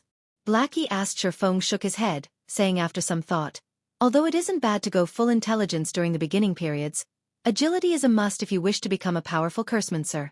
Aside from just increasing your movement speed, agility can also increase your casting speed. Cursemancers have very few life-saving skills, are slow runners, and have many skills that require chanting. A Cursemancer's spells are also weak in power. They mainly rely on curses to deal damage. However, unlike elementalists, who are literal cannons, time is required for a Cursemancer to unleash that damage fully. Hence, after adding intelligence up to 20 points, you should place half of your free ability points into agility. This will ensure your safety as well as allow you deal more damage. In Feng's previous life, there was an extremely powerful Cursemancer. That person had broken the traditional point allocation method of a Cursemancer by adding a large amount of agility. Not only could he deal damage both quickly and fiercely, but he was even more powerful in PK. He had destroyed assassins that were counters to mages. Even in death, those assassins had not landed a single hit on that Cursemancer. breaking the law that stated mages would die if they were closed in by a melee player. After that incident, many cursemancers had started adding agility, causing assassins to be endlessly depressed as they became bullied constantly by cursemancers. Blackie nodded his head. He felt that Feng's words made sense, saying with a smile, "All right then. After my intelligence reaches 20 points, I'll go full agility." After finished discussing how to add points for a cursemancer, Feng and Blackie started picking up the drops. The kobold chieftain deserved to be a chieftain-ranked monster. Adding on that it was the first kill, its drops were extremely bountiful. It had dropped a total of 8 pieces of bronze equipment. 1 grey giant axe, 2 plate armor, 2 leather armor, 3 cloth armor. Aside from those, there were also 273 coppers and 3 skill books. There was Mock for shield warriors, Silent Steps for assassins, and Evil Whip for cursemancers. Blackie, your luck really is too good. This Evil Whip skill book is rare with an extremely low drop rate. It is also one of the few control and damage skills that a cursemancer has. As long as the skills level is high, it will become a godly skill for grinding monsters. Feng tossed the Evil Whip skill book to Blackie without hesitation. He also gave 2 of the level 2 cloth armor to Blackie. Evil Whip. Cast time 3 seconds. Use 5 thorns to bind a target in a fixed area. As long as the target exits the area and breaks the thorns, every thorn will cause a base damage of 20 points, with an additional 30% spell damage cooldown. 20 seconds. Blackie became ecstatic when he saw the skill, learning it quickly. With this skill, his battle standards would be increased by a big leap. After he switched to the 2 pieces of equipment, it was as if he turned from an air gun into an artillery cannon. Blackie's intelligence increased to 20 points, increasing his spell damage to 48, and also activating the hidden basic skill for intelligence, Rapid Cast. Rapid Cast allows the player to skip the chance of spells that are below 1.5 seconds, requiring only action to cast. It also allows the caster to better focus on attacking their target. As for the 2 pieces of plate armor, they were the recruit's heavy armor and black steel arm guard. However, amongst these pieces of bronze equipment, Feng only fancied the black steel arm guard's attributes. Black steel arm guard, bronze rank, plate armor. Level 3. Equipment requirements. Strength 9. Defense plus 14. Strength plus 2. Endurance plus 2. Agility plus 1. Durability 20/20ths. The recruit's heavy armor was just mediocre. The level 5 recruit's heavy armor could not compare to the sky armor at all. However, plate armors were still precious, so it could be sold for a good price. The 2 pieces of level 3 bronze leather armor could be sold as well. Amongst these pieces of equipment, the most valuable one was the grey giant axe. It was definitely the darling of berserkers. Grey giant axe, bronze rank. Level 5. Equipment requirements. Strength 15. Attack power plus 21. Strength plus 5. Endurance plus 2. Durability 30/30ths. It was the absolute weapon for violence. If a berserker got a hold of this weapon, their damage would become extremely violent and horrifying. If I could create a hype over this grey giant axe, it would definitely be worth a lot of money. Feng slightly smiled. He had a plan in his heart to make a load of money using the grey giant axe afterward. Feng and Blackie returned to the smithy. Master Jack, I've killed the kobold chieftain. This is its skull. Feng said respectfully as he took out a kobold skull. Master Jack, who was currently hammering away on steel, glanced at the kobold skull. After he confirmed that Feng had done it, he satisfyingly said, "Not bad, young man. It seems you do have the right to inherit my forging skills." System. Hidden Quest Road of Forging, completed. Player has learned forging. Player has become a basic forging apprentice. Player has obtained the forging talent, Forging Genius. Rewarding 10 pieces of 100 refinement steel. Forging Genius. After a successful forging, there is a fixed chance to increase 2 proficiency points. 2 proficiency points were not to be looked down on. It should be known that a basic forging apprentice making a piece of common equipment only had a 20% success rate. After successfully making the equipment, there was a 40% chance to obtain 1 proficiency point. Now, however, Feng had a chance to obtain 2 proficiency points as long as his forging was successful, increasing his efficiency for promotion to the next rank by several folds. Becoming an intermediate forging apprentice required 1,000 proficiency points. An average player required more than 10 days, at the very least, to become one. Their supply of materials must also be continuous, as the horrifying rate of failure would waste large amounts of materials. With a forging talent, Feng could now save a lot of materials, saving him quite the amount of money. On the other hand, 100 refinement steel was a good support material for making bronze equipment. It could increase the success rate of making a bronze equipment by 10% with the forging talent and book of forging. Feng couldn't help but wish to start forging equipment immediately. However, he needed materials if he wanted to forge equipment, and in a large amount as well. If he were to collect the materials himself, it would waste too much time. He could only purchase them in bulk. However, that required a lot of money. Not only that, making common equipment would not earn him any money, but instead cause him to lose it. Only bronze equipment could be sold for a good price, but that required forging designs that Feng did not have. Deathly Forest is a must-go. Feng thought about the bronze equipment forging design that could be obtained from within the Deathly Forest. The equipment that could be forged using the forging design was both cheap to make and had very good attributes. In his previous life, there were quite a few forgers who became rich because of that design just as Feng turned around to leave. Young man, you truly make me look differently at you. Even after so many years of forging weapons, it is still my first time seeing a magic weapon. Master Jack called out to Feng. He had sent his gaze towards the pitch-black sword hanging around Feng's waist. Even if the black sword was rusty and looked like a fire poker, it could not escape the eyes of a master forger. Chapter 20. Curse of the Abyssal Blade. Feng was surprised when Master Jack stopped him. Young man, are you willing to let me have a look at this sword? Master Jack looked at Feng with eyes filled with a burning desire. His tone was no longer indifferent, but instead a little whispered. This. Feng was at a loss at Master Jack's sudden initiative request. However, it seemed logical after Feng gave it some thought. The preciousness of a magic weapon, not to mention a famed sword forged by a master smith, went without saying. A famed sword was the lifelong pursuit of every master forger. They would definitely want to experience it after seeing one. Seeing Feng hesitating, Master Jack quickly said, "You can be at ease. I only wish to see it, and I won't let it be for nothing. If you have any requests, do mention them." When Feng heard this sentence, he became extremely excited. This was a master forger. Just by simply forging, he could create a piece of equipment of mysterious iron rank, secret silver rank even. His request was just to have a look at Feng's sword. Feng agreed without hesitation. He passed the abyssal blade over to Master Jack. NPCs couldn't steal items from players, so he was completely unworried whether or not Master Jack would do away with the abyssal blade. He would allow Master Jack to look at it however he wished afterward. Feng would ask for a secret silver one-handed sword. By then, he would be able to fully display a swordsman's true strength. Master Jack held the abyssal blade that looked like a fire poker, both praising the delicateness of the blade and marveling at its strength. After looking at it for over 10 minutes, Master Jack unwillingly returned the abyssal blade to Feng. Young man, this is a good and infinitely powerful sword. However, the curse on this sword is extremely evil. The more you unleash the power of this sword, the stronger the curse will get. At the very end, its wielder will become trapped in the endless abyss. It will be too difficult if you wish to control this sword with your strength, and the curse will easily devour you. Master Jack earnestly cautioned. Feng knew about this point. Otherwise, he wouldn't have hesitated for such a long time before binding the abyssal blade. Master Jack, do you perhaps have any methods to weaken the curse? Feng asked. Although he knew some weakening methods, he did not have the ability to carry them out right now. Young man, you should know that the master smith Ulysses forged this sword. There is only one of it in God's domain, and only one of the other 35 famed swords could match up to it.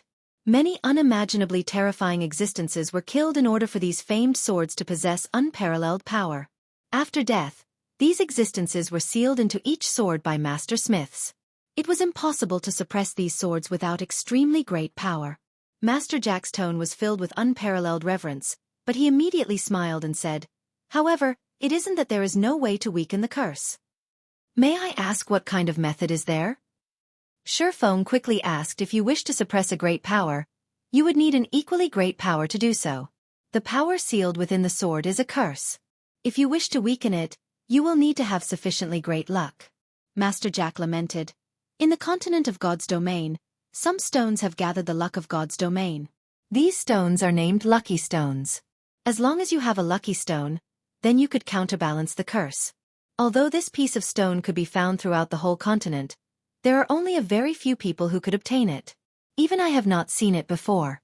Trying to find one is truly too difficult. If you can find a piece of this stone, then I can help you weaken the curse on your sword." Seeing Feng's slack expression, Master Jack shook his head in consolation, saying, "Young man, you have to know that the lucky stone is extremely rare. You shouldn't feel discouraged. It is normal not being able to find one. Only those who are blessed by God can obtain a lucky stone, and they are people that we cannot compare to. Master Jack, is it this piece of stone?" Feng slightly smiled as he took out the dark green-colored star crystal. "Right, this is a lucky stone." Master Jack nodded his head after seeing the dark green-colored star crystal. However, he became stunned a moment later. He was looking at Feng as if he were looking at a monster. Feng shrugged his shoulders, indicating that it was nothing. Feng had been sluggish before because he found out that Master Jack was able to use the lucky stone to suppress the Abyssal Blade. It should be known that there was quite a few Master Forgers in the Star Moon Kingdom. However, the number of Master Forgers capable of using a lucky stone to suppress the curse of a magic weapon could be counted on a single hand. Feng had never thought that the Master Jack in front of him would be one of them. "Master Jack, can you weaken the curse now?" Feng asked with anticipation. After a few moments, Master Jack finally recovered to his previous calmness. Pretending to be indifferent, he said, "Okay, no problem. I can finish it within half an hour." To the side, Blackie held onto his stomach as he tried his best not to laugh. However, Master Jack's stupefied expression was truly too much for Blackie. He had to run off into the forest before laughing loudly. Half an hour later, Feng received the Abyssal Blade. He discovered some changes to the Abyssal Blade's introduction. The Abyssal Blade was personally created by Master Smith Alice's, using the Black Dragon King's fangs as material. It is one of 36 famed swords, and it is ranked 31st. However, this sword has been cursed by the Black Dragon King. Aside from being able to provide the wielder with immense strength, there will be a backlash every so often.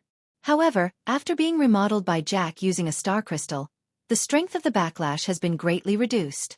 If the wielder is unable to suppress the backlash, then the wielder will receive the curse of the Black Dragon King, permanently reducing all attributes by 50%. Feng's heart relaxed by a lot after seeing the description in this paragraph of words. At the very least, the backlash won't be too powerful in a short period of time. Feng stored away the Abyssal Blade. Suddenly, he noticed a lot of messages that had been sent by Lonely Snow. All of the messages asked why Feng had yet to arrive, and how much longer would he need to reach the Deathly Forest. "Blackie, let's go dive into a dungeon." Feng sent a reply message stating that he would come immediately because of the issue with the Abyssal Blade. Feng had completely forgotten about the appointed time. He let Lonely Snow wait more than half an hour. However, Feng would make the appropriate compensations within the Deathly Forest. "Okay. I was just worrying that I won't have a chance to try out my new spells," Blackie said excitedly when Feng and Blackie arrived at the dungeon area of the Deathly Forest. The entire Deathly Forest was filled with people. Level 2 players were everywhere, and many players were forming parties to enter the dungeon. Open party for Deathly Forest, welcoming violent damage dealers, for waiting for 2. Effective party for Deathly Forest, we are just missing a powerful healer, guaranteed to clear. Seeing such a scene, Feng shook his head slightly. He walked towards Lonely Snow, who was waving his arm. In Feng's previous life, the players had been stuck at the Deathly Forest for a long time. The dungeon was only cleared when the majority of players were level 5. "Brother Expert, you're finally here. Those friends of mine are already becoming impatient from waiting. Let us hurry." Lonely Snow was burning with anxiety when he saw Feng leisurely walking over afterward. Lonely Snow brought Feng and Blackie to the gathering point of the party. "Lonely, this is the expert you said? I thought he was a person with 3 heads and 6 arms, but it seems he's nothing more than this." The male cleric, Wordless Summer Night, saw Feng wearing novice equipment.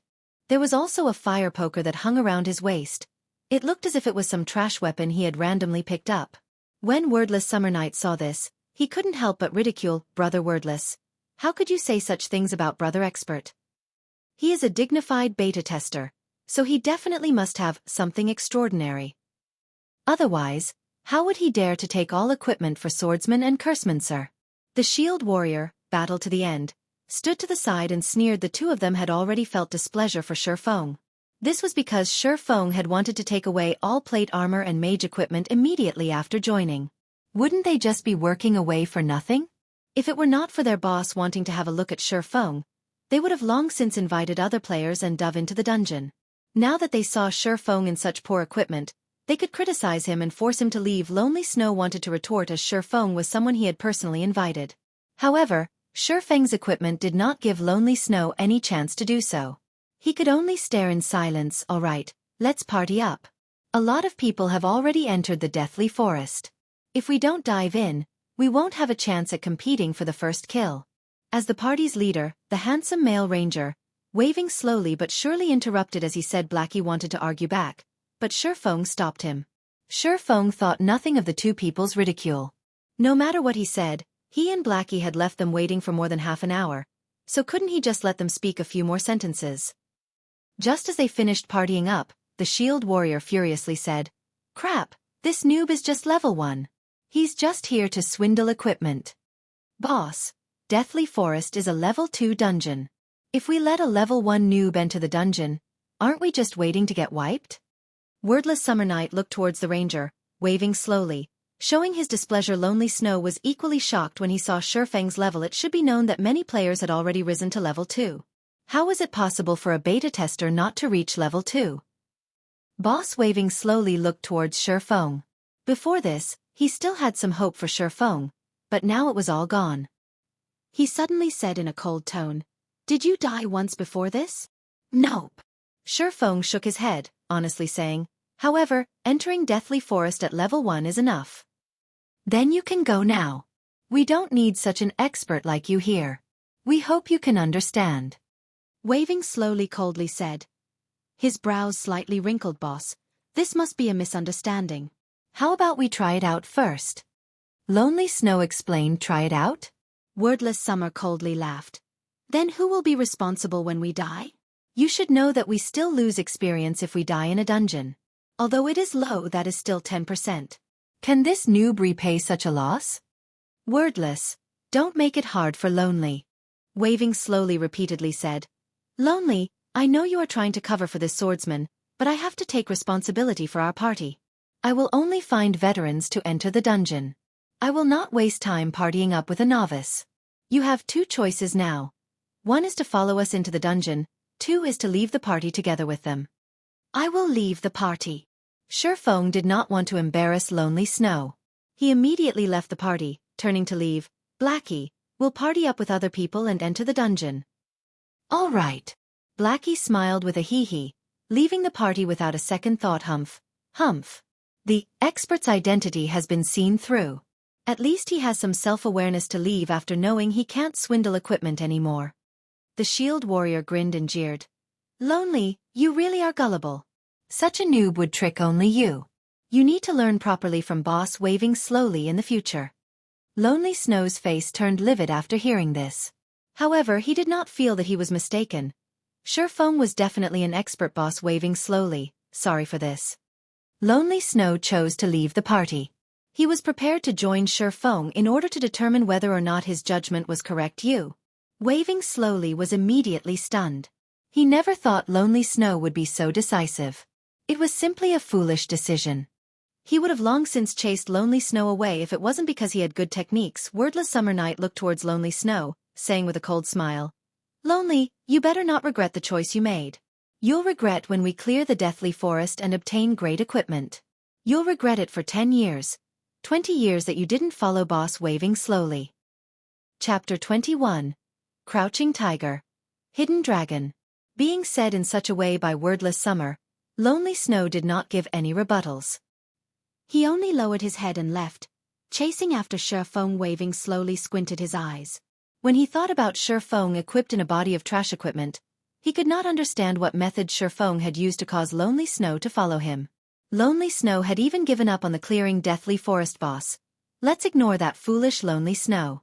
At worst, we'll start looking for people again.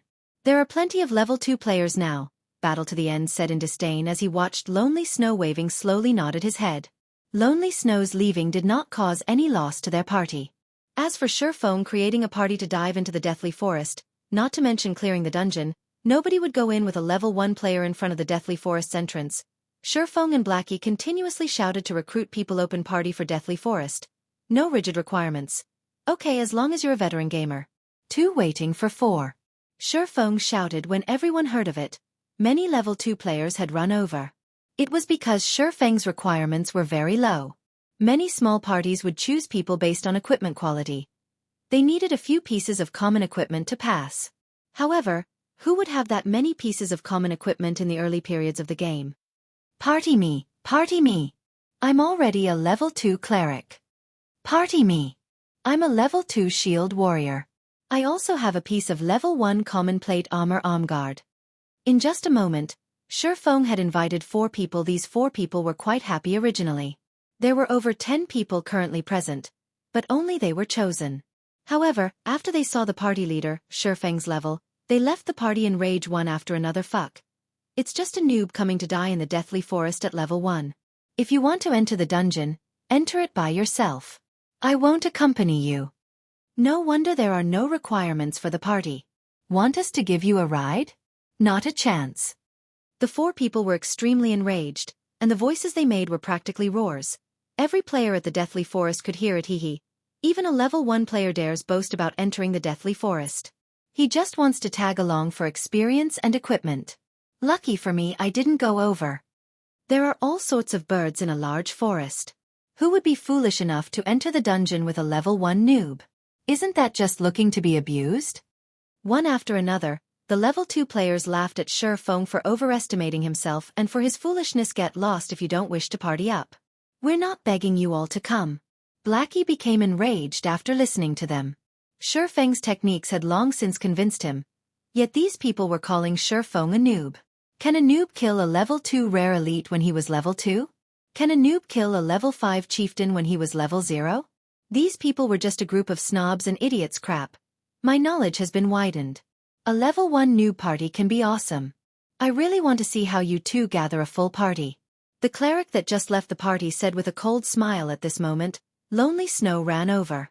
When he saw Feng, he hurriedly said, "Brother expert, give me an invite. I want to enter the Deathly Forest together with you guys. I have 2 pieces of common plate armor equipment on me. Defense is 24. All right." Feng immediately sent an invitation. Blackie never imagined that Lonely Snow would actually leave his original party and come to them. He suddenly had a good impression of Lonely Snow. Blackie clapped Lonely Snow's shoulders, heartily laughing. "You have good eyes. Don't worry. Following Brother Feng definitely won't be a mistake." Nonsense, nonsense. Lonely Snow was still slightly worried within his heart. The grinding spot Feng had simply pointed him to had allowed him to rise to level 2 quickly. However, Feng himself hadn't even reached level 2, and he was still wearing very poor equipment. Lonely Snow just couldn't understand how it could be, so the spectating players by the side all became dumbfounded. There was actually someone who would enter the dungeon with a level 1 noob. This person had good equipment at that. The brand new plate armor and boots on Lonely Snow must definitely be common equipment and not trash equipment. Although Lonely Snow had joined the party, not a single player had joined them after Feng had recruited for over 10 minutes. With just 3 of them alone, it was impossible to enter and clear the dungeon at this moment. Waving slowly but surely brought a group of people. Hee. Brother expert, still hasn't partied anybody? We've already invited another 3 strong members. All of them have at least 2 or 3 pieces of level 1 common equipment. The cleric, Endless Summer Night, said to Feng in ridicule. Waving slowly only sent a glance towards Feng, then moved his sight towards Lonely Snow, saying, "You won't have a future if you follow him around. Before we enter the dungeon, you could still consider it over properly. I guarantee that you definitely won't suffer a loss." Afterward, Waving slowly shifted his gaze towards Blackie. Previously, all his attention had been on Feng, having ignored Blackie. Now that he took a closer look, Blackie's clothing looked brand new. Blackie was even holding a blackwood staff. His equipment should be quite good, and he was also level 2, so his technique should be good as well. Yuri not bad as well. Why don't you join our party? You should know that we are an elite party. It's not something average players could compare to. If we're together, leveling, grinding, and dungeon diving will be easy. Waving slowly looked at Blackie with a smile. Get lost. Trying to poach me over just based on your little party? Blackie scolded as he pointed his blackwood staff at Waving slowly. At the same time, he had selected to display the halo effect of the bronze equipment, saying, "It's just 2 to 3 pieces of common equipment. I have 3 bronze equipment and 2 common equipment." Waving slowly and the others were shocked. They never thought Blackie was that powerful. He actually possessed 3 pieces of bronze equipment. During this period of time, a person having 2 to 3 pieces of common equipment was considered an expert. As for having a piece of bronze equipment, that person would definitely be an expert. Every guild would fight over for that person. However, the Blackie before them actually had 3 pieces of bronze equipment. Waving slowly's party also became surprised. When they saw the halo effect of the bronze equipment, their eyes had nearly popped out of their sockets. No wonder Feng behaved that boldly. Feng had nothing to fear because he had grabbed an expert's favor. Meanwhile, Lonely Snow, who stood beside Blackie, was slack-jawed. He looked at Blackie in disbelief. Lonely Snow had originally thought of Feng as a rarely seen expert. He had never imagined that Blackie was the true great expert fellow brother. If you party up with such a noob and enter the dungeon, it would also be a burden on you. Not to mention failing to clear the dungeon. You might even have to die once. How about you come with us? All pieces of mage equipment from the dungeon are free for you to choose from. Although Waving slowly was enraged for being given such a slap, if he could rope over Blackie, then the chances for clearing the dungeon would become a lot greater. I agree with your views. Joining a group of noobs such as yourselves really will be a burden to me. Blackie chuckled. You? Waving slowly's face turned beet red, furiously saying, then let's see who clears the Deathly Forest first. Finishing his piece, Waving slowly spun around and left. He did not believe that a party with a noob in it could clear the Deathly Forest. Humph. He's just a powerful damage dealer entering the dungeon. Does he really think he could clear it? Wordless Summer jealously murmured. Right. We are all veteran gamers. We are definitely stronger in dungeon diving than they are. The shield warrior curled his lips after Waving slowly's party left. The number of people applying for Feng's party had also suddenly increased. Such an effect was mainly caused by the equipment that Blackie wore at this period. Bronze equipment was definitely the proof of an expert. Even if there was a noob as the party leader, an expert with 3 pieces of bronze equipment could be considered as strong as 2 people. The advantage of having such an expert was definitely greater than an average party. However, Feng was no longer inviting people at random this time. There was a definite requirement. Such an action had caused the 4 players who had left Feng's party previously to regret immensely. How could they have acted on impulse? Now, Feng wouldn't give them a chance even if they wished to join, just as Feng was fervently recruiting party members. At the southwest part of the Deathly Forest dungeon's entrance, a great disturbance suddenly appeared. Many players had run over, one after another, every one of them having excited expressions. It can't be. Meeting in such a place? Blackie's 2 eyes stared straight ahead. Feng was also shocked. They could even meet such an important figure in a small location like Red Leaf Town. It was just unimaginable. Could it be that Red Leaf Town was a place that had crouching tigers and hidden dragons? Only, Feng had never discovered it before? Chapter 22. Recruitment Storm. As more players started going there, Feng's area turned leisurely. Brother Feng, I'm not seeing things, right? Or am I dreaming right now? Blackie rubbed his eyes as he asked with uncertainty. Feng was speechless. With a bitter smile, he looked towards the 3-man party that caused this disturbance. The newcomer was not just anybody. She was Blackie's idol, Goddess Gentle Snow. Gentle Snow's body was covered in a suit of gorgeous silver-colored plate armor, revealing her fine and curvaceous body. Adding to her angelic beauty and snow-cold temperament, even women's hearts would be moved by her, as well as a large group of men. Even Feng couldn't help but admit that Gentle Snow was the most perfect woman he had seen before, be it regarding appearances, body, or temperament. There was not a single female celebrity who could match up to Eros. For the 2 people on each side of Gentle Snow, Feng was very familiar with them as well. He had seen them before on big news channels. They were all famous experts in God's domain. One of them was also an absolute beauty named Zhao Yueru. If Gentle Snow could be said to possess a perfect body and appearance, then Zhao Yueru possessed a devilishly enticing body and appearance. Every one of her movements was like a temptation that could influence a person's heart. Adding on the fiery red robe that she wore, her body radiated a wild-like charm. Such bewildering charms had caused many men wanting to go over and assault her. If you really did such a thing, however, then congratulations. You've just earned a one-way ticket directly to hell. This was because words such as big breasts, no brains and as delicate as a flower were not applicable to Zhao Yueru. In God's domain, she had another nickname of the Flame Witch.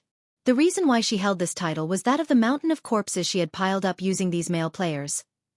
There had once been a guild leader of a large guild that had tried assaulting Zhao Yueru. As a result, the guild that had over 100,000 players became no more. Zhao Yueru even hunted their guild leader. The incident only came to an end when that guild leader was killed back to level 0. From then on, the title of Flame Witch had been cast on Zhao Yueru compared to the Snow Goddess and Flame Witch. the priestess by their side could only be considered normal. She was not overly beautiful, her techniques were not bad, and she was also within the top 100 rankings of Star Moon Kingdom's priest leaderboard, 2 absolute beauties plus a great beauty. Such a combination had created brilliant scenery in the deathly forest. Hundreds of players surrounded them, trying to become acquainted with the 3 women. Unfortunately, the 3 beauties did not even look at them. Sister Yueru, these people are really scary. How about we return and level up? The timid Xiao Yuer whispered. Hee, Yuer, don't be afraid. With gentle snow here, even if you give these hateful vulgar men 10 times the courage, they wouldn't dare come over here, Xiao Yueru said with a smile, proudly sticking out her chest. Gentle Snow only nodded her head in reply. Regarding these salivating vulgar men, she did not even place them in her eyes. Although the drops from elite monsters are not bad, the drop rate for skill books is higher at the Deathly Forest. If we don't grind for a few more skill books, we will level up very slowly in the future, Gentle Snow quietly said. Xiao Yueru nodded her head in agreement. Although the 3 of them had killed quite many elite monsters, the number of skill books that dropped was very little. Until now, the 3 of them had yet to learn even 3 skills. It was really affecting their strength utilization and grinding efficiency. Effective party for Deathly Forest. Looking for a healer and MT, 3 waiting for 3. After taking a few looks, Feng continued shouting. Although Gentle Snow and Xiao Yueru were indeed attractive, Feng was no longer a child. He had seen plenty of beauties, especially after he became Shadow's captain. Many beauties would willingly throw themselves at Feng. As for Gentle Snow and Xiao Yueru, it was good enough to just look at them for pleasure. Such beauties were not something Feng could have thoughts about. His main goal right now was to get down to business. However, Feng's shouting did not yield any replies. Not a single player had even glanced at him. All of them were staring and salivating at Gentle Snow's group of 3. Even Blackie was no exception. His eyes had nearly popped out of their sockets from staring Feng's side, helplessly shaking his head, and continued shouting and recruiting people. Crap, what is this fool blabbering about? Do you really think anybody would commit suicide together with you in the dungeon? Quickly scram, you level 1 noob. Stop distracting me from looking at beauties. Quite a few players started to express their discontentment. 2 high-quality beauties had already shown up, yet instead of trying to get closer to them, Feng was actually making noise here. What would you do if those beauties were scared off? That person is interesting. He can actually attract the hostility of so many people. Did he do something immoral before? Xiao Yuer revealed a crescent moon-like smile, giggling as she pointed at Feng. Xiao Yueru aimed her eyes over as well. She felt nothing special from Feng. He was even dressed in tattered clothing. Xiao Yueru felt that Feng was just trying to seek attention from the crowd. She suddenly said in disdain, "He is definitely doing so to grab our attention. Let's not bother with him and quickly party up 3 people to dive the dungeon." Regarding the number of men who had tried to attract their attention, there were just too many of them. Xiao Yueru had seen all kinds of methods these men had used before, and Feng's method was not a rare sight at all, but instead outdated Gentle Snow did not voice out any opinions, only taking a look at Feng. She felt an odd feeling coming from Feng. This was the spirit of a hidden sword. Gentle Snow was especially concerned about the fire poker hanging around Feng's waist. Gentle Snow, what happened to you? Xiao Yueru curiously looked at Gentle Snow. She did not understand why Gentle Snow would keep staring at the extremely ordinary Feng. It's nothing. Maybe it's just my imagination. We should hurry up and recruit some people to dive the dungeon. Gentle Snow shook her head, no longer looking at the fire poker at Feng's waist. Originally, Feng's party already had trouble recruiting for people. However, because of Xiao Yueru's single sentence, nobody else had paid attention to Feng's party. Even if his party had an expert present, Feng expressed his helplessness when seeing the hundreds of players queuing up in front of Xiao Yueru. The 3 women's arrival had really bad timing, Brother Feng. Why don't we go over there as well? Blackie shamelessly suggested. Scram. What do you take me for? Feng rolled his eyes at Blackie. This fellow was just too shameless, forgetting friendship after finding love. Instead, Lonely Snow was the better one. He was a truly honest man. In the beginning, Lonely Snow had only taken a few glances but stopped after giving out a few praises. He had even helped Feng in recruiting people by his side. Blackie did not dare to speak again after being scolded by Feng. He could only silently look on in envy at those players in the queue. Over 10 minutes later, Feng still had not recruited a single person. Similarly, Gentle Snow's party had also not recruited a single person. However, in Feng's case, it was because nobody had come to join his party. Whereas for Gentle Snow's party, it was because the players that wanted to join did not match up to their specifications. One party was in heaven, while the other was on earth. Feng had no more choices. He could not just continue dragging on in such a way. His time was precious. He could only make exceptions in recruiting efficient party for Deathly Forest. We have an expert leading the party, clear in one try, no limit to levels, looking for healers and damage dealers, 3 waiting for 3. However, Feng's words had caused many players to send over looks of disdain. Even if you were trying to attract attention, you should have a lower line. Currently, there had already been tens of level 2 players who had died out of the dungeon. Every one of them had said the Deathly Forest was impossible to clear. On the other hand, Feng said his party had no level limits. Then wasn't he trying to say that he only needed one person to clear the Deathly Forest? Was this possible? However, Feng's lower line had still attracted some players' attention. Within a few moments, a group of level 1 players had come running over to join. Chapter 23. Tyrant Bear. Tens of level 1 players came running over. The area in front of Feng's party had also started becoming lively. This person is really something. He is so desperate to enter the dungeon that he would even want level 1 noobs. Did he not know that there has already been a level 2 elite party that had returned after dying? Who cares about him? A noob is a noob after all. We won't be able to understand their thoughts. The long queue of level 2 players started laughing one after another at Feng's actions. They all wanted to watch Feng become a joke. Those guys are really interesting. Even I don't have much confidence in clearing the Deathly Forest, yet they actually want to clear it with a group of level 1 players. Zhao Yueru's lips curled up slightly, revealing an exuberant smile as she looked in Feng's direction. Her voice carried a hint of ridicule and disdain. Gentle Snow also sent a glance towards Feng from a distance.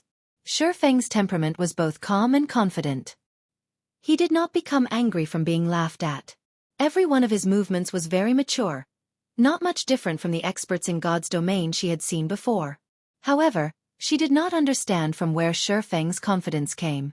Deathly Forest was Red Leaf Town's first dungeon, and it was also everyone's first time being in touch with a dungeon in God's domain. Their difficulties were an unknown. Even the elite parties of guilds would carefully choose their members before entering the dungeon. On the other hand, Feng did not care in the slightest, as if just gathering 6 players was good enough. Maybe I'm just overthinking things. He's just a level 1 player, so how could he clear the Deathly Forest? Gentle Snow caressed her elegant hair, her heart no longer thinking about Feng's odd actions. She looked at her hand, at the player information displayed on it: level 2 summoner, magic attack 28, HP 150, defense 8, movement speed 4. Fail. Next. Afterward, another Cursemancer stepped forward.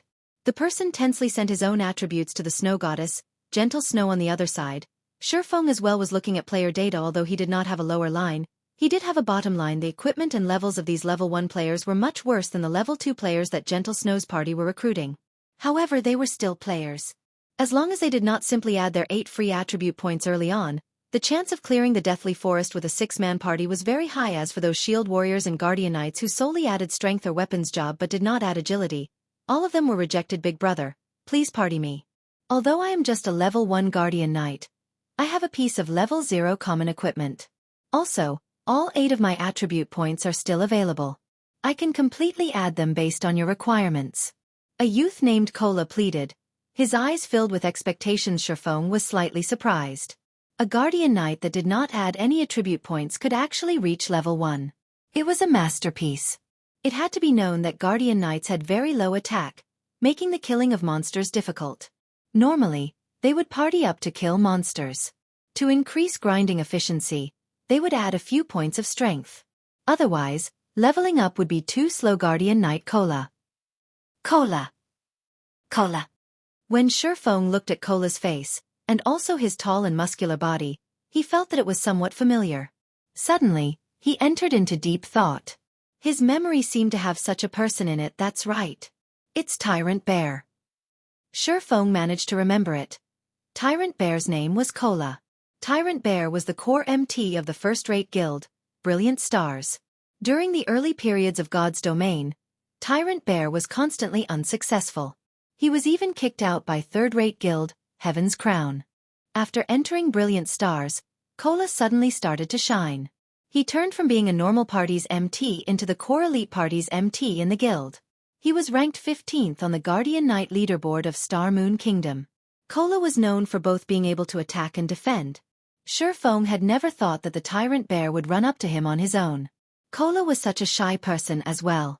It was totally different from the Tyrant Bear of 10 years later suddenly. Feng had an idea currently. The Tyrant Bear had yet to join Heaven's Crown, not to mention Brilliant Stars. If Feng could poach Cola over and turn Cola into his own MT, then wouldn't dungeon diving in the future be a lot easier? Big brother, I guarantee that I will absolutely listen to your commands when inside the dungeon. Please consider it over. Cola's tone carried hints of begging. Feng had nearly let loose a laugh. The great Tyrant Bear would actually speak in such whispered tones just for a position in the dungeon. However, Feng still held it in. The level 1 players that had come here all held hopes of getting lucky. The other parties that entered the Deathly Forest with level 2 players were already no good. Not to mention level 1 players like them. If they could enter once into the Deathly Forest and fortunately obtain 1 or 2 pieces of equipment, then it would be of great help to their future development. At that time, entering into a large guild would become much easier. Alright, I can add you in. Feng's face turned grave as he said. However, you should know that bringing a level 1 noob like you into the Deathly Forest isn't easy. I can't just carry you through the Deathly Forest, and then after you get equipment, you join some other elite parties. Wouldn't I just be striving for nothing? When Feng finished his speech, quite a few level 1 players had suddenly sent over looks of disdain. Weren't you also a level 1 noob? However, Feng did not care about what these people felt. He continued saying, I wish to form a stable party. Even if we need members, it would be with stability as the priority. If you wish to enter the dungeon, you need to be prepared for the long term. When I call you for dungeon diving, you must come. You cannot reject because you have some other matters. So what will be your choice? When the other players heard Feng saying so, they suddenly turned quiet. Feng's intentions were very clear. If you wish to enter the party, then you won't be able to join other parties in the future. Not to mention joining a guild. Everybody knew that entering a guild was the best method to increase your own strength quickly. Currently, they did not have the qualifications to join any of those guilds. So they were here to try their luck, hoping to obtain 1 or 2 pieces of equipment. They might even be able to join those guilds afterward. So, how would they be able to give up their chances of entering a good guild just to enter a dungeon? Cola had also never imagined that Feng would give such a demand. However, it was still reasonable. You couldn't just expect other people to bring you up, then leave when you become strong. However, Feng lacked the persuasiveness when he said these words. At this moment, Blackie stood out and furiously said, Just looking at you noobs, there is nobody that would want you down in the dungeon. And you still wish to join a guild in the future and enjoy their benefits? Are you thinking yourselves as experts, or are you taking us for idiots? Cola thought what Blackie the expert had said made sense. Even a level 2 expert with 3 pieces of bronze equipment was in this party, whereas Cola himself was just a novice noob. So, what right did he have to complain? Many thanks for Big Brother Expert's pointers. Little brother will definitely strive to fulfill his own role. Cola continuously thanked Blackie. Blackie felt somewhat uneasy from being thanked and referred to as an expert by Cola. Blackie was just a complete imposter of an expert. However, being called such by someone made Blackie want to become an expert in God's domain even more. Blackie, beautifully done. Feng stretched out a thumbs up, quietly praising Blackie. Feng never imagined Blackie would tame the Tyrant Bear just like that. The Tyrant Bear had also called Blackie a big brother with a face full of respect. Blackie suddenly became confused. He did not understand what he had done that was worth being praised by Feng. However, he was still very happy. At least he had done something for Feng. Although he didn't know what he had done exactly. Over 10 minutes later, Feng finally gathered 6 players. They could start dungeon diving now. Chapter 24, Hell's Roar. Although Feng's party was gathered, the observing level 2 players had started laughing. They were not laughing because all the players Feng had invited were level 1. Instead, the jobs that were in the party were just too exotic. They couldn't help but laugh out loud. This noob really is something, and even I am starting to admire him. They're simply a suicide party. I really pity that expert for actually bringing along such an exotic player. The expert had even agreed to let him be the party's leader. The queued-up level 2 players started a debate, And there were quite a few players who were holding their stomachs while laughing loudly. He is just playing to the gallery. Zhao Yueru wrinkled her brows slightly. She turned her head away after taking a look at Feng, her heart slightly discomfort. Before, she would be the focus of everyone wherever she went. Today, however, everyone's attention was on an inconspicuous noob like Feng. Although everyone was jeering at him, he was still their focal point. All right, Yueru, we should hurry and gather enough people. If we waste any more time, we will be left behind by the frontline players. Although Gentle Snow felt that Feng seemed to be an expert regarding levels, methods of recruiting people and such, he was just too far from being referred to as an expert. As for the notion of inviting Feng into their guild, it was no longer present now. Their Ouroboros only accepted experts got it. Zhao Yueru turned towards the swordsman in front of her. With a little vengeance, she directly said, "Data's not bad, but too bad we don't want a swordsman." The swordsman suddenly became spiritless. How could he not see what Zhao Yueru meant? Subsequently, he turned his head and glared at the distant Feng, his eyes filled with hatred. Meanwhile, Feng, who knew nothing about what has happened, was currently activating the Deathly Forest system. Please select activation difficulty system. Normal, hard, Hell. Feng chose Hell without hesitation. Suddenly, the transfer passage in front of the Deathly Forest changed. It changed from a silvery gray color to pitch black. At the same time, a flickering skull that had its mouth wide open could vaguely be seen. Meanwhile, the party members of Feng's party all received a notification system. You have chosen Hell mode of Deathly Forest. Death penalty increased by 100% suddenly. The faces of the members of the party turned deathly white. Death penalty increased by 100%. Doesn't that mean if they died within the dungeon, they would lose 20% of their EXP? 1 or 2 hours of effort were required to make up for that XP. Brother Feng, you chose the wrong one. Aren't we going down the normal dungeon? Blackie hurriedly walked over and whispered a reminder. Nothing's wrong. It's Hell mode.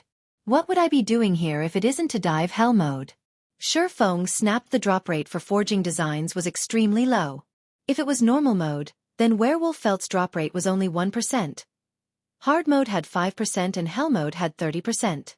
Although normal mode could be cleared without limit every day, who would have so much time to do so? Meanwhile, hard mode could only be cleared 5 times a day, and the probability of the forging design to drop was also not great. As for Hell mode, it could only be cleared once a day, but it was also the one that had the most hopes of dropping at Feng. Brother Feng, what are you saying? Hell mode of the Deathly Forest? Just look at our party. It is problematic to even clear normal mode, not to mention Hell mode, Blackie panicked. Before, he had already seen several elite parties that had returned after dying. According to what these people had said, the monsters in the Deathly Forest were extremely strong. Their intelligence was extremely high as well. It was impossible to beat them without reaching level 4 or 5, so they had all left after giving up if they dove into a Hell mode dungeon now. With noobs like them, that would truly be going down into Hell. Relax. If I weren't certain, even I wouldn't do it. Feng clapped Blackie's shoulders, saying confidently with a smile, "All right, let's go inside then." Feng led the party by entering first, followed by Blackie. Lonely Snow had also entered with a dazed head. He was prepared to tread this path to the very end. As for the remaining 3, they hesitated for quite some time. We better go in. The expert has already gone inside, so what do we, level 1 noobs, still have to be reluctant for? Moreover, we're entering the Hell mode of the Deathly Forest. Even mentioning it would be a glory, Cola encouraged. The other 2 felt that it made sense and had also followed into the dungeon. Meanwhile, the area in front of Gentle Snow's party was completely silent. All of the level 2 players were stunned. They were not just shocked, but thunderstruck. A level 2 elite party couldn't even clear the normal mode, yet a party that mainly consisted of level 1 players had actually chosen the Hell mode of the Deathly Forest. Snow, did I see wrong? That's Hell mode, right? Zhao Yueru asked. Gentle Snow nodded her head. Her beautiful eyes kept staring at the flickering skull. Her expression turned extremely serious. That fellow must have abandoned himself to despair, entering Hell mode after determining that he couldn't clear the normal mode. We'll see how they come out dead in a moment. Zhao Yueru laughed. We don't have that sort of time. Let's go, we've gathered enough people. Gentle Snow led the way towards the Deathly Forest dungeon. She selected normal mode for the difficulty of the dungeon. If there were no problems with normal mode, they would enter hard mode after. Within the dungeon of the Deathly Forest, there was a dark and gloomy forest. From time to time, there would be a chill wind blowing, causing a shiver down one's body. Aside from Feng himself, every member of his party was tightly packed around the dungeon's entrance. They did not move even an inch for fear of attracting any monsters that would wipe their party. Brother Feng, why do I keep feeling a cold wind blowing by my back? Blackie asked in worry. Blackie, you need to bring out some temperament of an expert. Only then will you have the possibility to become one. It is just hell mode. Aside from the monsters here having a little bit intelligence, their battle methods being a little bit complicated, and their attack, defense and HP are a little bit higher, there isn't much else. Alright, there is also a little bit more monsters here. After some thought, Feng felt that he had nothing more to add. Suddenly, every member of the party sent looks of disdain toward Feng when diving a dungeon. Even a small difference in attack and HP could cause a team wipe. As for Feng, he had just simply explained. Moreover, what did he mean by just a little more intelligence? They had experienced before the battles with monsters in God's domain. Regarding those monsters with slightly higher intelligence, even with the same attack and HP, their strength would still be increased by 1 or 2 folds. Alright, stop minding these little matters. I'll be explaining the strategy for this dungeon in a moment, so you guys better listen carefully. If you don't follow through, then your lives will become forfeit. Feng waved his hands, ready to start explaining the strategy to conquer the dungeon. Suddenly, a strong wind blew from the dark and gloomy forest, causing the trees to sway madly. Ayo. Ayo. Ayo. After the howling wind came a furious roar that resounded throughout the entire deathly forest. Countless birds were scared, flying off into the sky. Blackie and the others were stunned by such an imposing aura. They were just youths around the age of 20. They had never experienced any great hardships, not to mention being tempered through life-or-death situations. It was their first time facing such a lung-piercing roar. Compared to hearing the traditional roar of a tiger in the forest, this roar was much more shocking to the human heart. This thing is what we should pay attention to. Feng calmly said. At this moment, the largest difference between hell mode and hard mode was this roar. Although it did not have a specific name to it, the players in Feng's previous life had dubbed it as Hell's Roar. Chapter 25, Night Ranger. Feng's words confused the other members. Wasn't it just a roar? What was there to pay attention to? When Feng looked at everyone's contemptuous expressions, he couldn't help but gravely say, listen well you all. Hell's Roar is not as simple as what you think it is. In a moment, follow my demands while advancing. If anyone makes a mistake, don't blame me for immediately kicking you out of the party. Being lectured by Feng in such a way, the other members all became serious. Nobody wished to leave the party. In a moment, Cola and I will walk in front. Lonely Snow, you walk in the middle and protect the Oracle. Blackie, you and the Summoner will walk at the back. Remember, you must not break formation regardless of any activities. Without my command, nobody is allowed to be the first to attack. Do you all understand? Feng explained the basics of formations once to the party. The reason Feng had allowed the Guardian Knight, Cola, to walk in front was that he let Cola add all of his free ability points into endurance. His HP now reached 310 points. With this much HP, Cola could resist a little longer, sharing some of Feng's burden. The dungeons in God's domain were unlike the dungeons in other virtual reality games. The degree of freedom within the dungeon was high, and the dungeons themselves were very large. There were even quite a few player parties who had wandered around in the dungeon for hours without even meeting a single boss. Although the deathly forest was not as large, it was still possible to become lost within the dark and gloomy forest if someone were to become lost. Feng only wished to say, the scary part of the deathly forest was that players could become lost once they entered the forest. Eventually, the players would mysteriously die one after another. In Feng's previous life, there were countless players who had entered the forest and died over and over again in such a way without even meeting the shadow of a monster. If they had good luck and met a monster, then the result was a party wipe. Only after many experts of guilds had done it, did everyone finally understand the dreadfulness of the deathly forest. They had acknowledged that it was a terrifying dungeon that was impossible to clear without reaching level 5. When Shadow Guild reached level 5, they had organized hundreds of players to scout out the paths in the deathly forest. They had paid over hundreds of lives to finally have a clear understanding of the deathly forest's map. The entire deathly forest had 36 paths. However, only 3 of them led to the first boss, Willy. These 3 paths were paved with the lives of many players. 2 of these 3 paths were extremely dangerous. Without sufficient strength, death would be the only result. There was only one path that had very few monsters under Feng's lead, everyone walked into the forest. The moment they entered the forest, everyone discovered that there were too many pathways through the forest. They did not know which one was the right path.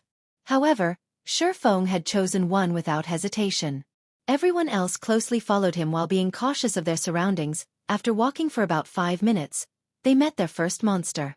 Suddenly, everybody started to become tense. Don't act on impulse. Listen to my commands. Feng loudly shouted. In front of them was only a level 2 elite monster, a night rabbit.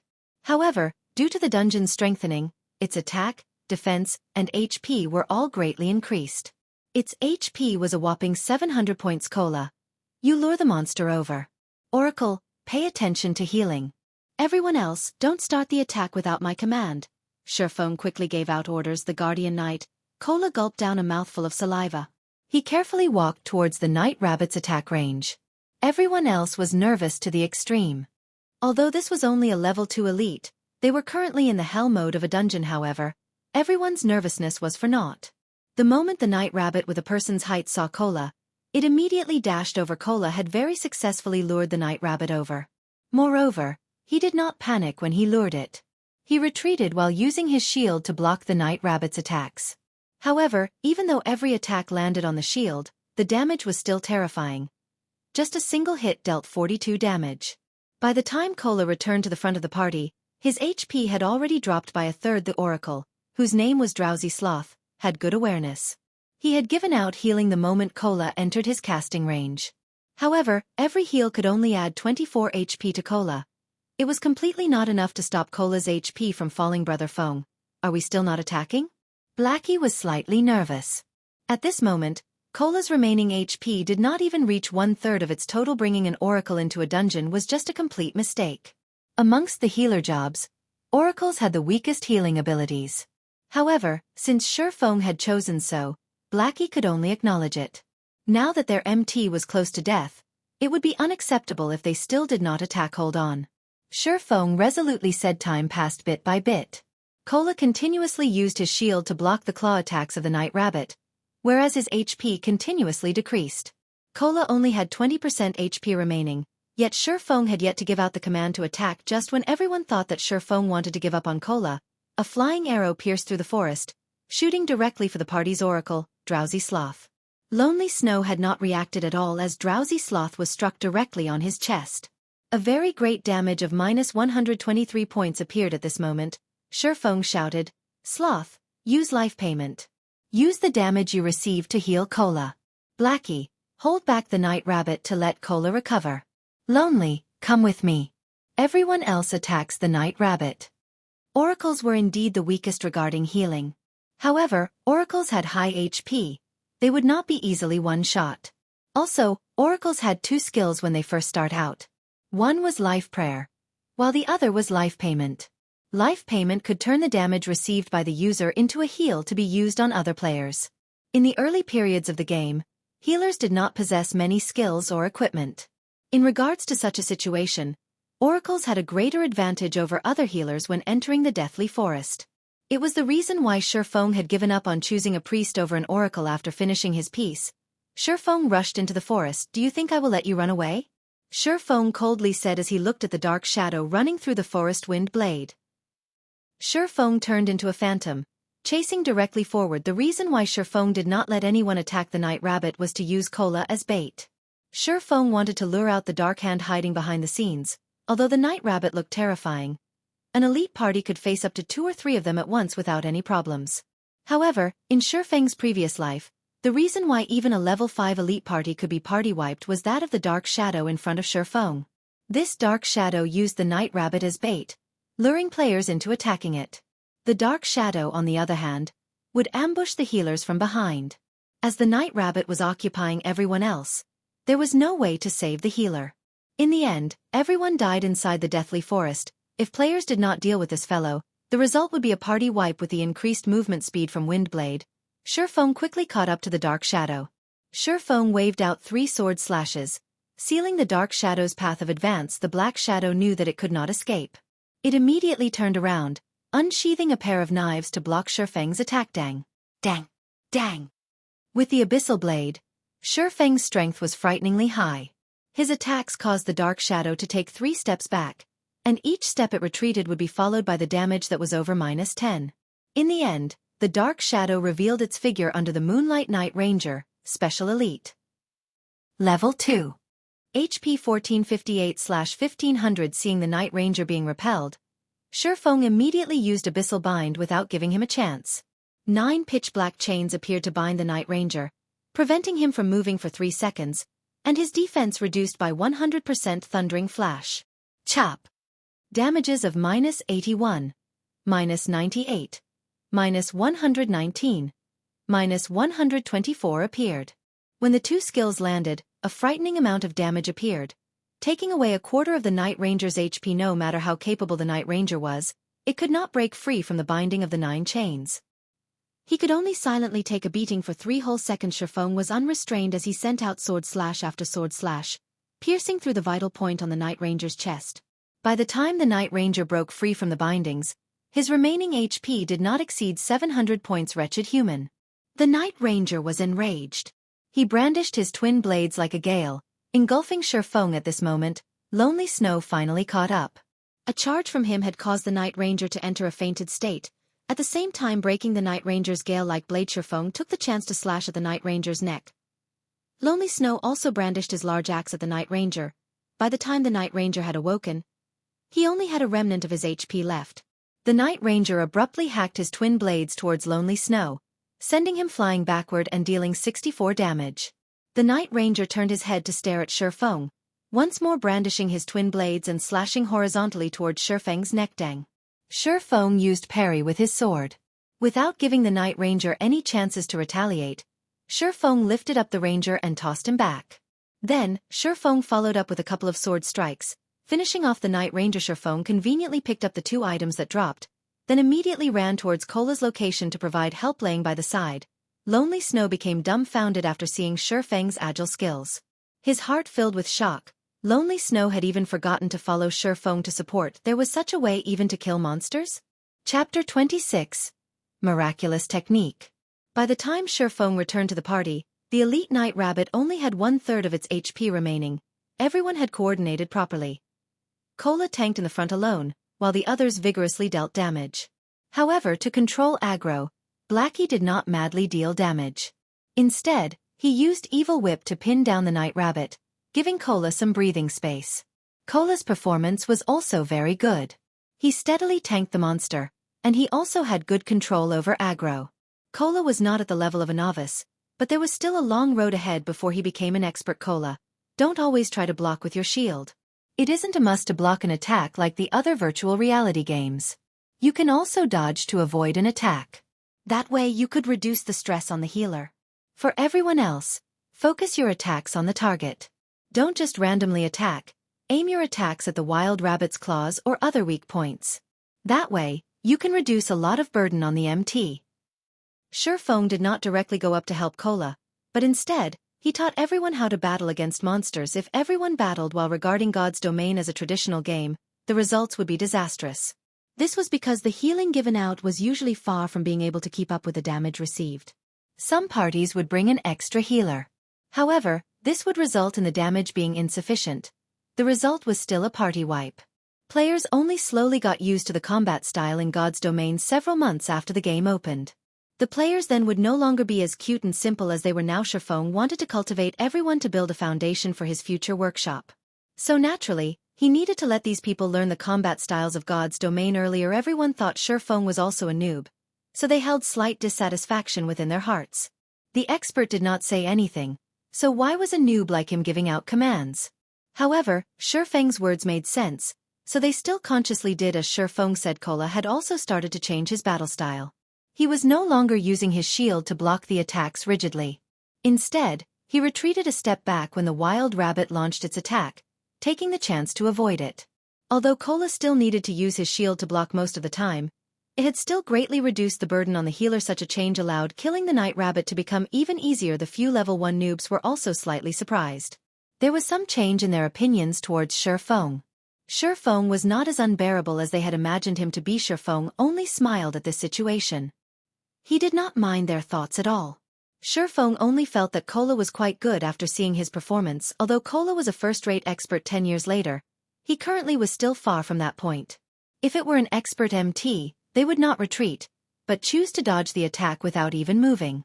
Such a decision was because if the MT moved, the monster would move as well. This situation would cause trouble for long-ranged damage dealers, which would result in the loss of a lot of damage. However, such a technique required a bounty of experience in battle and a body with dexterous reactions.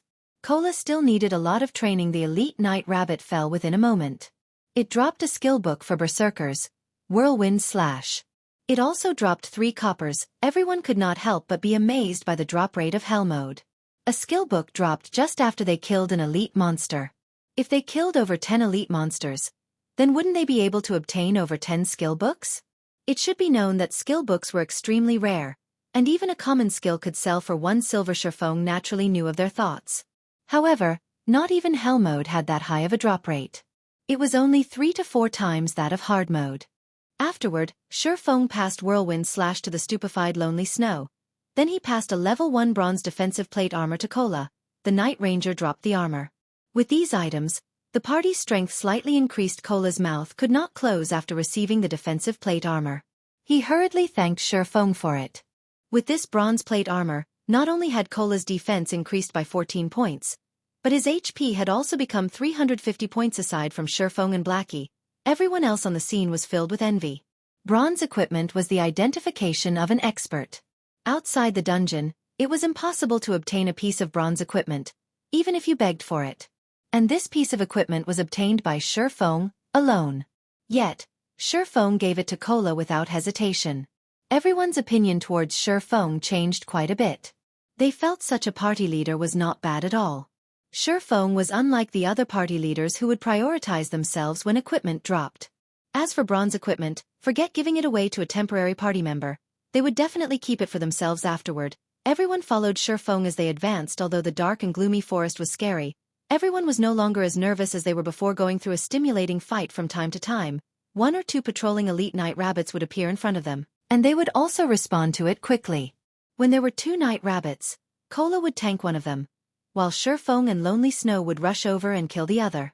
As for the ranged players, they would prioritize attacking the night rabbit in front of Feng. The night rabbit's 700 HP would be gone quickly under the fierce bombardment. Afterward, the party supported Cola and finished off the other night rabbit. Within moments, 2 night rabbits were no more. With this process, a skill book, Restore, meant for healers also dropped. The skill had a 2-second cast time. When learned by oracles, the skill could instantly restore 37 HP. It was far better than Life Prayer. It did not share the same cooldown as Life Prayer, so the 2 could be used in coordination to negate the damage caused by the elite night rabbit's completely drowsy sloth. Continuously thanked Feng and the other party members for letting him learn the skill book. Restore was an extremely important skill for conquering dungeons. If it were to be sold outside, it could go for at least 2 or 3 silver coins. Don't mind it. Skill books are meant to be used. Let's continue onward. Feng smiled as he answered. Aside from AoE attack skill books, healer class skill books were the most expensive and rare. However, the Deathly Forest was a dungeon meant to let players build up their foundation in God's domain. In Hell Mode, the drop rate for basic healing skills was very high. In Feng's previous life, he had obtained 4 healing skill books just after entering Hell Mode of the Deathly Forest once. It was not considered valuable. After more than an hour, Feng's party arrived at a flat grassland. They had finally met the first boss of the dungeon, Willy, chieftain rank. Level 3. HP 6000. Willy was a ferocious night rabbit. Its height was as tall as 2 people, and sharp steel claws decorated its paws. These claws loved creating a feast of fresh blood, and those caught by it would be ripped to shreds, turned into a river of blood. It was unknown how many players had died a gruesome death under these claws. A short distance away from Willy, there were 7 elite night rabbits on guard. These 7 rabbits were very close to each other. As long as one of them was attacked, the other wild rabbits would rush over as well. There was also a great possibility of attracting the boss. Even if it were Feng, he would not be able to face off against 7 night rabbits, not to mention including a boss. However, if they did not finish off the 7 night rabbits, there was no way for them to attack the boss. Brother Feng, what should we do now? This place has too many night rabbits. The game isn't giving us any chances. Blackie was very anxious. Although the boss was in front of them, the system had dealt them such a hand.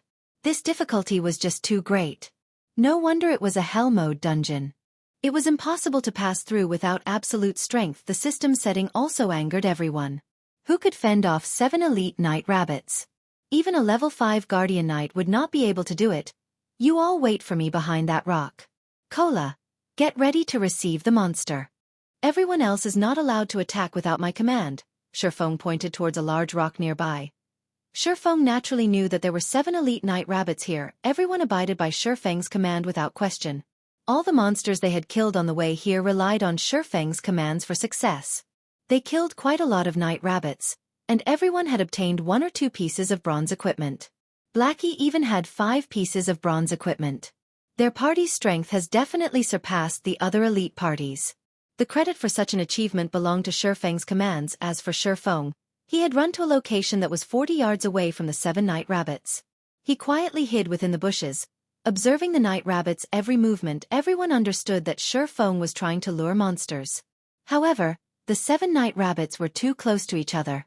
Feng was a swordsman. He did not possess any long-ranged attacking capabilities, so how could he lure monsters? Time passed bit by bit. Everyone was extremely anxious. If Feng accidentally failed, then it would be a party wipe. However, Feng was calm. He moved not an inch as he watched the faraway night rabbits. At this moment, a cool breeze blew past. A dead leaf on the trees was sent flying over. Seeing the dead leaf hovering down towards the night rabbit, Feng picked up a small stone beside him. Gently, he tossed the stone over. The direction the stone flew to was towards the night rabbit closest to the boss. Finished. Everyone understood what kind of outcome this would be.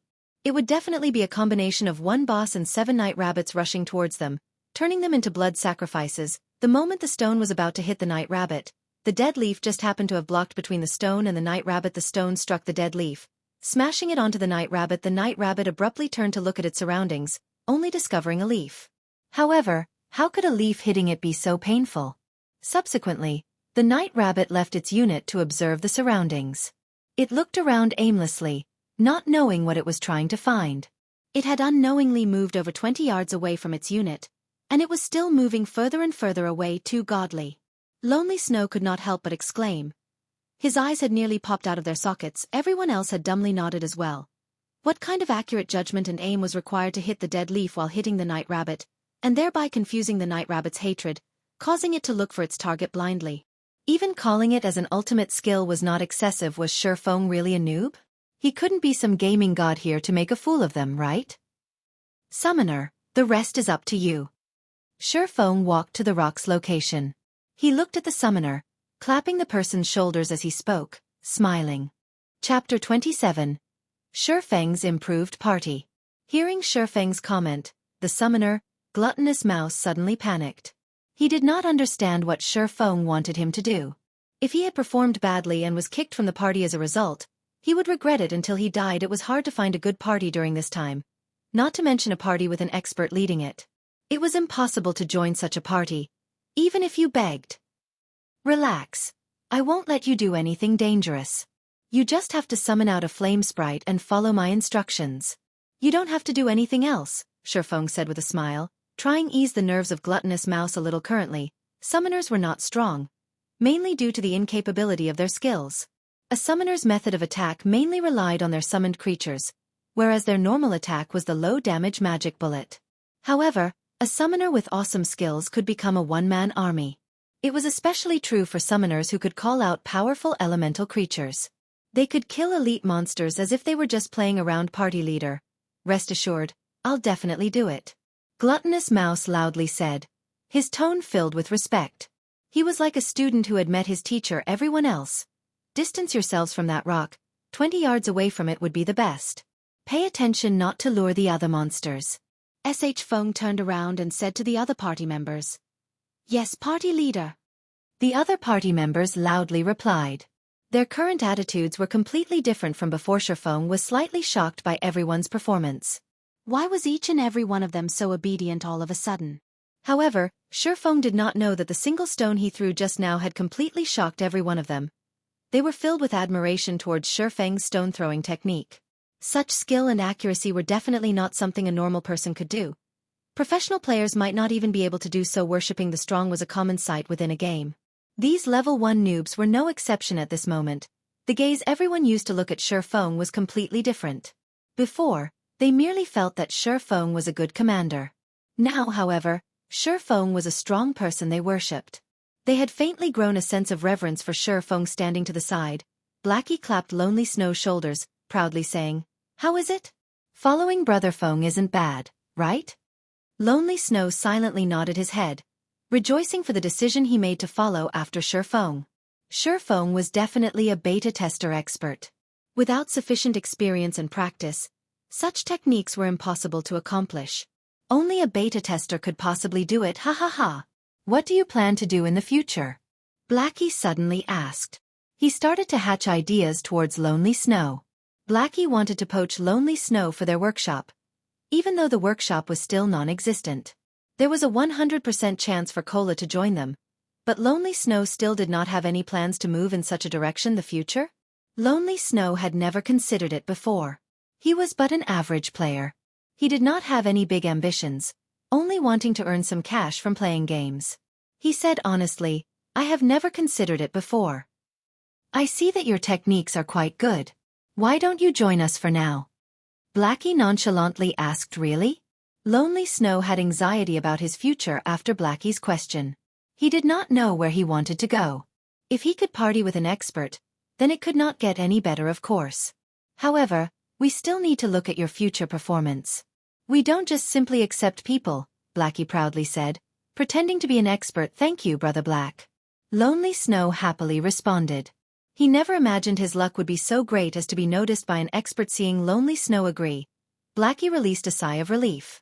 Currently, Blackie was just a fox pretending to be a tiger. He couldn't help out Feng much in God's domain, but he could still help out in regards to administration. There wasn't even a shadow of their workshop as of this moment. There was also the debt of 16,000 credits. The workshop's members consisted of only Feng and himself. It was definitely the poorest workshop in history. If this was found out by the others, they would definitely turn around and leave. Now, Blackie could only fake being an expert to lure people to join their workshop at this moment. Feng was currently explaining the contents of the operation to the summoner. The operation was to let Gluttonous Mouse lure the remaining 6 night rabbits by controlling his flame sprite. Because the night rabbit that was closest to the boss was no more, luring the other night rabbits would not attract the boss. They could lure the monsters with ease. The flame sprite was extremely weak. Its HP was only a pitiful 15 points, and it would die in a single hit. However, its movement speed was extremely quick. Adding to its very small size, trying to hit it would be a difficult task. Start the operation. "Mouse, remember to maintain a distance of 4 yards or above while circling around the rock," Feng reminded once more. Gluttonous Mouse nodded his head. Carefully, he controlled the flame sprite to lure the 6 night rabbits. When the sprite entered the 35-yard distance, the nearest elite night rabbit discovered the flame sprite. Suddenly, it turned its body around and rushed towards the flame sprite. The other night rabbits also came rushing along. Seeing the night rabbits taking the bait, Gluttonous Mouse immediately controlled the flame sprite and ran. The 6 night rabbits were in hot pursuit, but their speed could no match for the flame sprite. In a moment, the flame sprite had arrived beneath the large rock. It had lured the 6 night rabbits over and started circling around the large rock on the other side. Cola had already aggroed the night rabbit that had left its unit. Cola interchanged between blocking and using his new skill, Divine Strike. With the effects of 2 pieces of bronze equipment, a single hit from Divine Strike had caused 26 damage. It was a lot higher compared to the 11 or 12 damage caused by a normal strike. Also, Divine Strike had the added effect of increasing hatred. It became a lot easier to hold aggro. The night rabbit was killed off within a short moment. It dropped 5 coppers after this night rabbit was handled. Only the 6 night rabbits that kept on circling around the large rock remained. Lure the night rabbits. Cola, pay attention to pull the monster. Feng picked up another small stone, throwing it at the night rabbit that ran at the rear. The night rabbit rubbed its cranium after being struck on it. The rabbit turned around, discovering Feng that had thrown the stone. The night rabbit suddenly became enraged. It madly hopped towards Feng with its powerful legs. As for the other night rabbits, they were still excitedly chasing after the flame sprite, failing to notice the disappearance of one of their companions. Receive it. Seeing the night rabbit was only 20 yards away from the party, Feng commanded Cola rushed ahead, sending a divine strike towards the Night Rabbit's head. The Night Rabbit's target immediately changed, extending its claws towards Cola's cranium. However, Cola had reacted quickly by dodging his body sideways. After avoiding the attack, Cola continued by using punishment. The skill had once more strengthened the Night Rabbit's hatred to Cola. Everyone, focus fire. Feng inwardly applauded after seeing Cola's performance. He had never imagined Cola's ability to learn would be this great. He had already found out about the Night Rabbit's attack patterns after going through slightly more than 10 battles. No wonder he was the core MT of a first-rate guild, 10 years later. His potential was limitless. The Night Rabbit in front of Cola had fallen within 20 seconds. It had even dropped a skill book for Swordsman. Double Chop. Feng immediately learned it without reservations. Double Chop, action type. Requires Sword. Level 1. Proficiency 0/300. Rapidly deals damage twice. Every slash of the sword deals 120% plus 15 damage, also increasing bleeding effect by 20%. Duration of 10 seconds stacks up to a maximum of 5 times cooldown. 8 seconds. This skill book had greatly increased Feng's explosive power. As for the problem of getting used to the skill, it was non-existent for Feng. After playing for 10 years as a swordsman, the skills belonging to the job were deeply ingrained into Feng's bones. As long as Feng got a hold of these skills, he would be able to utilize them to their greatest potential. Feng had also lured the remaining 5 Night Rabbits over, one after another. The party had killed the rabbits one by one, and following the death of the final Night Rabbit, a golden glow appeared around Feng's body. He had risen to level 2 at the same time. The 5 Night Rabbits had contributed to the party a piece of bronze plate armor for Guardian Knights. The equipment increased Cola's HP to 390 points and his defense to 56. It had also increased Cola's ability to resist against the Night Rabbit chieftain, Willy. Chapter 28. The Horror of Hell Mode. With the elites that were on guard all dead, only the boss, Willy, remained on the open field. At this moment, Willy was laying on the ground, sleeping. It would scratch its back from time to time, completely unaware of its missing henchman. Everyone, recover for now. I'll explain the method to raid Willy in a moment. Feng wanted everyone to ease up first. It would not be easy to face off against Willy. The fight would require a high degree of concentration because a single mistake would cause everyone to be buried together. Hearing Feng's command, everyone sat down to recuperate. They ate and drank to recover to their best state. Feng's finger waved and shook as he called up his attribute panel. He had recently reached level 2. Because of the Abyssal Blade, the free attribute points he obtained exceeded other players by 2 points. The choices he could make with his points were slightly more than the average player in the initial period. It was sufficient for the agility of a swordsman to reach 20 points. However, Feng increased his to 30 points. There would be a fixed increase in the body's flexibility when agility reached 30 points. Subsequently, Feng added the remaining points into strength, making it easier for him to contend with the boss. Feng had on him 3 pieces of bronze equipment, a mysterious iron ring, and a magic weapon.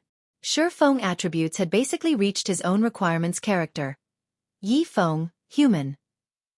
Affiliated kingdom: Star Moon. Title: Might of 8,000. Job: Swordsman. Level: 2. HP: 520/520.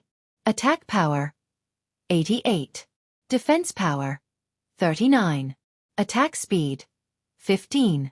Movement speed: 13. Attributes: Strength 32, Agility 30, Endurance 24, Intelligence 13, Vitality 13. With such attributes, Feng had more confidence dealing with Willy. Seeing everyone recovered, Feng started explaining, Willy has 2 skills. One of them is Killing Feast. When used, Willy will ignore hatred and randomly attack the nearest players. Blackie and Lonely, you 2 have to pay attention to your positioning. The other skill is Death Claws. Cola, you have to distance yourself from the boss before this skill is used.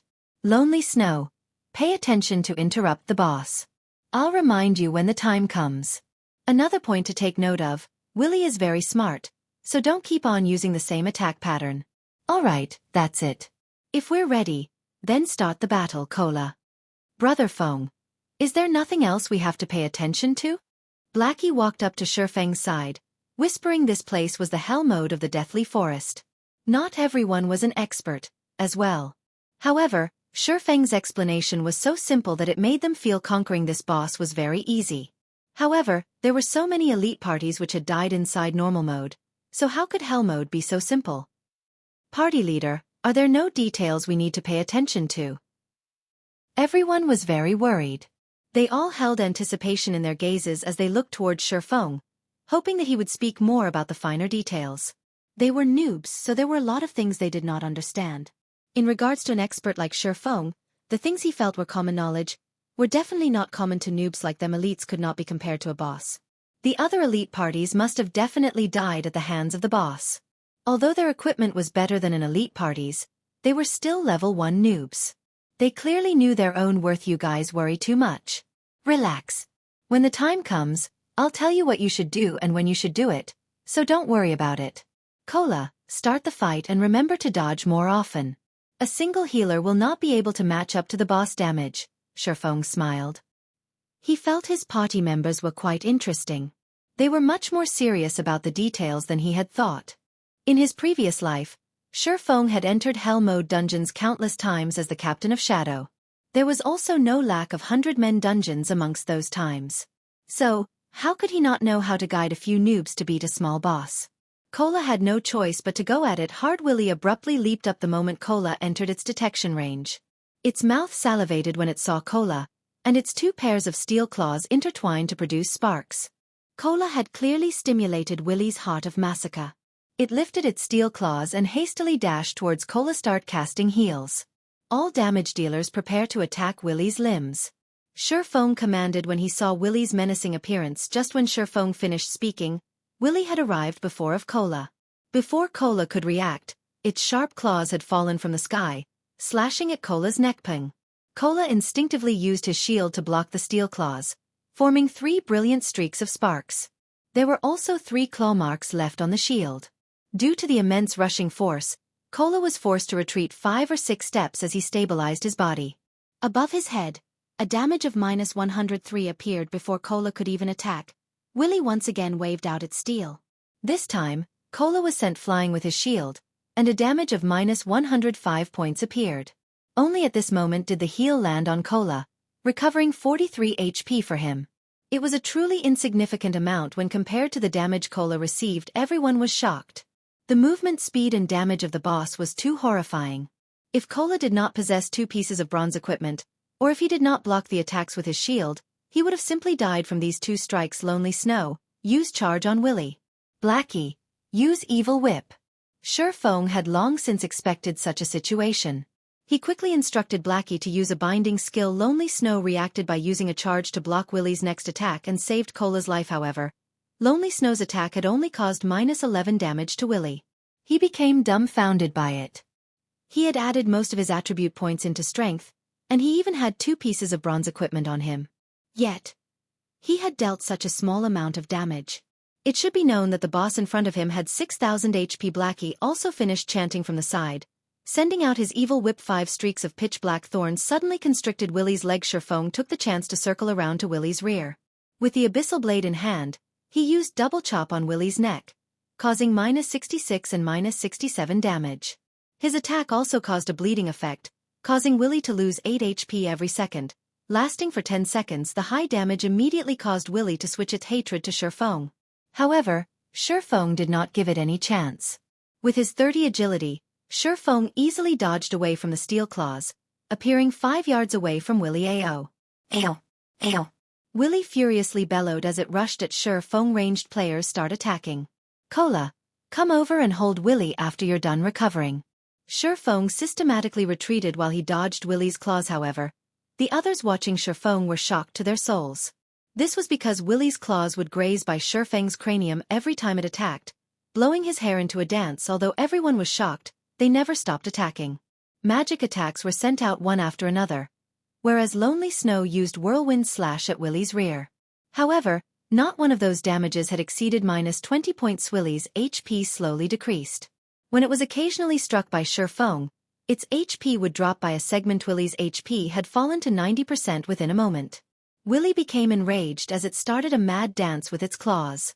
It used Death Claws, greatly increasing its attack speed. Feng was nearly hit by it. Fortunately, however, he had used the Abyssal blade to block the attack, only receiving minus 130 damage from it at this moment. The Cola rushed up with his full HP.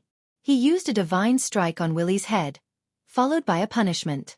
Willie's hatred only switched to Cola after a series of attacks. The switching of hatred had also interrupted Willie's death claws, returning Willie to its normal state. Seeing Willie change targets, Feng waved out a thundering flash. 3 streaks of thunder passed through Willie's body, dealing minus 92, minus 116, minus 137 damage.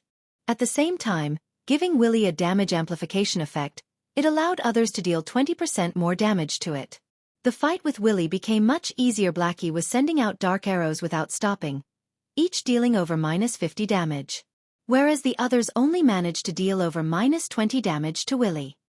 Being given a painful beating, Willie was just about to turn around and attack Feng when Cola used both Divine Strike and Punishment once more. Willie's hatred was quickly pulled back to Cola. When Willie turned back to Cola, Feng used a chop on it in such a way, Feng and Cola took turns aggroing Willie, causing it unable to attack any players. Willie's HP continuously dropped until it was 30%. Willie entered a berserk state, its body increasing by several sizes. Melee players stay away from the boss. Blackie, use Evil Whip. Healer, heal me. Feng loudly shouted.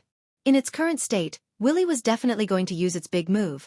Killing Feast. Lonely Snow and Cola immediately distanced themselves from the boss after hearing Feng's command, letting Feng tank the boss by himself. When the two of them had run out of the 10-yard range, Willie disappeared. No one understood what happened when Willie reappeared. It had already arrived at Feng's back, and its steel claws abruptly descended. Feng had long since been ready for this. He used his sword to block the incoming claws. However, just after blocking this attack, Willie once again disappeared and again appeared behind Feng within 2 short seconds. Willie had attacked Feng's back 7 times. Fortunately, Feng's agility had reached 30 points. It was barely enough to match up to Willie's speed. However, every attack Feng blocked would still take away a significant amount of HP from him. The heals he received also continuously recovered his HP. 96, minus 97, plus 46, minus 96, minus 97, plus 48, plus 32, minus 96, minus 97, plus 46. If Feng did not possess 520 HP and blocked every claw that came at him, Feng would have died from Willie's killing feast with 100% certainty at this moment. Feng's remaining HP did not reach 100 points. Get rid of it. Feng loudly shouted. After using his big move, Willie would enter a weakened state. It was the perfect chance to kill it. Everyone continuously greeted Willie with their attacks, finally shaving off Willie's remaining 30% HP. It dropped 4 items just as everyone was about to let loose their breaths. Feng took a look at everyone's current status. The healer, Drowsy Sloth's remaining MP did not reach 20%, and the other mage's MP did not reach 10%. Feng hurriedly said, "Everyone, sit down and recover immediately." Everyone was confused. Didn't the boss just die? Why must they be in such a hurry? However, everyone still listened to Feng's command to sit down and recover. Before they had even sat down and recuperated with food and drinks for 5 seconds, a violent roar entered everyone's ears. The roar had shaken the entire deathly forest, and following it, a black shadow leaped out from within the forest. The black shadow was a gigantic werewolf. The werewolf looked at Willie's corpse, then looked towards Feng and the others. Its pitch-black eyes suddenly turned crimson red. Just when it wanted to release a roar, Feng dashed towards it with Wind Blade. Immediately, Feng used Abyssal Bind. 9 chains appeared and bound the werewolf in its mouth, preventing it from making a sound. At this moment, everyone finally saw the werewolf statistics. It had a whopping 2 bars of HP. Werewolf felt, Lord rank. Level 3. HP 12,000/12,000. Crap, why is there a Lord boss? Blackie cursed. They had barely rested just after killing a boss, and now there was a Lord in front of them. Lords were a rank higher than chieftains. The game was literally trying to kill them. Everyone remember, absolutely do not let Werewolf Felt let out another roar. Feng continuously reminded everyone. However, the others were clearly frightened. Not because of Werewolf Felt's body and HP, but because of that pair of horrifying crimson eyes. They gave off an intimidating feeling to everyone that made it hard to move. Chapter 29. Extraordinary State. In front of the dungeon of the Deathly Forest, the numbers of level 2 players gathering were increasing. There was also an endless stream of players diving down into the dungeon because there were a lot of level 2 players. There was quite an amount of players who had set up stalls, peddling to the side good quality level 0 common equipment. Don't miss it when you pass by. You can only go down the dungeon with good equipment. Equipment is limited. Hurry over and buy. Small HP potions instantly heals 90 HP once. A must-have tool for a battle that is worthy of you. God's domain had been open for over 10 hours now. The players here were all level 2 players. After over 10 hours of battling, they had gathered quite a few items. Many level 2 players had intended to sell the items which they had no use for, switching them for something they could use. Such a situation had caused business to flourish at the Deathly Forest. Although the number of players in front of the Deathly Forest continued to increase, the number of parties entering the dungeon kept on decreasing. Only those parties that were unaware would enter the Deathly Forest, however. After those players had been properly nurtured by the Deathly Forest, they suddenly discovered their previous beliefs to be very naive. Hence, they obediently stood in front of the dungeon. They talked about life with other parties while watching new parties enter the dungeon with a smile. They had also investigated reports of the Deathly Forest together with the experienced parties, mutually improving their strategies to conquer the dungeon. Following wave after wave of players entering and dying out of the dungeon, the Deathly Forest had finally become the sore point of every player in Red Leaf Town. Every player who entered the Deathly Forest only had one impression of the dungeon. It was extremely horrifying. Currently, in the resurrection graveyard of the Deathly Forest, 6 streaks of white light flashed into existence. Following which, 6 figures revealed themselves from within. There is just no way to clear this dungeon. Snow, I think we would be better off grinding monsters or doing quests. Just after reviving, Zhao Yueru stamped her delicate feet, her chest heaving up and down. The cuteness of her enraged yet delicate appearance instantly attracted the attention of a crowd of male players. Gentle Snow shook her head, saying in contemplation, "Our gains inside the Deathly Forest are relatively good, so we can't just easily give up. But the forest inside the Deathly Forest is too large. Adding in the great number of small paths, we would easily become lost without a map. However, I believe that amongst the numerous pathways, there must be a few that lead to the boss location. The other paths are only there as a trap to confuse us. That is why we are always being ambushed by the night rabbits. The more we fight, the more night rabbits will come. For now, let's investigate for some information and see if we can complete a map for the Deathly Forest." Everyone felt that Gentle Snow's speculation made sense, especially about the part where they attacked the night rabbits. Occasionally, a chilling arrow aimed at the cleric, Xiao Yuer, would appear from within the forest. If it wasn't for Xiao Yuer's skill at dodging, they would have long since party wiped. Also, the deeper they went into the forest, the more numerous the night rabbits became. In the end, the night rabbits became too overwhelming in numbers. They were unable to shoulder all of the rabbits, which resulted in their return through death. If they could find the correct path, they might have already cleared the dungeon by now. Zhao Yueru could only nod her head in agreement. The party's leader was, in fact, Gentle Snow, and Gentle Snow's speculations were always very accurate. Zhao Yueru could not help but believe in her. Going with the suggestion, Gentle Snow and Zhao Yueru nonchalantly shouted a few times, stating that they wanted to trade information about the Deathly Forest. It couldn't be denied, the striking effect created by 2 great beauties calling out. Suddenly, the atmosphere in the Deathly Forest started to boil as players rushed over, one after another. Every one of them wanted to be the first in position. Too many of the male players, this was a great chance for them to talk to a goddess. Who knew, if the goddess had looked upon them, they might be able to live a blessed life in the future. Meanwhile, inside the hell mode of the Deathly Forest, the sky within the dungeon had already darkened. Thousands of birds soared to the skies, leaving the forest in a deadly silence. Werewolf felt was not any common monster. It was a very famous werewolf. In the past, it massacred countless in Red Leaf Town, nearly turning Red Leaf Town into a town of death. In a fit of rage, the Star Moon Kingdom had sent out its army to surround Felt. In the end, after being heavily wounded by the great swordmaster Hilton, Felt had escaped into the Deathly Forest to treat its wounds. It was the reason why the dungeon of the Deathly Forest existed in Hell mode. Felt had 3 absolute skills. The first one was Death Stare. Enemies who Felt stared at would have their attack speed and movement speed greatly reduced. If one had a weak willpower, they might not even be able to move presently. Only Feng had 30 points in agility. After he had activated the 3 hidden basic skills he possessed, he gained a certain amount of resistance towards the Death Stare. As for the other people, their reactions would become very sluggish. That was why Feng remained the one to keep Werewolf felt in check, whereas Drowsy Sloth continuously healed Feng. However, Drowsy Sloth's casting speed had slowed by half. As for the melee players, they were no help whatsoever. However, it was not because they did not want to help, but it was because they had no way of helping at all. Werewolf Felt's attack speed was just too fast. It was to the degree where they couldn't react to its attacks.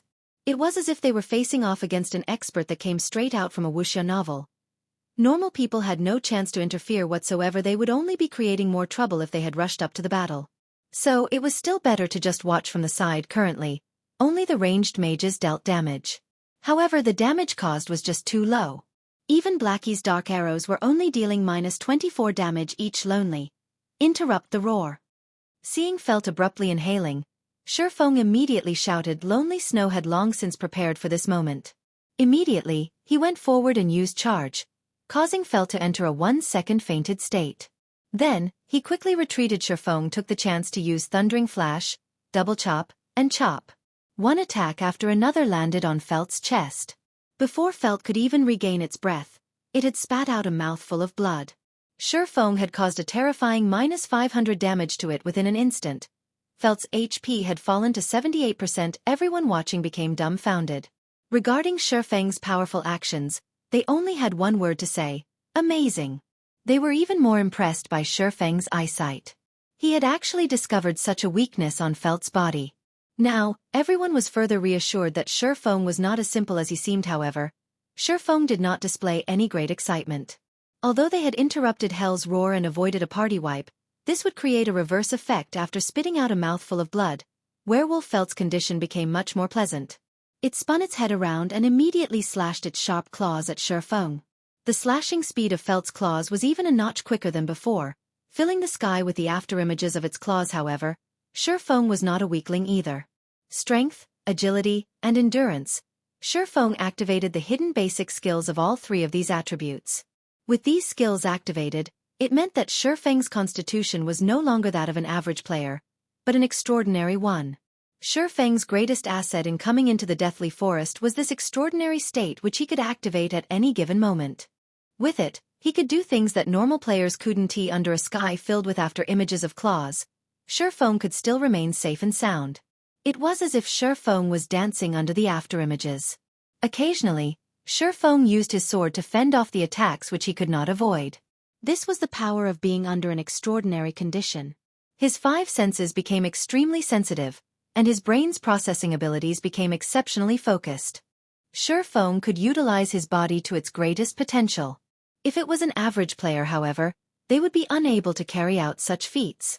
It was both mentally and physically taxing to the extraordinary condition. If Feng had not become accustomed to it before, he would only be able to maintain such a state for a few seconds. Claws and sword intertwined, creating countless dazzling sparks. Both sides had their HP continuously falling.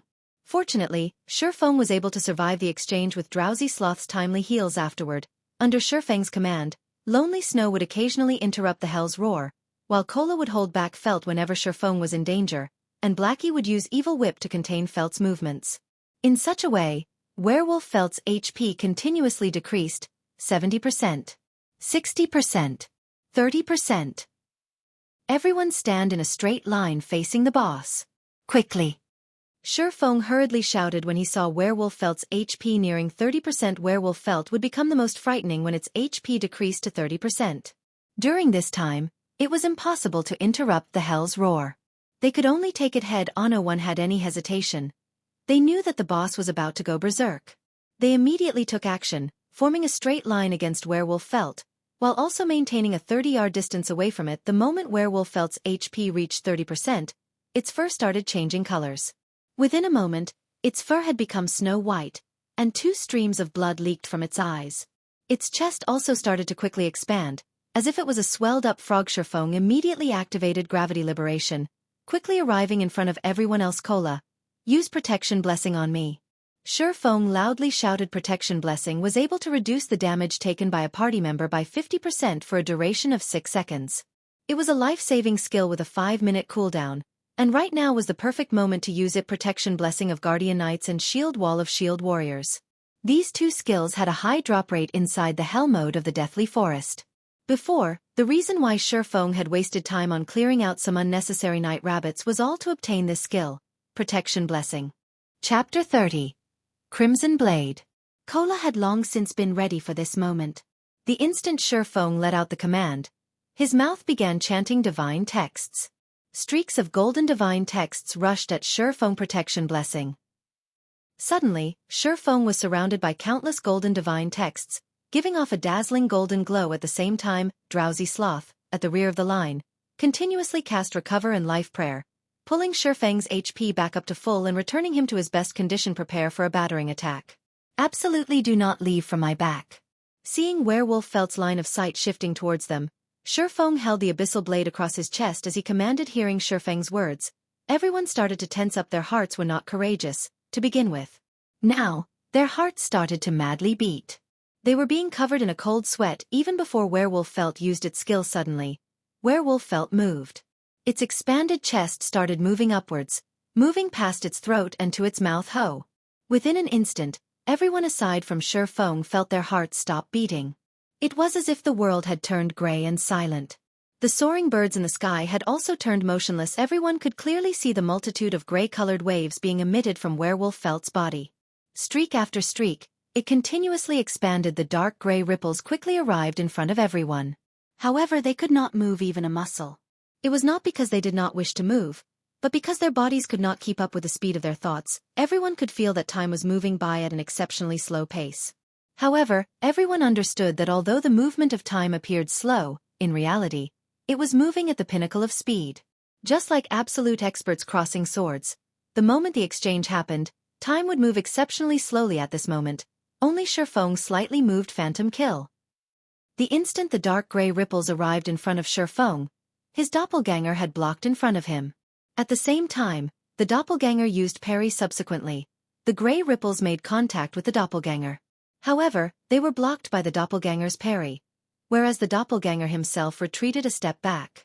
He only stabilized his body after colliding with Feng. Just after the doppelganger stabilized himself, another wave of ripples came smashing. The ripples passed through the doppelganger's body this time, causing his HP to instantly decrease by 300 points. Behind him, Feng had also received -30 damage, while the others behind Feng received -20 damage. However, the ripples did not stop with just one wave. When the third wave of ripples passed through the doppelganger, his body had instantly disintegrated. A damage of -100 points also appeared above Feng's head. Subsequently, wave after wave of dark gray ripples followed. -100, -100, -100, -100. Feng's HP fell time and time again until only 90 points remained.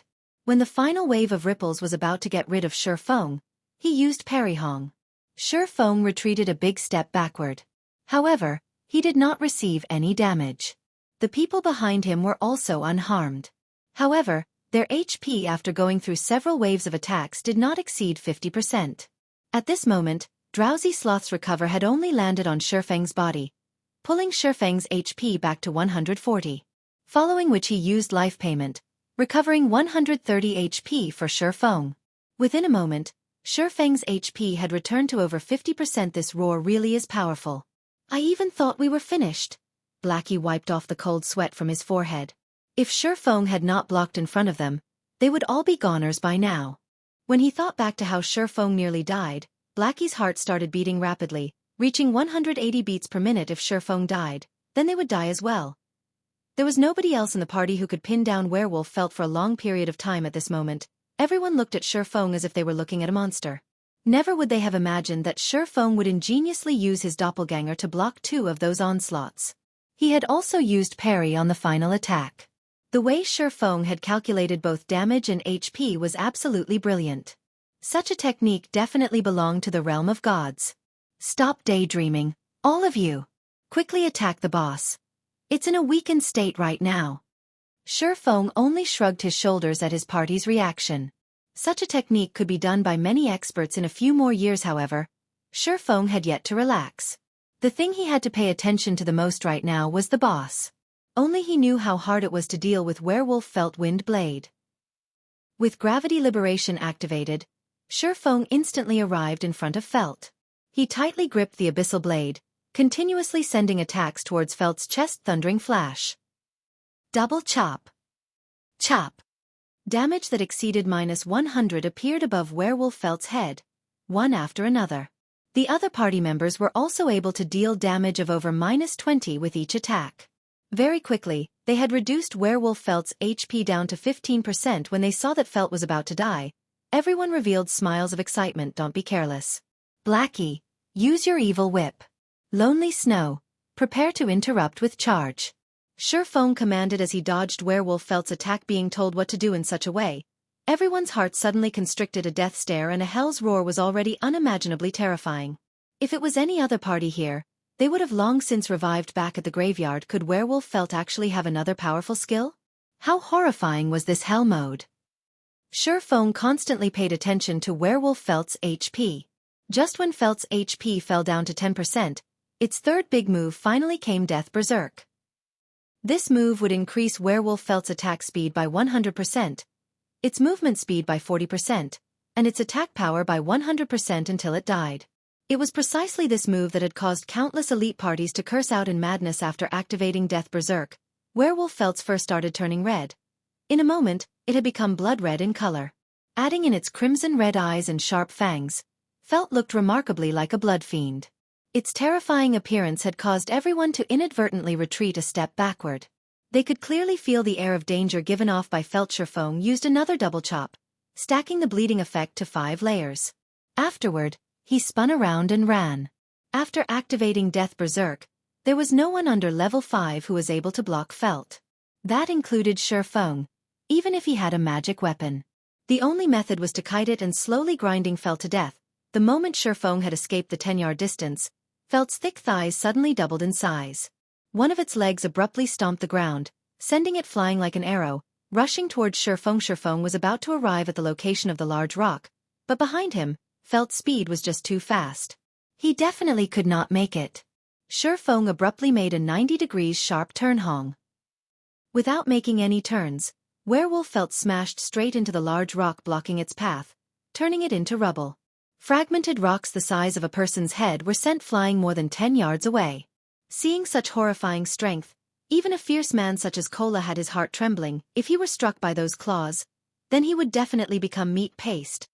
At this moment, Feng had already distanced himself over 20 yards from Felt. Meanwhile, the attacks from the mages never stopped.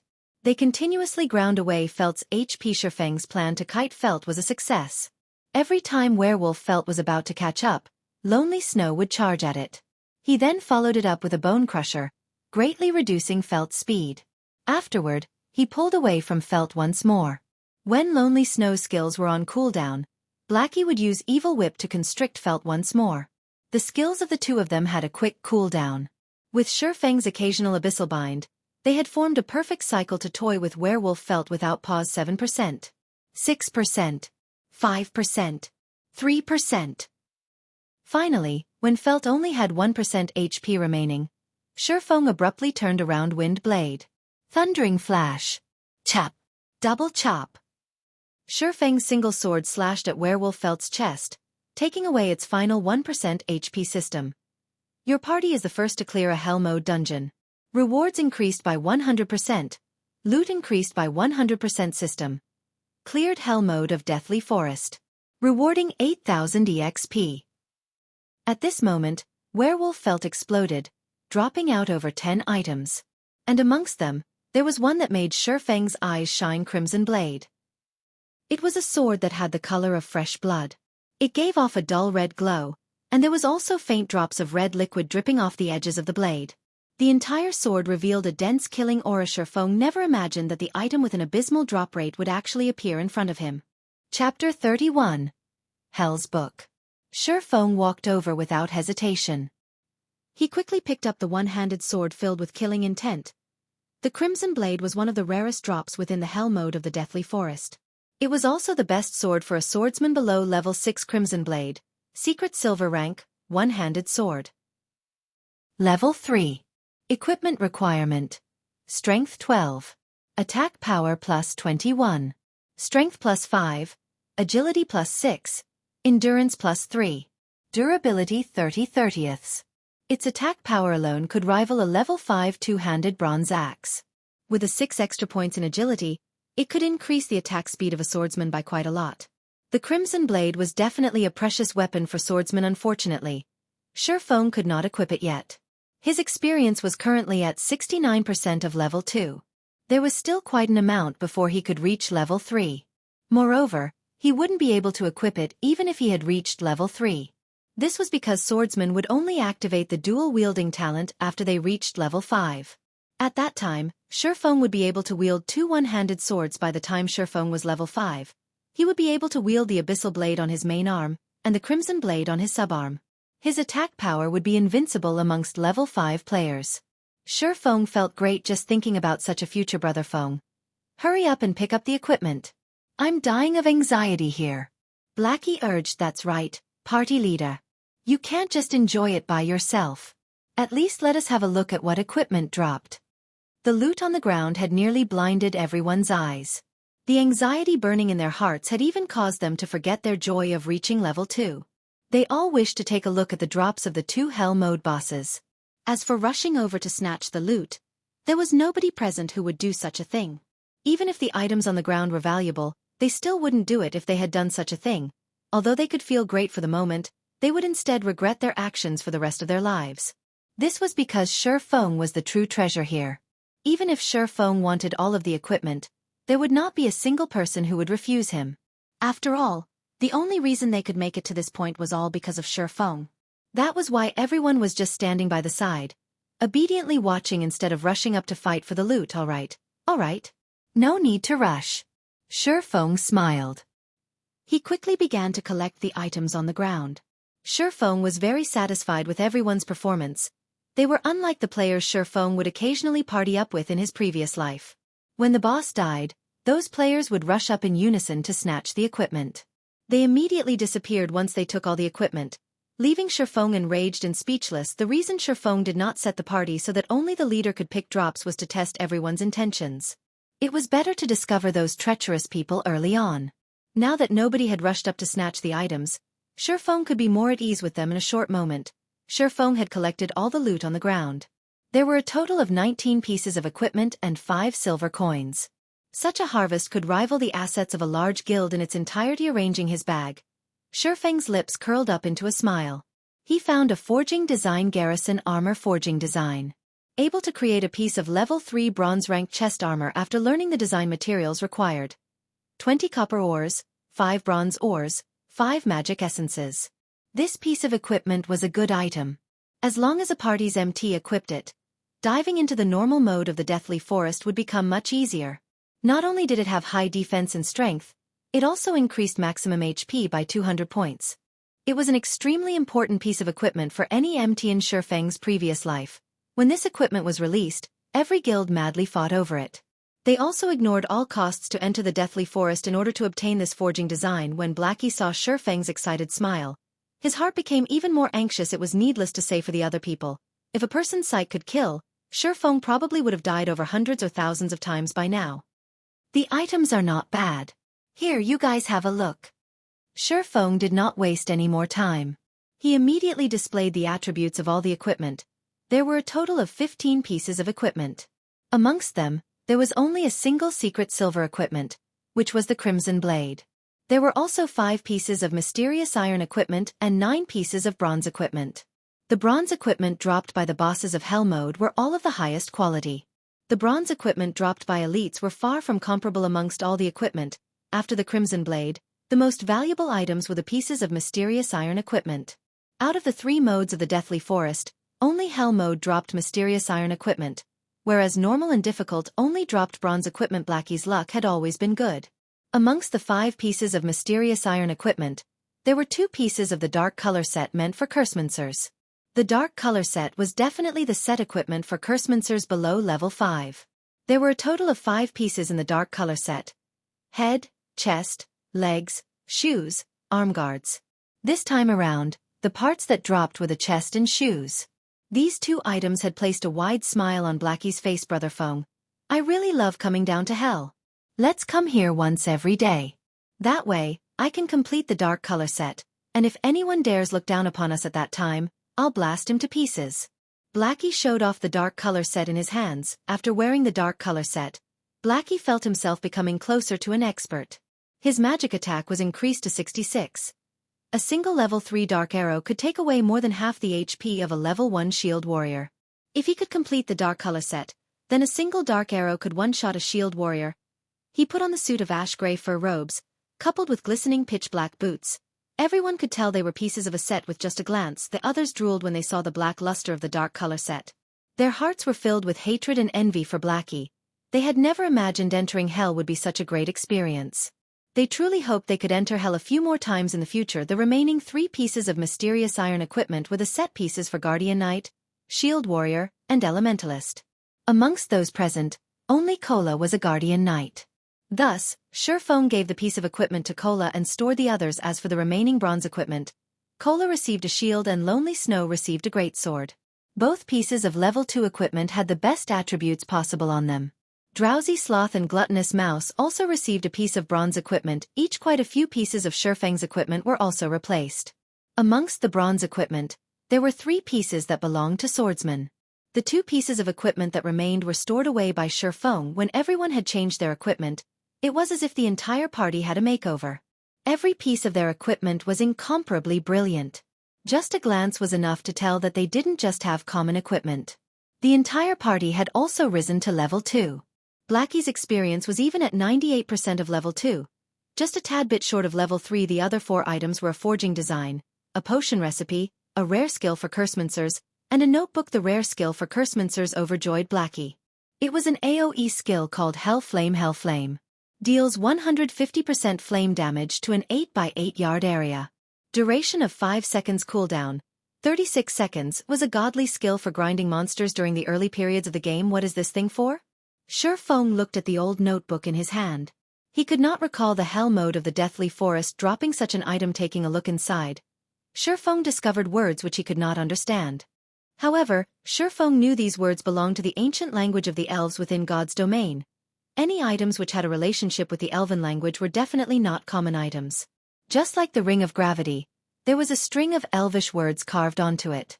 They had allowed the ring to possess unimaginable powers. It seems I have to make a trip to the library. Feng felt this notebook was not as simple as it seemed.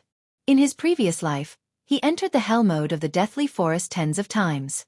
However, he had never seen such an item drop before. There was no such news from the other teams in the guild as well. The likelihood of the notebook dropping only on the first kill was high. If Feng wanted to make heads with the situation, he had to translate its contents at the library. Brother Feng, what are we going to do afterward? Grinding mobs? Blackie was eager to try out the new skill he learned. That's fine as well. We'll grind and do quests in Dark Moon Valley. The monsters there drop quite a lot of ore, Feng said after some thought. With the forging design in hand, all that was left was to obtain the materials. However, Feng needed a lot of materials. Now that Blackie had Hellflame, it should be a lot quicker to kill kobolds and gnomes. Furthermore, Feng knew of a few good locations where it would be suitable to use Hellflame. Feng turned to look at the others, saying, "Will you guys follow us or do quests on your own?" Big Brother Feng, how could you leave me out of grinding mobs? I've already planned to follow Big Brother Feng in the future. Cola smiled like a fool as he gently caressed his new shield. Big Brother Feng, can we join as well? Drowsy Sloth and Gluttonous Mouse were both high schoolers. Currently, they had their heads lowered in embarrassment. However, they did not wish to give up such a chance. Feng was a great expert. They would reap endless benefits if they could learn a thing or two by staying by his side. Feng said, smiling, "Of course you are all welcome to join." Suddenly, the two of them revealed excited expressions, both their hands clenched up in excitement. Since nobody is opposed to it, then we will go grind in Dark Moon Valley. After finishing his piece, Feng called out the system panel. He selected the Dungeon's Party Teleportation, parting with the Deathly Forest. Chapter 32. Stunning Invitation. There was a sea of players in front of the Deathly Forest. Currently, they were all gathered around the dungeon's entrance. Such a situation was due to the actions of the large guilds of Redleaf Town. The elite teams of these large guilds had all arrived at the Deathly Forest. They were all prepared to challenge the dungeon. These teams were much stronger than the loosely made elite parties. Common equipment covered their entire bodies. There were even pieces of bronze equipment in the mix. That's Heaven's Crown's core MT, immovable mountain. Never have I imagined that even he would come to this place. Someone will surely clear the deathly forest this time. Humph, Heaven's Crown is just a third-rate guild. Look over there. Even the sub-leader of Assassin's Alliance, Stabbing Heart, is here. Also, the Guardian Knight named Warsoul by his side is the top 5 knight of the Assassin's Alliance. He is even stronger than the immovable mountain. The players in the surrounding area started a discussion amongst themselves. They held optimistic views towards these large guilds at clearing the deathly forest. It was to be expected, as there were over 10 guilds currently present, both large and small. Amongst these guilds, the most well-known guild would be the second-rate guild, Assassin's Alliance. Following them would be the third-rate guild, Heaven's Crown. The others were just some unknown guilds, but they still would not be looked down on. This was because a workshop stood behind every guild. These workshops hired experts. Average players could not compare to them. Each large guild wanted to build its reputation in Red Leaf Town. Conquering the first dungeon in Red Leaf Town was the perfect way to do so. Hence, all of the large guilds made ample preparations for the dungeon. They spent large sums of their assets to buy equipment and medicine. They also bought a lot of information on the Deathly Forest. So, they were extremely confident about conquering the dungeon boss waving. These guild teams have gorgeous equipment. They will definitely clear the Deathly Forest this time. Wordless Summer Knight commented with a pained expression, waving slowly but surely crossed his arms in front of his chest. He nodded slightly, saying in a helpless tone, "The Deathly Forest is too difficult. We party wiped before we even met the boss. In the end, parties like ours only became scouts for the guilds. What's there to brag about being a guild's expert? Boss, it's not our skills that are lacking. The dungeon is just too horrifying. It has too high of an equipment quality requirement," the shield warrior, Battle to the End, said in disdain. He held contempt for the guild experts deep in his heart, and he was sure only their equipment prevented them from clearing the dungeon. "That's right, boss. If our party had such equipment, we would have long since cleared the Deathly Forest," Wordless Summer Knight confidently said. Speaking of dungeons, Wordless Summer thought of Shifeng's party. He giggled as he said, "It's not like we didn't have any gain. We've killed 2 night rabbits and even got a skill book for berserkers. Compared to that party led by Captain Noob, we're much stronger. They still haven't shown themselves. I guess they've already fled from embarrassment. It sure is a pity for Lonely Snow. If he followed the boss, then he would have been given this skill book. If he found out about it, he would regret not following us into the dungeon." That's right. Lonely Snow doesn't know how to appreciate the kindness given to him. Now, he will definitely regret not following the boss, Battle to the End laughingly said. Lonely Snow's skills are still quite good. I don't know how that noob managed to gain the favor of that expert called Blackie. However, no matter how great that expert's techniques are, with dead weight pulling him back they would still party wipe. He is probably too ashamed to show himself right now. If he had gone with us, we might have cleared the Deathly Forest by now. Waving slowly was silently pleased with Blackie's end boss. "The guilds are going to enter now," Wordless Summer said. However, just as the guilds were about to enter the Deathly Forest, the dungeon's teleportation gate suddenly changed color. It instantly turned from a silvery gray to a pitch-black color. There was also an indistinct skull that was roaring. The many members of the guilds couldn't help but retreat a few steps back. What is this situation? Such a question appeared within everyone's hearts. However, they quickly received their answer. 6 figures suddenly appeared in front of the dungeon's entrance. Each and every one of them was clothed in glorious garments. Just by standing there, the 6 of them caused others to feel a faint pressure, especially the Cursemancer with the black-colored staff. The dark gray-colored equipment on the Cursemancer was clearly a set. A single glance was enough to tell they were not common goods. The materials it was made of were much better than bronze equipment. Why are there so many people? Feng took a look at his surroundings, discovering these people were the elite teams of large guilds. He was slightly confused as to why all these people were blocking the dungeon's entrance. Feng's party members also started to panic. The pressure from being watched by so many people was no weaker than facing off against a monster boss waving. "Look, isn't that the noob?" Wordless Summer pointed towards Feng. Waving slowly knitted his brows. Feng was not the only person he spotted. There was also Lonely Snow. He curiously asked, "How could they be here? Didn't they run away long ago?"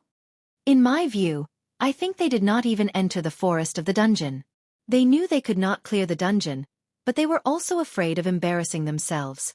So, they stayed in there until now. Battle to the end laughed. But now they just happened to get caught after leaving the dungeon. Just look at how ugly Lonely Snow's expression is. Ha ha ha. As expected of a noob, he doesn't even have the courage to enter the dungeon. Waving slowly but surely felt wordless Summer Night's words made sense. If not, how could Feng's party have returned safely? Waving slowly and the other party members experienced the horrendousness of the deathly forest. After entering the forest of the dungeon, there were only two possible results. Either they cleared the dungeon, or they party wiped. There was no possibility of a third option. Now that Feng's party had returned safely, there was only one possibility. They never entered the forest. It was impossible that they cleared the deathly forest during the time Waving slowly and company started laughing at Feng's party. The players surrounding Feng had already laughed themselves into madness. Such a scene confused Waving slowly and party. Why were these people laughing at Feng's party? Were they actually famous? What Waving Slowly's party did not know was that Feng's party had already become famous throughout the entire deathly forest. Feng's party mainly consisted of level 1 noobs, yet they entered the hell mode of the dungeon. There was no action more foolish than this. It would be hard for others not to notice such an action as they say, bad news has wings. Ha ha ha, that exotic player is back. I actually admired him for entering the hell mode of the deathly forest, but he was just a coward. I can't take it anymore. My stomach hurts too much from laughing. The players surrounding Feng's party understood their actions. They had foolishly entered the hell mode of the dungeon, so they could not enter deep into the dungeon. Instead, they stayed around the dungeon's entrance and looked for a time to leave the dungeon in secret. Unfortunately, even God would not help them. They coincidentally left just to be seen by the many guilds. Brother Feng, what's wrong with these people? Blackie looked at the laughing players laying on the ground. Scratching his head, he asked with an odd tone, did their brains go bad? Why are they holding their stomachs and laughing on the ground? Who knows? Maybe their brains had a cramp. It seems we shouldn't play God's domain too long, especially for the first time. Feng did not think their appearance had any relation to the actions of these people. We better leave. This is just giving me the creeps. The other members of the party nodded in agreement. The players in the deathly forest were truly strange. Big brother. Please hold on for a moment. Just as Feng's party was about to leave the dungeon's entrance, a ringing voice entered everyone's ears. Taking a look at the voice's origin, a beautiful and pure maiden dressed in a pure white mage's robe was seen walking towards Feng's party. Feng recognized this person. She was Star Moon Kingdom's top 100 cleric. Xiaoyuer walked to Feng with an embarrassed look, a blush appearing on her tender white cheeks. She whispered, "Nice to meet you. I am Xiaoyuer of Ouroboros. We met before entering the dungeon. Our party's leader wishes to have a chat with you about the Deathly Forest's dungeon. I wonder if you would be interested in sharing?" Chapter 33. Changing from Arrogance to Humility, 1.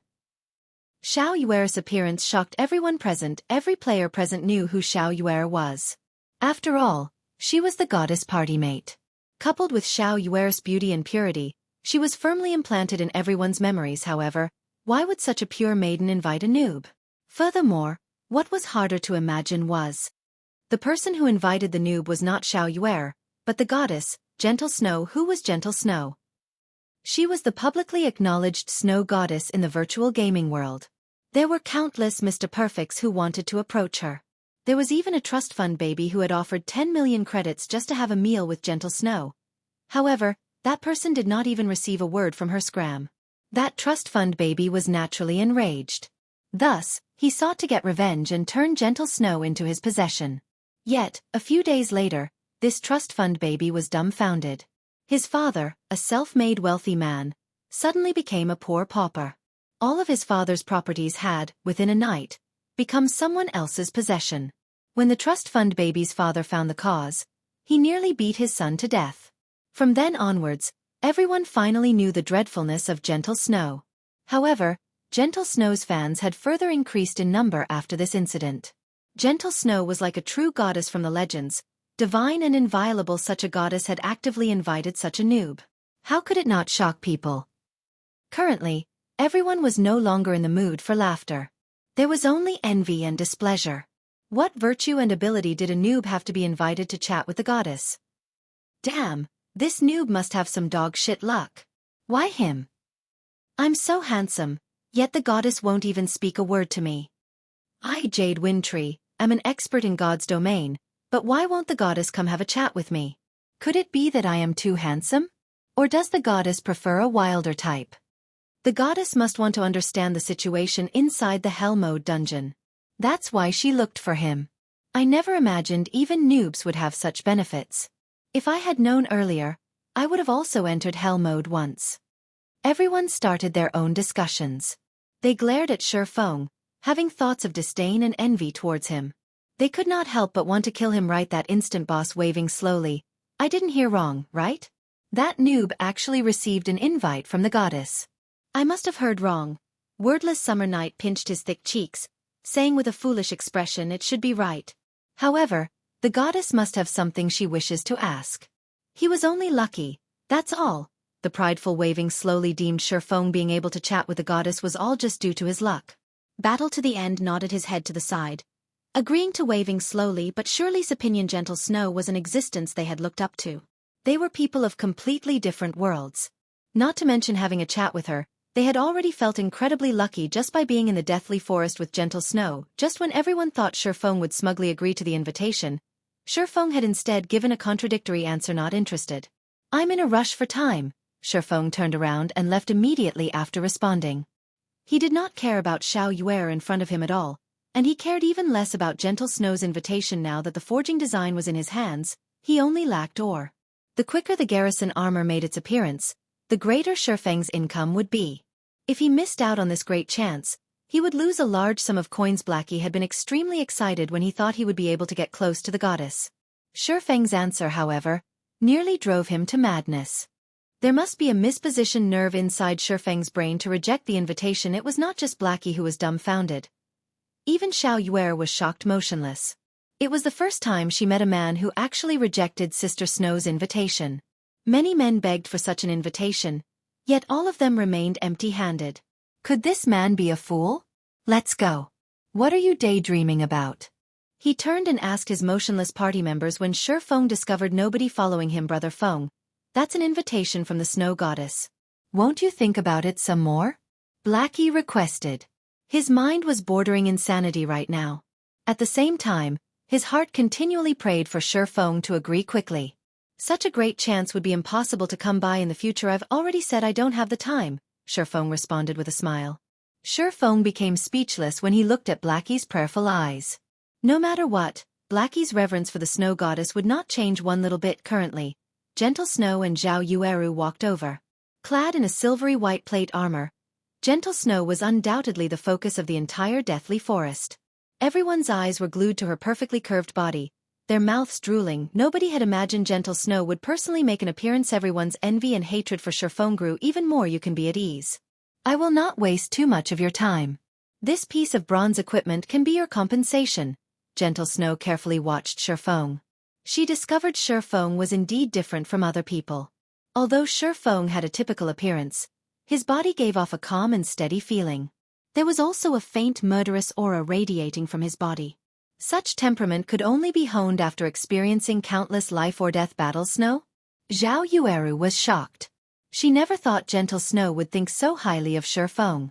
Her beautiful eyes unwillingly turned towards Feng. Her brows slightly creased, and she said in a contemptible tone, I don't think this fellow is worth a piece of bronze equipment, a piece of gray equipment at best. They had already been respectful by inviting Feng over for a chat. However, not only did Feng not appreciate their kindness, he even rejected them immediately. If someone else received such an invite, they would have long since come running over to fawn over them. It was the first time Xiao Yueru met such an unattractive man who took such an action. She firmly believed Feng had some scheme in his mind and there was nothing good about him. No need for the bronze equipment. I have those things myself. Feng waved his hand, saying in an uncaring tone. He never tried to flatter the witch to begin with, but he never imagined she would speak of him in such a way. However, he was not a poor ghost. He did not need any charity. Xiao Yueru's beautiful eyes measured up Feng. She couldn't help but let loose a faint laughter, playfully saying, Such an unyielding spirit. You clearly want it, yet you're refusing to admit it. Snow, this fellow is really insincere. Yueru. Gentle Snow impatiently sent Zhao Yueru a glance, hinting her not to overdo it. To begin with, they were the ones who took the initiative to send the invite. It would not be proper to look down on others now. Zhao Yueru pouted. She shot a glance towards Feng, puffing out her prideful twin peaks as she helplessly turned her head away.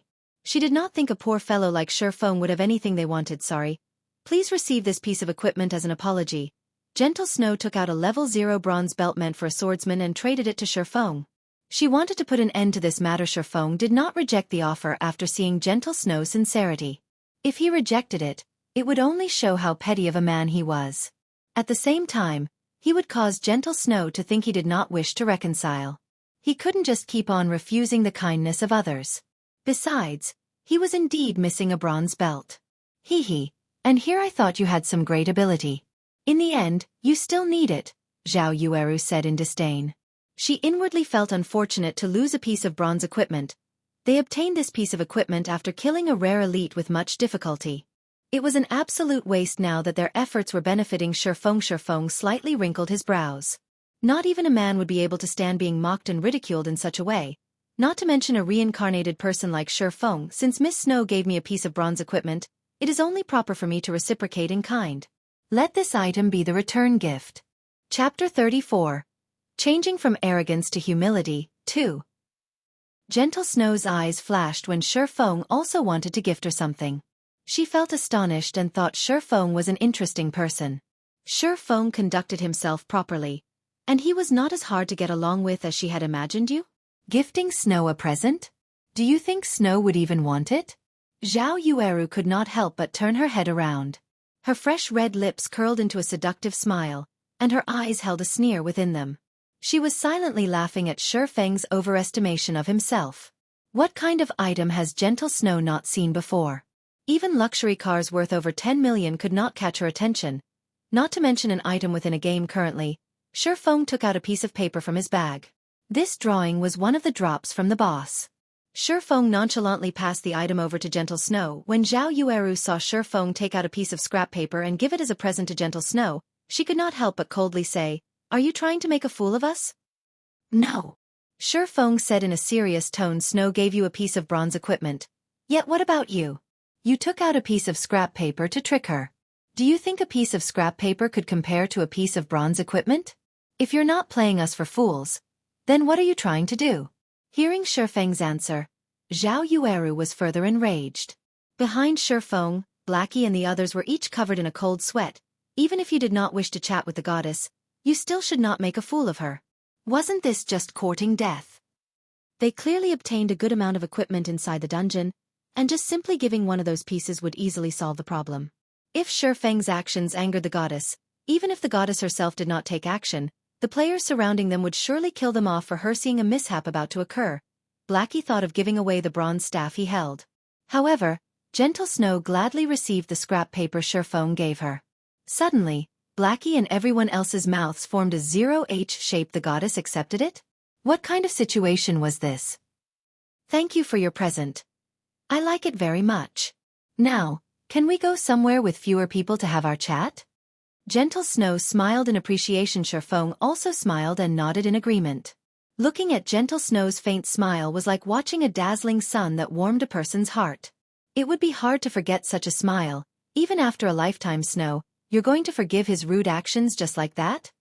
Zhao Yueru asked in a puzzled tone. "It's all right, Yueru. I like this item very much." Gentle Snow turned around after commenting, letting Feng lead the way. Zhao Yueru was stunned. She just could not understand what kind of drug Feng had given Gentle Snow. Was a piece of scrap paper enough? Just what was this piece of scrap paper? "Snow, just what did that fellow give you?" Zhao Yueru whispered. Just by seeing the fire poker on Feng's waist, she could tell Feng would not be able to give anything valuable. However, Gentle Snow still happily received it. Such a result puzzled Zhao Yueru significantly. A potion recipe for the basic strength potion. When consumed, it will increase a player's strength by 6 points for half an hour, Gentle Snow calmly replied. What? Zhao Yueru leaped up in shock. How could he have such a precious recipe? Potion making was very hard to learn. The recipes needed were famed for being rare drops. Even the current Ouroboros only had a few normal recipes, not to mention rare recipes. A recipe that was capable of increasing the strength of a player by 6 points was unheard of until now. If the current level 2 players could have an extra 6 points in strength, that would equate to an additional 12 attack power. Such a potion would have a significant effect when they dove into a dungeon. Regarding guilds who frequently conquered dungeons, the value of this recipe far surpassed that of tens of pieces of bronze equipment. As long as the basic strength potion were for sale, the supply would never be able to meet the demand. Yet, Feng gifted such a recipe away. Did Feng not know the value of this recipe? However, Zhao Yueru shook her head, denying this assumption. Before, she had seen the confident expression on Feng's face. He knew the immense value it had towards their guild currently. Zhao Yueru turned her head once more towards Feng. A tinge of red appeared on her cheeks when she thought back to what she said before. She felt humiliated. She actually called a rare recipe a scrap paper. When she thought of Feng's smile, he was definitely laughing at her lack of knowledge. He was such a hateful bastard. Now you finally know. I've already said he wasn't simple. Gentle Snow smiled at Zhao Yueru. Even after Gentle Snow and Feng left the scene, the surrounding players had yet to recover themselves. What kind of situation was this? A noob actually received the attention of the goddess. Was this person really a noob? Boss waving slowly, that noob left with the goddess. Wordless Summer Night was very upset. After watching the goddess being very courteous with Feng, even an idiot could tell Feng was not that simple. Don't mind it. I've heard from others that the noob entered the hell mode of the Deathly Forest. The snow goddess must have intentionally invited him to learn about the difficulty of hell mode. Waving slowly did not believe that he would misjudge a person. Feng was definitely a noob. He must have just been incredibly fortunate. Before, he managed to gain the favor of an expert. Now, he also somehow managed to obtain the favor of the goddess. In a rock pit over 200 yards south of the Deathly Forest, Gentle Snow and Feng sat facing each other. Surrounding them was a beautiful scenery and gurgling streams. As for the others, they stood to the sides. None of them tried to eavesdrop on the conversation between Feng and Gentle Snow. They comfortably sat down and started chatting amongst themselves. I wonder what business Miss Snow has for me? The Deathly Forest. Gentle Snow openly said, I want the strategy for the Deathly Forest. State your price. Hee. I'm afraid Miss Snow is overthinking things. How could I have the strategy to the Deathly Forest? I've only entered the dungeon once. Feng would not admit to possessing the strategy. It would bring about the suspicion of others. After all, God's Domain was a game constructed by the main god system. Even beta testers would not know a detailed strategy for the dungeon. It was still possible to trick amateurs such as Blackie, but it was impossible to trick Gentle Snow. Troubles would arise if Feng were to generously share his strategy. Gentle Snow smiled sweetly. Her eyes swept once across Feng's party members before calmly saying, If I'm not mistaken, the equipment your party members are wearing all came from the hell mode of the Deathly Forest. Although your party has 1 or 2 players with proper techniques, everyone knows you had invited 3 level 1 noobs as temporary members. Such a party was able to enter hell mode, and even came out with quite a lot of equipment. Do you think I would believe you if you said you did not have any information? Let's not twist our words around. I know you're a beta tester, and not just any beta tester. You must have done detailed research on the Deathly Forest. Otherwise, you wouldn't be able to clear the dungeon at all. This basic strength potion recipe is the best evidence as to why I would say you've cleared it. You can rest assured, however, that I will not reveal your secret. Gentle Snow fixated her gaze on Feng as if she saw through Feng's entire being. All right. What you say is correct. Feng shrugged his shoulders, silently letting loose a breath. He never thought Gentle Snow would fill up the questionable gaps. It would not be any better for Feng if Gentle Snow thought in such a way. State your price then. Gentle Snow was all smiles with Feng. It was as though she was saying, Did you think I could not control a person like you? This lady knows everything. Chapter 35. Changing from Arrogance to Humility, 3. Seeing Gentle Snow smile with confidence, Feng was already snickering in silence. Sheep's wool comes from a sheep. If you wish to earn money, it was natural to obtain it from a wealthy person. A first-rate guild like Ouroboros was unquestionably an appropriate target. According to Feng's knowledge, the guild, Ouroboros, had already conquered over 10 virtual reality games. However, the appearance of God's domain had shaken the virtual gaming world. It was dubbed as mankind's second world. It caused the collapse of many other virtual reality games. Afterward, countless companies started madly investing in God's domain, nurturing their guild, growing their influence, and building their place in the virtual financial world. Naturally, Ouroboros also invested in God's domain. They too wanted to share a bite of the countless assets. Also, Ouroboros was not just wealthy. It also had a great background. The number of experts working under Ouroboros exceeded over 1,000. These 1,000 men were famed as the god-slaying army in God's domain. The existence of these 1,000 experts allowed Ouroboros to establish a large virtual empire. They unified over 80 cities in God's domain that each had a population of over 1 million players. Ouroboros was a true tyrant in God's domain during Ouroboros' peak. It was the equivalent to the entire Star Moon Kingdom. As for Shadow, it had only established 10 cities that did not have populations exceeding 1 million players. In such a way, Ouroboros had become a peerless tyrant in the real world. Their position was truly unimaginable. It should be known that Star Moon Kingdom was a relatively large kingdom, even amongst the hundreds present in God's domain. It was at the upper middle ranks. One could clearly see Ouroboros' prowess when compared to it. How could Feng not wish to work with such a powerful guild? It was just the risk of working with Gentle Snow was too high. Because of her particular identity, the information she could get a hold of was just too great. Feng could not help but be cautious of her. It was why he intentionally revealed some hints, especially with the recipe for the basic strength potion. He wanted to see Gentle Snow's reaction. If she behaved in a bad way, Feng would naturally act ignorant and push all responsibility away. However, the present situation was undoubtedly the one Feng looked forward to the most, since you've already explained. My asking price isn't high. 20 silver coins. Feng calmly stated to a small guild of current times. 20 silver coins would already be their entire fortune. Even a 100-man money farming group would need 2 to 3 days to collect such an amount. Zhao Yueru sucked in a cold breath, nearly jumping up when she heard Feng casually ask for 20 silver coins. She stared at Feng, furiously saying, "Why don't you just rob someone? That would be a faster way." "I would do it if I could get that much money," Feng said with a smile. "You should know there is a lot of skill books, weapons, and equipment for players inside the Deathly Forest. They can quickly increase the strength of players. If you could conquer the Deathly Forest a step earlier, the benefits it would bring towards future developments go without saying." Can't you make it a little cheaper? 20 silvers? Even we, Ouroboros, can't simply take out that much money." Zhao Yueru thoroughly disliked Feng now. However, when she thought about the importance of the Deathly Forest, she still used a softer tone to speak to Feng. "Sorry, but no negotiations. If you don't agree to it, then I can only consider working with some other guild." Feng remained firm with his decision. He had been very sincere in dealing with Gentle Snow. If it was still not possible, he could only consider the Assassin's Alliance. The Assassin's Alliance was wealthy and imposing. Before, they spent over 20 silvers to buy Feng's level 5 bronze shield. "I understand. 20 silvers then. However, we need some time to collect the money. After all, our Ouroboros area of influence isn't in White River City, but at the capital, Star Moon City. There are only a few Ouroboros members close to White River City. Give me a day's time. Take these 7 silvers as a deposit.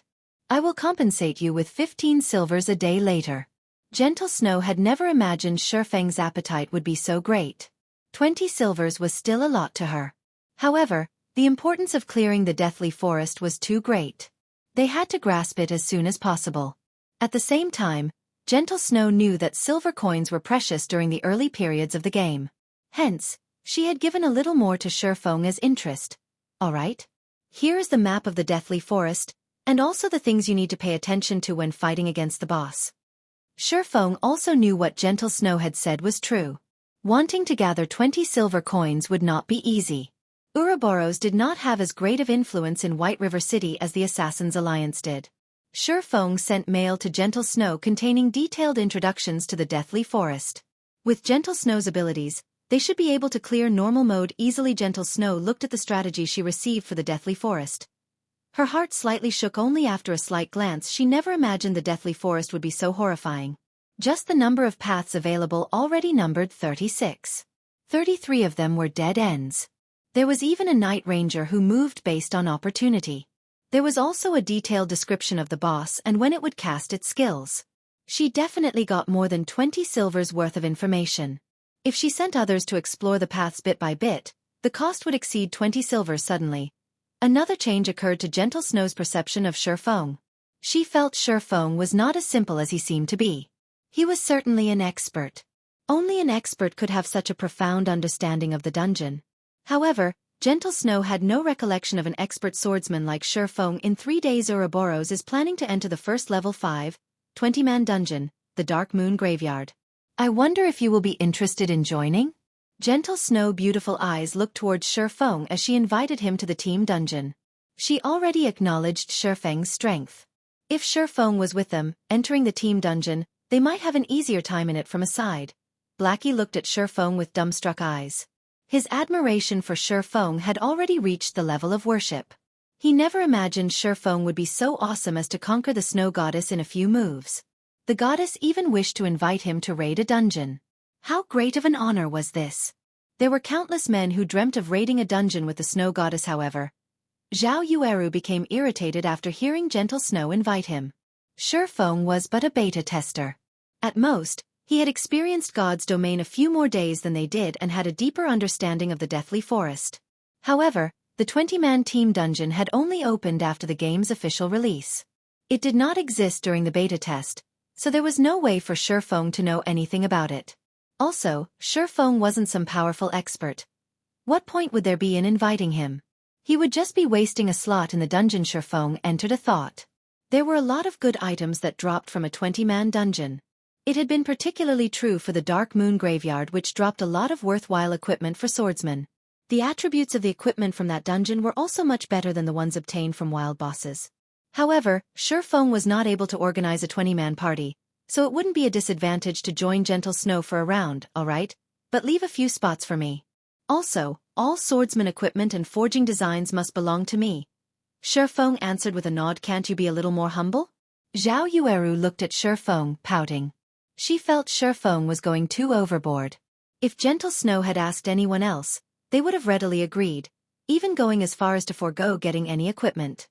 Feng, however, even wanted priority over equipment. He was not courteous with them at all. Gentle Snow did not imagine Feng was truly different from the other people. He did not play around with his words. However, it was interesting that he would say whatever he wanted. Following which, Gentle Snow looked towards the party members behind Feng. Although they were noobs, their equipment was all of good quality. They could barely manage in the 20-man dungeon. Thus, Gentle Snow said, "Fine. Let's add each other as friends then. We'll be in touch when the time comes. All right.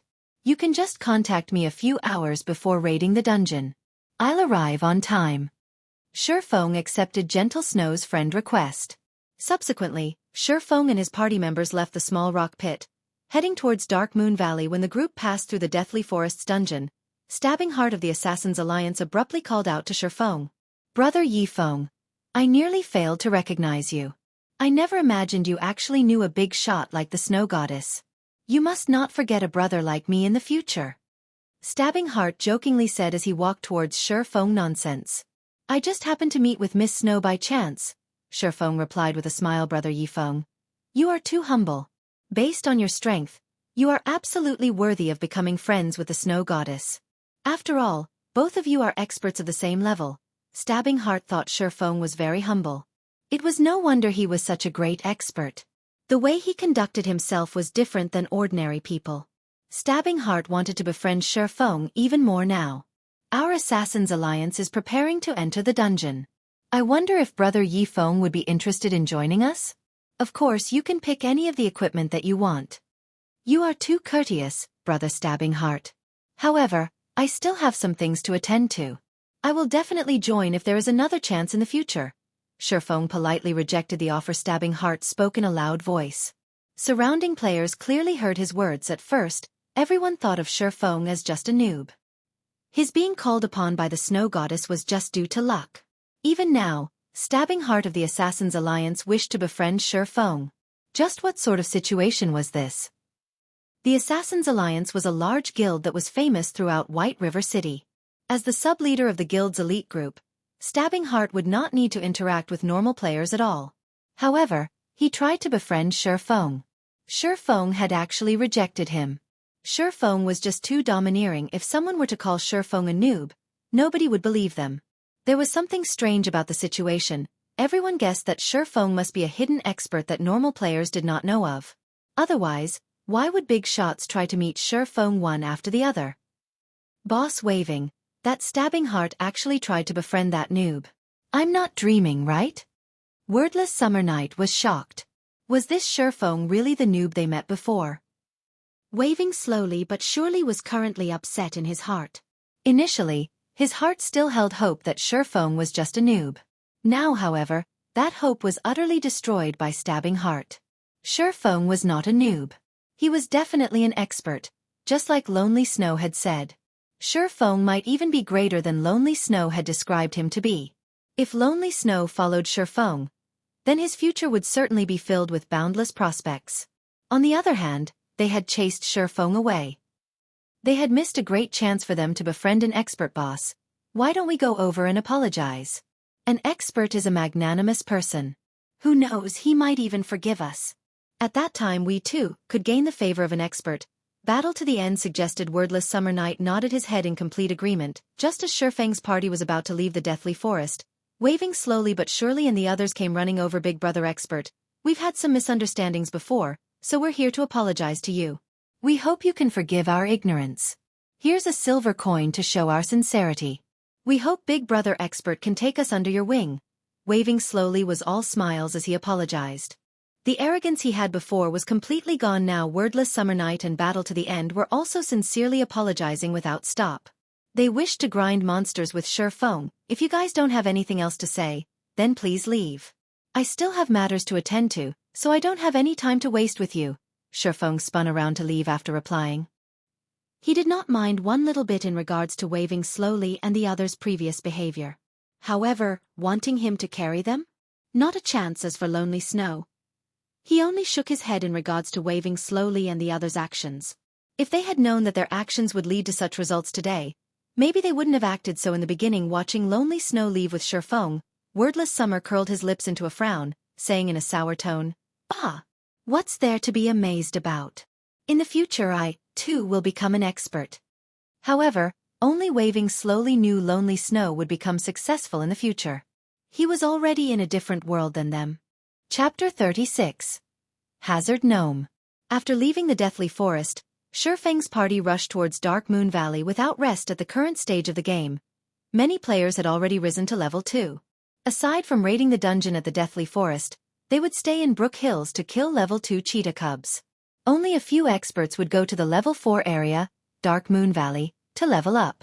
However, along with the increase in player levels, it wouldn't be long before Dark Moon Valley would become occupied. After spending over half an hour returning to Dark Moon Valley, the scene they met with was the same as what Feng expected. A few elite parties who were uninterested in the dungeon were currently killing level 4 kobolds that were wandering around the outer parts of the valley. These elite parties were quite skilled. They lured 2 or 3 monsters each time, with the shield warrior tanking in front and preventing the kobolds from closing in on their mage and healer. The healer was continuously healing from behind, barely maintaining the shield warrior's HP. Although it was taxing to grind in such a way, the gains from the fight were equally good. The 3 kobolds had dropped 2 coppers and some stone materials in God's domain. Only monsters level 3 and above would drop skill books and bronze equipment. Although the chance was only 10,000 to 1, it was still enough to cause players to go on wild goose chases. Currently, bronze equipment was very valuable. Even more so were skill books. With these enticements here, there would be many experts who would come forth, even if there was some danger involved. After taking a few glances, Feng turned and left towards the inner parts of the Dark Moon Valley. The other party members who were new to the Dark Moon Valley were very nervous.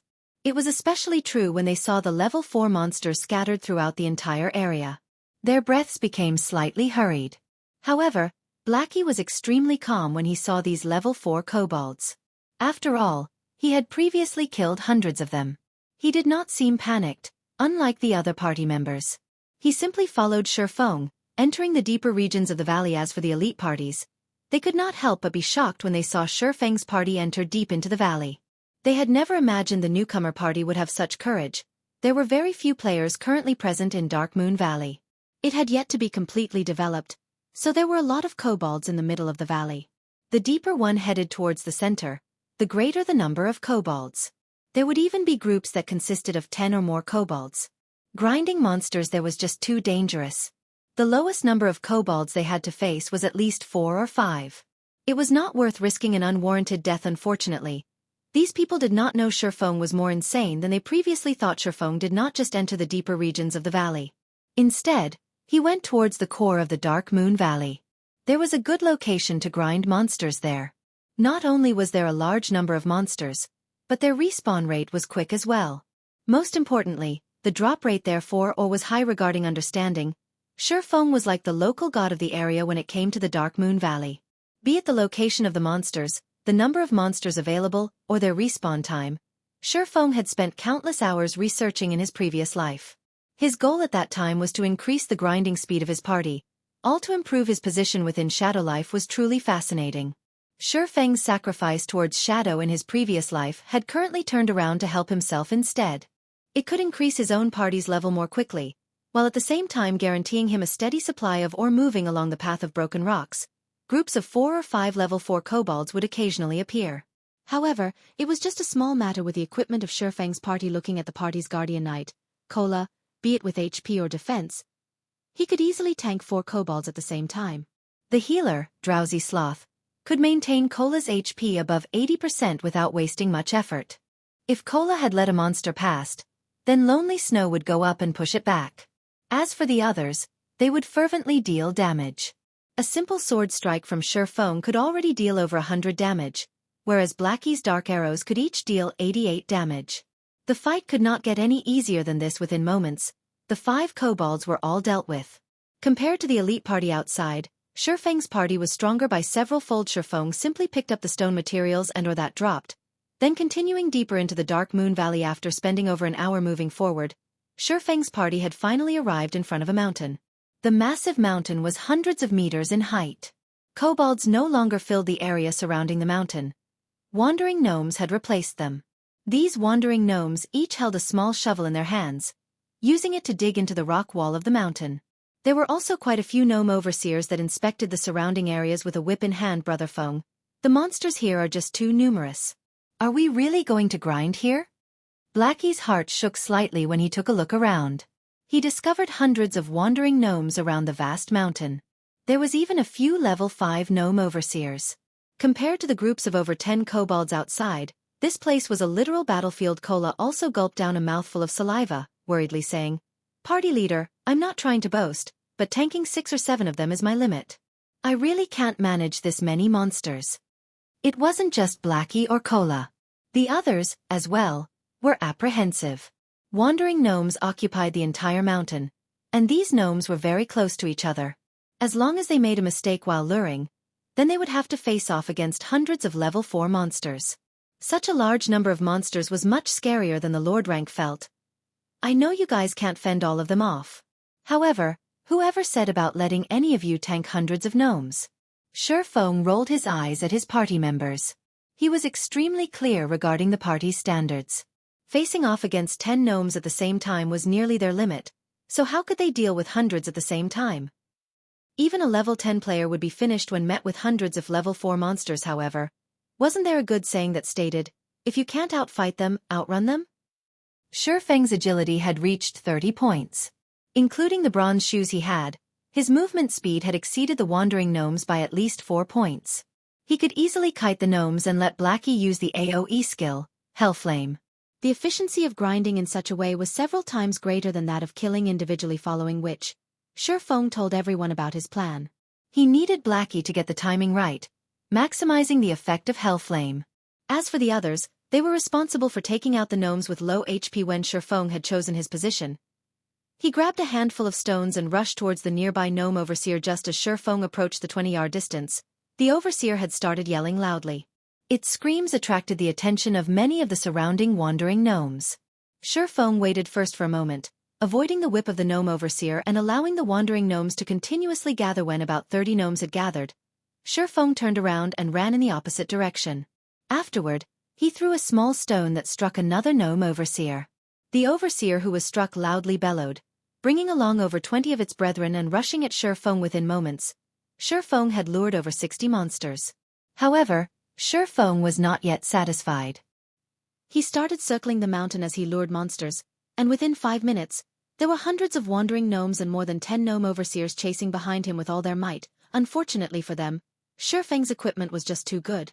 His speed was 30% greater when compared to the gnomes. Including Feng's extraordinary techniques and control over his body, he was able to toy with the gnomes whichever way he wanted. Blackie, get ready to cast, Feng reminded. All right. Blackie was extremely excited. This was his first time using AoE magic, so he did not know what kind of effects it would have. Subsequently, Blackie's fingers started gesturing in midair. Brilliant magical seals started appearing, forming into a dazzling magic circle that gave off a peerless aura as Blackie spat out the last syllable. The land shook. Jade green flames rushed to the sky, devouring the entire gnome army. A field of damages over 100 had appeared. Within 5 seconds, every gnome chasing after Feng received over 200 damage. Their remaining HP less than half. However, the target of these gnomes had also changed. They no longer went after Feng, but Blackie instead. Feng abruptly stopped. He pulled out the Abyssal blade and rushed forward. Thundering Flash. Not only did the level 4 Thundering Flash have a low cooldown, but its attack range also increased to 15 by 3 yards. It had nearly covered the entire gnome army. 3 streaks of thunder flew past the gnome army, creating 3 damages of over 120 points to every gnome. The attack had completely devoured the remaining HP of the gnomes. As for the low HP ones that remained, they were quickly held back by Cola.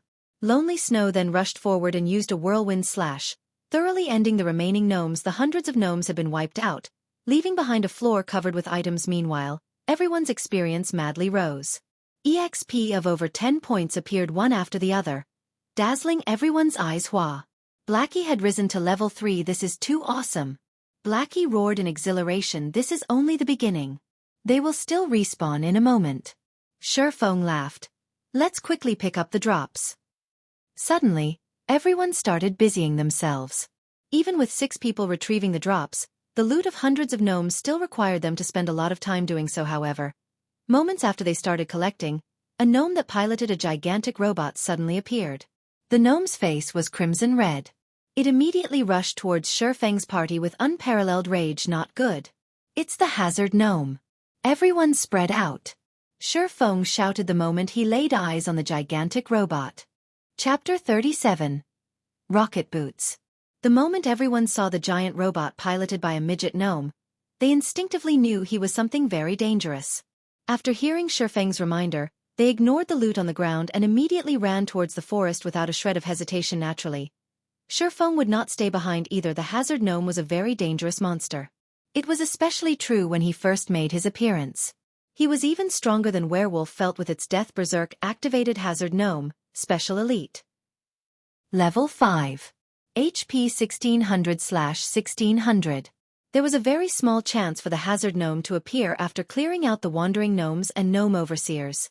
However, his appearance also signified the start of a player's nightmare. There was a saying in God's domain that warns people not to look down on gnomes just because they were midgets. If they were enraged, they could easily extinguish your life at any given moment. In his previous life, Feng met the hazard gnome once before. At that time, he was with an elite party who was grinding for ore. After killing the gnomes, the hazard gnome appeared. They did not imagine they would meet a special elite, so they had all excitedly rushed at him. However, the situation ended up in a tragedy for the 20-man party. The hazard gnome's 1600 HP must not be taken lightly. His defense was an abnormality, capable of reducing 80% of the damage he received. A level 4 berserker using an axe could only take 2 HP from the gnome. On the other hand, the hazard gnome's attacks were even more powerful. Everyone would get a free trip back to the city after he fired a burst of bullets. Although Feng's party had tried their best to run away, the hazard gnome's hatred for their evil deeds was clearly implacable. The rockets on the robot's back suddenly ignited. The steel machine that was over 3 meters tall rushed at high speed towards Feng's party while being chased. Blackie attacked with his dark arrow as he ran. Although the arrow had struck the hazard gnome, it had only caused a meager -4 damage. Blackie's eyes widened when he saw the damage. He said in a dumbstruck manner, "Disgusting. If the robot wasn't protecting this gnome, I could one-shot him any time. Don't mind it for now and focus on running." Pay attention to dodging the bullets. As long as we are 1,200 yards away from the mountain, the hazard gnome will return. Feng never thought, just after a lecture from him, Blackie's skill would improve to the degree of being able to hit his target while moving. However, fighting head-on with the hazard gnome would be very foolish. Blackie understood Feng's intentions. He turned around and started chanting Evil Whip, binding the pursuing hazard gnome with 5 thorns and greatly reducing the gnome's speed. With this, everyone managed to gain quite a distance from the gnome when the hazard gnome broke free from the 5 thorns. High damages of -23, -24, -23, -23, -24 suddenly appeared on his head. His HP had turned to 1479 within an instant. The damage caused by the Evil Whip was just ridiculous. Blackie was shocked. Before, his level 3 Dark Arrow had only dealt -4 damage. On the other hand, the Evil Whip had caused over 100 damage total. The difference between them was just too great. Did the hazard gnome have that kind of fetish? Feng saw hope when the hazard gnome's HP suddenly fell by a portion. The hazard gnome did not have any immunity towards plant-based attacks. Feng immediately commanded, "Everybody stop running. Cola, get the hazard gnome's hatred and let his back face toward the group. The others attack and mind your positions. As long as the hazard gnome lifts up his gun, immediately dodge the muzzle. Blackie, attack immediately after Evil Whip's CD finishes. We have a chance to get rid of him." Whether they would live or die before they ran out of the 1,200-yard mark was an uncertainty. So why not fight it out? Who knows, they might even be able to get rid of this hazard gnome in Feng's previous life. There were no players who killed the hazard gnome before. If they were to kill him now, something good might drop. Currently, the hazard gnome's hatred was targeted towards Blackie. However, Lonely Snow was a step ahead of the gnome, using charge on him. He used a whirlwind slash on the gnome, causing 3 points of damage. Although the damage was low, the momentary fainted state it caused gave Cola a chance to use Divine Strike, followed by Punishment. The 2 attacks caused -3, -2 damage, and the additional hatred they attracted had the hazard gnome locked onto Cola. The hazard gnome extended the electric saw on the robot's right arm, violently slashing at Cola. Cola blocked the attack with his shield. His body retreated 3 steps backward and a damage of -147 appearing above his head. Cola was shocked. When the next attack from the electric saw came, he hurriedly dodged and rolled to the side, avoiding the attack completely. Drowsy Sloth immediately healed Cola twice, returning close to 100 HP to Cola. Such fierce damage, Lonely Snow was shocked as well. He no longer dared to stay, turning around and running more than 10 yards away from the gnome. He would definitely die, even if he were only struck once by the electric saw. On the other hand, Feng was not afraid of him. He immediately arrived at the hazard gnome's back, using out a series of skills: Thundering Flash, Double Chop, and Chop. The occasional critical hit would also cause -16 damage. Compared to the others, Feng's damage was already very high. However, the hazard gnome only gave a look of contempt towards Feng's attacks. He continued using his electric saw to attack Cola. A series of fierce attacks had forced Cola to constantly retreat backward. His HP was continuously falling as well. Behind, Drowsy Sloth's healing could not keep up with the damage Cola was receiving. He could only watch as Cola inched closer to death at the most crucial moment. Feng used Abyssal Bind. 9 pitch-black chains bound the hazard gnome, giving Cola a breather within the 3 seconds. The hazard gnome had only lost 7% of his HP after being barraged by everyone's attacks. The total damage the party dealt was not even the equivalent of a single Evil Whip from Blackie. When the 3 seconds had ended, the hazard gnome regained his freedom. The green-skinned gnome revealed a mocking smile on his face, his tiny hands moving around and manipulating buttons. The robot's arm holding the electric saw made a roundabout slash, creating a beautiful arc. Feng's entire person was sent flying. He smashed into a tree and lost 286 HP. Cola rushed up in a hurry, his HP having recovered by more than half. He used Divine Strike and Punishment once again, trying to pull back the hazard gnome's hatred. However, the hazard gnome had actually ignored Cola. Instead, he lifted the gun in his left hand, aimed it and fired a burst of bullets at Feng. A barrage of densely packed bullets flew toward Feng. However, Feng had yet to land after being sent flying, so it was impossible to dodge the bullets' phantom kill. Feng's doppelganger instantly appeared before him. The doppelganger waved his blade, continuously blocking the bullets. Meanwhile, Feng had already activated Gravity Liberation. He jumped up to a treetop, avoiding the attack range of the hazard gnome. However, his doppelganger had already been killed. After finishing a cartridge of bullets, the hazard gnome started changing magazines. Afterward, he continued to rush at Feng. Everyone else could only continue attacking, shaving away the hazard gnome's HP bit by bit. However, Feng was not easy to hit after he activated gravity liberation. Feng also used the trees for protection. He was barely dodging the flying bullets as he continued kiting the gnome. As for Blackie, he would immediately use Evil Whip as soon as it was ready. The hazard gnome's HP continuously fell, 64%, 50%, 30%, 20%, 10%. When only 10% of the hazard gnome's HP remained, the gnome suddenly jumped out of the metallic machine. He wore a pair of rocket boots and started to escape. It can't be. Monsters can actually escape? Blackie watched as the hazard gnome ran, with extreme speed, to a location without people. The others were also shocked. They never imagined the gnome would have such a high intelligence. He ran the moment he knew he could not win the fight. We can't let him escape. We will have fought for nothing otherwise. Cola immediately chased after the gnome. He had been bullied by the hazard gnome just a moment ago, so his heart was currently filled with anger. How could he let the hazard gnome escape after having taken advantage of them? You want to escape? Not a chance. Feng chased after him with wind blade. However, the hazard gnome was unperturbed. He sent Feng a mocking expression before pressing a button on his waist. The rocket boots spewed out large amounts of flames, ready to fly away. Chapter 38. Twin Snake Ring. The hazard gnome's shameless rocket boots shocked everyone. They had never seen a monster that was so good at escaping before. Its human-like expressions and actions were completely different from NPCs. The hazard gnome was like a person pretending to be an NPC. 2 streaks of crimson flame flared, slowly lifting the hazard gnome into the air. Unwillingness filled everyone's hearts.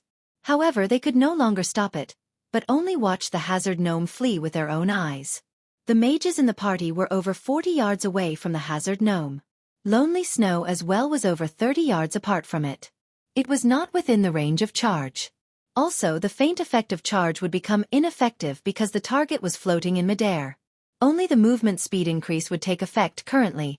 Only Feng was close to the hazard gnome. He was only 15 yards away from it. However, Feng did not have any range attacks. Even if he chased after it, the hazard gnome would raise over 20 yards from the ground by the time he arrived. In the end, Feng would only watch the hazard gnome escape. 9 Dragon Slash. Feng knew he could not catch up. He waved the abyssal blade, shrouded in black mist, in his hand. Within an instant, 9 streaks of black mist shot towards the hazard gnome. Feng was not willing to allow such a smart hazard gnome leave initially. Feng only thought of the hazard gnome as an average special elite. He had never imagined the gnome to be so much like a player. Throughout his 10 years of playing God's Domain, Feng rarely saw such intelligent gnomes. The main god system wouldn't simply bestow a small monster with high intelligence. Such bestowals usually had a deeper meaning behind them. For example, those human heroes or legendary beings were all great characters. Their existences caused people to shudder. Although the intelligence of this hazard gnome did not reach the level of those heroes or legendary beings, he was still much smarter than a boss monster. There might even be unimaginable gains by killing it. Currently, the hazard gnome's displayed information changed. He suddenly became Arcus Madix, Lord rank. Level 5. HP 600/600. Feng felt a sense of familiarity when he saw this name. It seems that he had heard of it before, yet he could not recall anything about it. However, the gnome only had 600 HP. Feng was confident he could kill the gnome with the 9 Dragon Slash. Just when the 9 sword shadows were about to pierce Arcus Madix, the gnome took out a few steel balls from his small bag. He threw the balls at the phantoms of the abyssal blade. Brilliant sparks flared up the moment the 2 attacks came into contact. Hong. Hong. Hong. A series of explosions forced the phantoms of the abyssal blade back. Just when the phantoms were prepared to attack Arcus Madix once more, he immediately flew over 30 yards away. Meanwhile, the 9 phantoms of the abyssal blade could only attack targets within 30 yards of its reach. Feng could only watch helplessly as Arcus Madix escaped. Crap. How could there be such a monster? His escaping ability is just a bug. Blackie stared at the fleeing Arcus Madix as he cursed. Cola was grinding his teeth in hatred as well, sending a few punches towards a nearby tree. The other party members felt displeasure. Also, everyone fought long and hard against this elite monster. However, Just when they were about to reap the rewards of their efforts, their prize grew wings and flew away. Was there anything more depressing? Brother Feng, let's continue chasing it. Blackie discovered that the gnome's movement speed was not fast. Also, there should be a limited amount of fuel powering that pair of boots. Who knows? The gnome might land just after a while. Forget it. Let's continue grinding gnomes. Feng shook his head. If they could chase the gnome, Feng would have long since chased after it. However, the gnome's rocket boots were just too powerful. It was titled as one of God's domain's godly escape tools. Currently, the boots had just been activated. Its speed would abruptly increase in a moment, and the gnome would disappear in the blink of an eye. It would be an impossible task if they wished to find the gnome. As expected, the flames gushing out from the rocket boots greatly increased after a moment. Shill! Arcus Maddox disappeared from the air. Unable to be seen anymore. Best not let us meet again. You can dream of escaping the next time. Blackie said in an unfortunate tone as he looked towards the spot where Arcus Maddox had disappeared. In his heart, Feng felt that it was a pity to let the gnome go. However, it would no longer be dangerous when they grinded on wandering gnomes from now on. After this experience, the hazard gnome most likely would not show himself ever again. Let's go. Continue grinding on the wandering gnomes.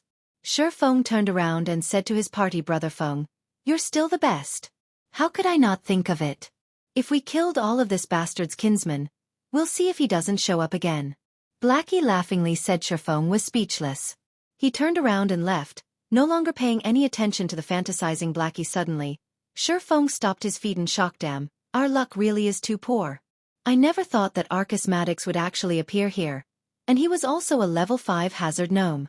Feng tightly clenched his fists, his brows wrinkled. It was the first time he became so enraged. When everyone looked at Feng's wrathful expression, they could faintly feel the surroundings become chilly. They could not help but retreat a step, their foreheads covered in a cold sweat. Before, they felt Feng was a calm and easygoing person. Never would they have imagined Feng would become so terrifying after becoming angry. The forest around them no longer seemed lively but more like a frozen hell, silent, cold, and dark. Brother Feng, are you all right? Blackie carefully asked. He was shocked. Feng was completely different from when he was mad or arguing with others. It was the first time Blackie saw Feng enraged to such a degree. Oh, it's nothing. Feng reacted, replying with a smile. He stored back the dense killing intent into his heart. Such killing intent was slowly honed throughout the years Feng had played God's domain. Compared to the Tyrant Bear Cola of 10 years in the future, there was nothing special about Feng's killing intent. However, at present, it was considered unbearable for Blackie and the other. Feng finally recalled the name of Arcus Maddox. Arcus Maddox was a famous Grandmaster engineer within God's domain. 3 years after Arcus Maddox shocked the nation by creating the Sky Fortress, Twin Snake Ring, he had gone on to establish the Gnome Empire. With it, the new update, Emergence of the New World, also activated. At that time, countless superguilds started expeditions towards the fortress, Twin Snake Ring. However, all of them were annihilated, and Arcus Maddox was the cause of such a result. On the other hand, Feng was completely unaware of a great character had appeared right before his eyes. He also lost the chance to kill Arcus Maddox, so how could Feng not be enraged? Party leader, there's a box here. Did it drop from Arcus Maddox during the explosions? Gluttonous Mouse, who had been silent all this while, asked as he picked up a small metallic box from the grass. Feng received the box and took a look at it. He discovered the words Arcus Maddox carved onto the metallic box. Shortly after Feng opened the box, he said suddenly with a laugh, "Great! Good job, Mouse. With this, we didn't fight for nothing after all." When the group saw Feng in a happy mood, they knew the item must be very precious, as common items were nothing in Feng's eyes. As to wanting the item for themselves, none of them ever had such thoughts. They had long since made Feng their idol, and being able to aid their idol naturally made them happy. Let's do it this way. You guys stay here to grind and level up. I still have something that needs to be done. Notify me when you have all reached level 4. Feng kept the metallic box and hastily made the arrangements. Nobody could help him with the following matter. Only Feng was able to proceed. Everyone felt reluctant when they heard Feng's command. However, hearing Feng have plans for them after they reached level 4, their anticipation grew as they abided Feng's arrangement. Subsequently, Feng left the deeper regions of the Dark Moon Valley. The party had Blackie's AoE skill. Killing 7 or 8 gnomes at a time was no problem at all, and their leveling speed was at least 2 or 3 times faster than the other parties. On the other hand, what Feng needed to do was to utilize this metallic box, and to forward the first step of his plans in God's domain. Chapter 39. Philosopher's Stone. After leaving the Dark Moon Valley, Feng rushed towards Scarlet Lake. He had also activated gravity liberation to save more time. The players on their way to the Dark Moon Valley saw Feng speeding past them like a gale of wind. His speed was shockingly fast, and his figure was just a blur. Who is that person? Which assassin is he? His speed is so fast. No, look at his waist. That's a sword hanging there, not a dagger. He should be a swordsman. Crap. Are the current swordsmen that OP? The widely spread rumor on the forums stated that a mysterious swordsman killed the mayor of Red Leaf Town. There was also a powerful swordsman at the Deathly Forest that received an invitation from the Snow Goddess. I would have played as a swordsman if I had known about this earlier. Say, do you think they're the same person? Definitely not. I saw the swordsman that killed the mayor. That male swordsman was as big as a black bear. His arms alone were thicker than our thighs. He had forcefully killed that level 15 mayor. The players passing by started a discussion as they watched Feng depart. They were inwardly speechless towards the swordsman job. They should have played as swordsman if there was such a powerful job. However, it was too late now. Feng might have laughed it off if he had known their thoughts. There was no strongest job in God's domain. Only the strongest player. Feng ran for over 2 hours through the vast plains. He activated gravity liberation over tens of times, escaping the pursuit of high-leveled monsters. He passed through the level 6 map, Wolfman's Ruins, and the level 8 map, Oro Fort, before arriving in the level 10 area. Scarlet Lake. Scarlet Lake was the playground of level 10 water elementals and little fishmen. Watching from a high location, Feng could see groups of little fishmen patrolling. The closer it was to the Scarlet Lake, the more there were of little fishmen. The central region of the Scarlet Lake was the nest of the little fishmen, whereas annoying water elementals filled the water of the lake due to the densely packed and large number of monsters in the Scarlet Lake. The little fishman's curse skill was extremely horrendous. It could absorb a player's attributes and turned it into their own. The longer they fought, the stronger they would become. They were extremely hard to kill. Including the fact that there were no quests here, there were rarely any players who would willingly come here to level up. However, Feng had to enter into the deeper regions of the Scarlet Lake. The metal box dropped by Archismatics was extremely precious. If Archismatics were to know it fell into Feng's hands, he would most likely bleed out in rage. There was a treasure map inside the box, and the treasure it hid was located at Scarlet Lake. Feng had played God's Domain for over 10 years now. He had done extensive research regarding the history of God's Domain. He truly did not think Archismatics would have this treasure map. It was the record of a heaven-shaking secret 900 years ago. Alchemy Master Molotov had created an item with all his effort. Wars were waged between the large countries in God's domain for this item. There were over 10 heroic figures that fought over it. However, this item became lost in the end, its whereabouts unknown. It had become an unsolved mystery in God's domain. Meanwhile, the treasure map in Feng's hands, by chance, recorded the location of this item. This item was the Philosopher's Stone. It was a sacred item for alchemy. If alchemists could obtain the Philosopher's Stone, then they would have the ability to transform stone into gold, amassing immense wealth. They would even be able to revive the dead, breaking the alchemy law of equivalent exchange. Who would have thought such a sacred item would be placed in such an unremarkable location as Scarlet Lake? However, the Scarlet Lake was still a dangerous place for Feng. After all was said, there was still a gap of 8 levels between Feng and the monsters here. With the suppression due to levels, Feng was not an opponent for the level 10 monsters. Not to mention the attribute-stealing little fishmen. However, Feng could not help but take the risk. The earlier he obtained the Philosopher's Stone, the earlier his heart could be at ease. If he waited until he was level 7 or 8, someone else might claim the item. He wouldn't even be able to feel regret when that time came. Feng took out the metal box from his bag, carefully taking out the treasure map within it. He started researching it in detail. The marking on the treasure map was very clear. The treasure was located directly below the little fishman's nest. However, how would Feng be able to circle around all these little fishmen? The problem with the water elementals also needed to be solved. Although water elementals had low HP, they had a 60% immunity to physical attacks. They also had a movement speed reduction skill, so they were a headache for melee players. After observing for half an hour, Feng discovered that the little fishmen were not always on patrol. They would eventually take a break. Also, these little fishmen were only active by the lake's shores. They hardly ever entered the water, because once they entered it, their movement speed would sharply reduce by 60%. Feng could use this short rest period to rush into the lake, and once he was in it, the little fishmen would not be able to chase after Hemas for the water elementals under the water. Feng could use the doppelganger of Phantom Kill to lure them away. Then, he could swim to the cavern below the little fishman's nest. If Feng did not operate through his plan properly, he would definitely die. If he died, his losses would not be minor. It was not the experience loss that was a problem, however. With his advantage as a reincarnated person, Feng could quickly recuperate the experience he lost. Only, he would be sent back to the town after dying once, and the time he would waste by returning here was just too much. 10 more seconds.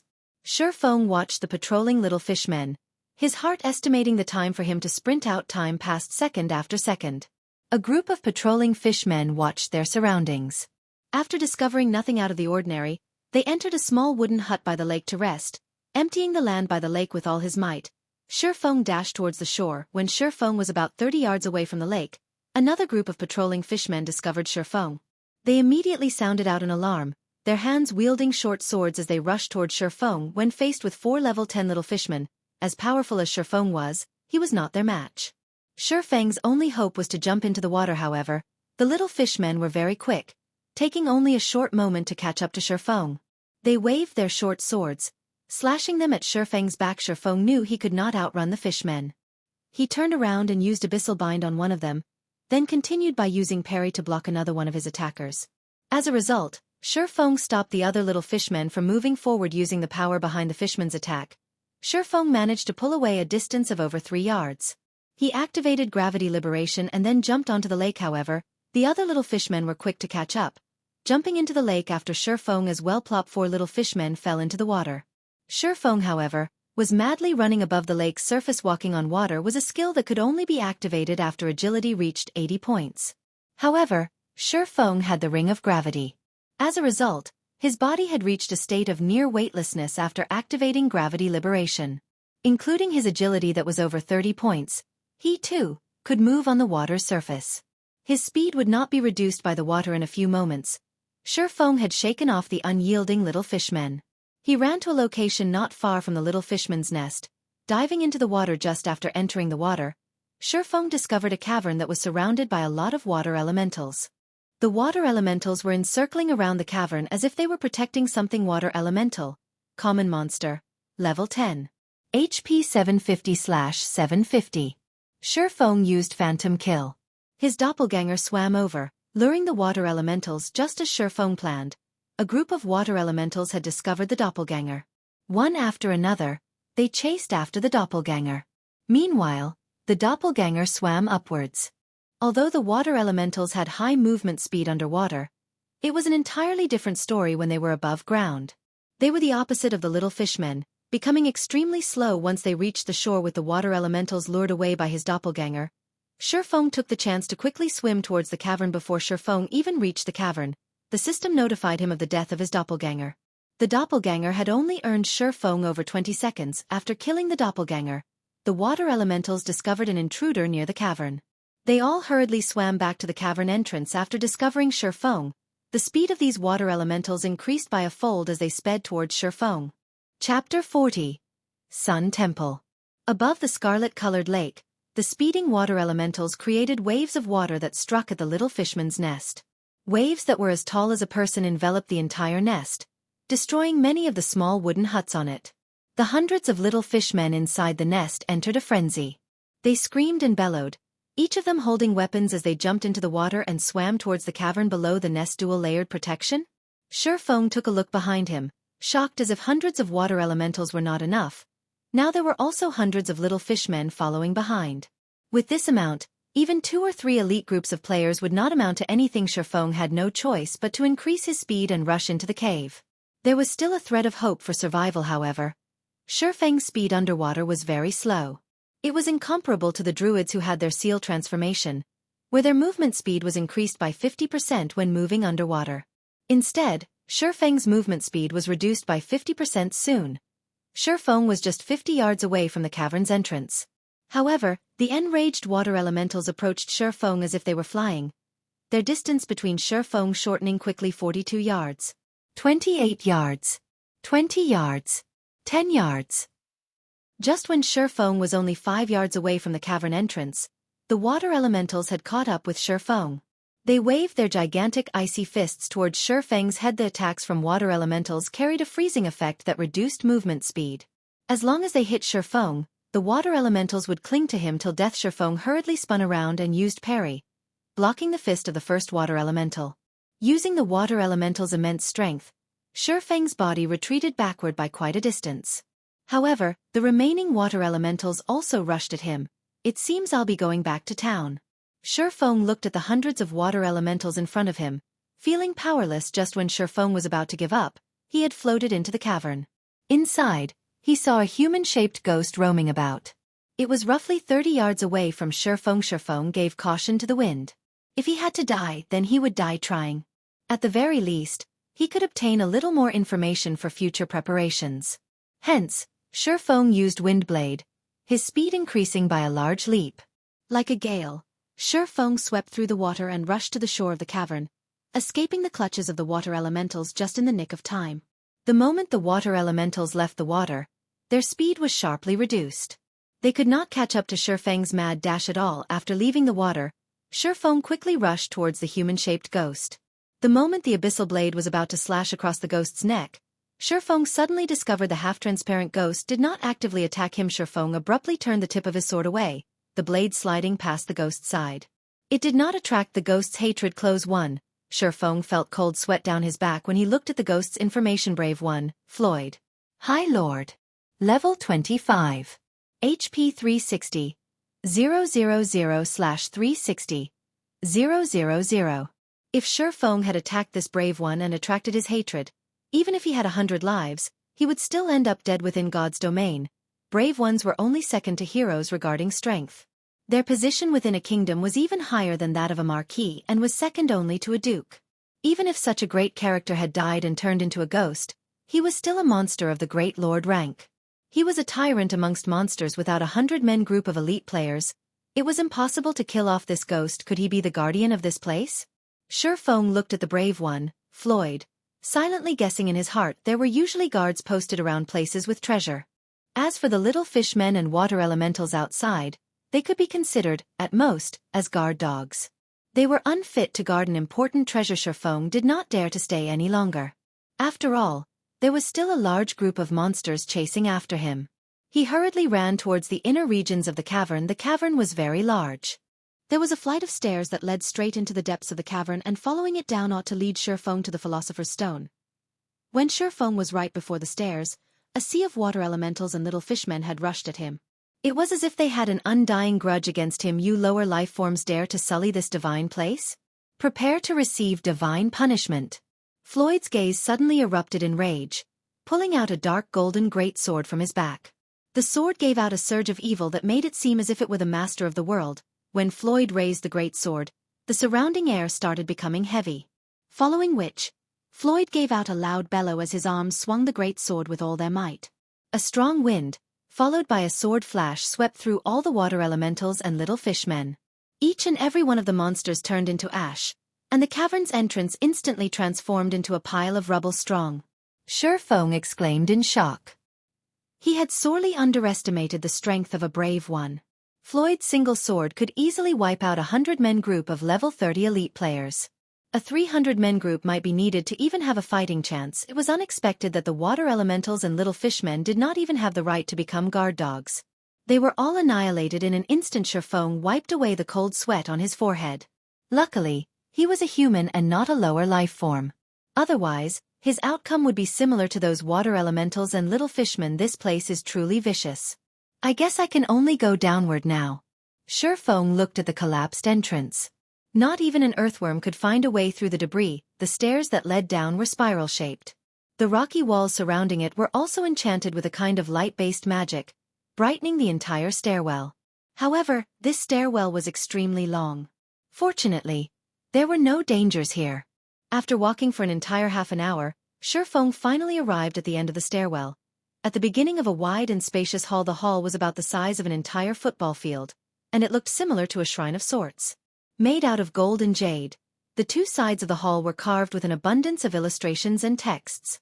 There was also an altar at the deepest part of the shrine. Above the altar was a treasure chest made of pure gold. On each side of the treasure chest, there were two statues made of gold, both of them holding a great sword in their hand system. Player has discovered the Sun Temple. Sun Temple? It was the first time Feng had heard this name. In his previous life, there was no information on the Sun Temple. It might have been because no player had activated it before, so there was no information about it on the official website. However, looking at the situation, it should be very dangerous. However, Feng couldn't care less about it as he walked towards the golden altar. His target was the Philosopher's Stone, and the golden chest before his eyes should be holding the item. The moment Feng stepped onto the altar, he clearly felt a chill permeating his body. The chilliness came from the two gigantic golden statues. Feng did not know what sort of consequences there would be if he continued onwards to retrieve the Philosopher's Stone. However, he no longer had any choice. The cavern's entrance had already been sealed off, so he could only decide after grabbing the Philosopher's Stone. Feng slowly opened the golden treasure chest. Golden rays of light leaked out from the chest, illuminating the entire temple. Subsequently, the golden rays started to fade, revealing 3 items inside the chest. Feng pocketed the items with zero hesitation. Crap. How could the Philosopher's Stone end up in such a state? Feng looked at the thumb-sized blood-red stone, feeling extremely disappointed. Philosopher's Stone, damaged. Epic rank special item, dropped after death. A sacred item for alchemy, the Philosopher's Stone can be used to turn stone into gold, revive the dead, and has many more unfathomable uses. However, the Philosopher's Stone was damaged and broken into 5 pieces by the Sword Emperor, Knight.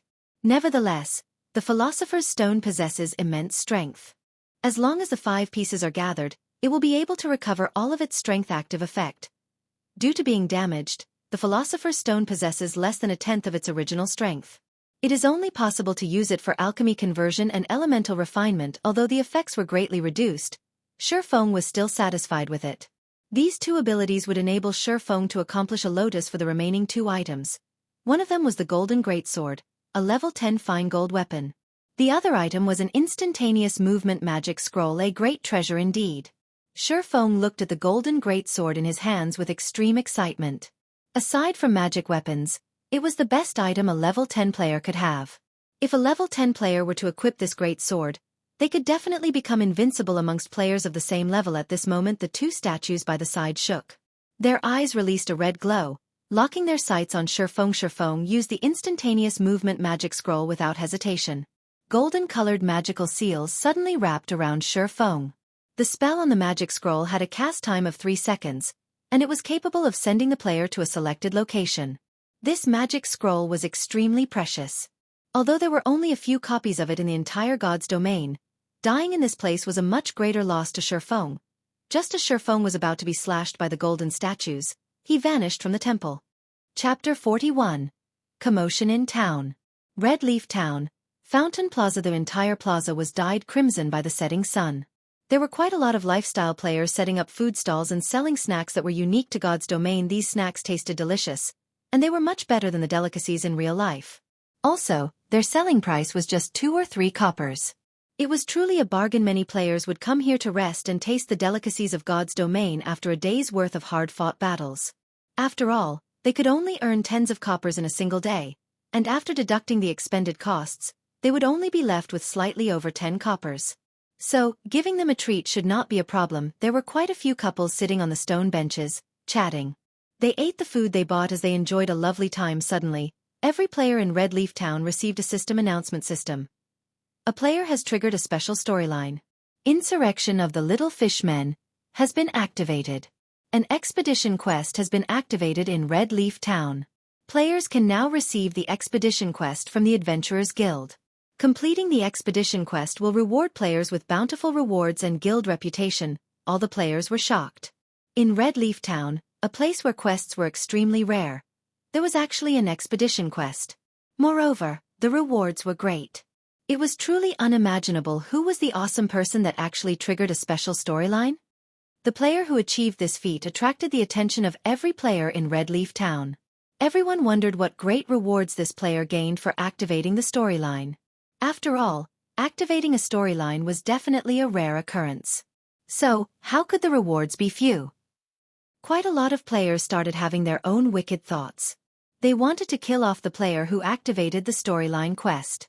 Unfortunately, the system announcement did not reveal the player's name. Compared to the average players, the various large guilds were in a state of turmoil. At this stage of the game, aside from clearing dungeons, there was not a single quest that was capable of increasing guild reputation. A guild required guild reputation to level up. As long as their guild could reach level 2 a step earlier, they would be able to obtain the corresponding guild benefits, creating a large advantage over the other guilds currently. The other towns surrounding Scarlet River also received the same system announcement. It wasn't just Red Leaf Town. All of the large guilds began strategizing a plan for their crusade against the little fishman. Meanwhile, Feng, who was the cause of all this commotion, currently sat inside the auction house. The auction house was a very convenient place. The items placed on auction by players were not just limited to Red Leaf Town. They could be seen and bought in the hundreds of towns and small cities under the influence of White River City. However, the auction house was very cunning. They charged a 5% handling fee for all items auctioned, so the items there are usually very expensive. However, the auction house was unquestionably the best place for players to sell certain items anonymously. Also, it had been quite some time since God's Domain started. The players had already amassed quite an amount of coins, and the large guild should have already piled up a lot of funding. If Feng were to set up a stall in Red Leaf Town, not only would he attract attention, he might also be targeted by people like Flaming Tiger. More importantly, the reason Feng chose the auction house was that there were too few players in Red Leaf Town who could afford the items he planned to sell.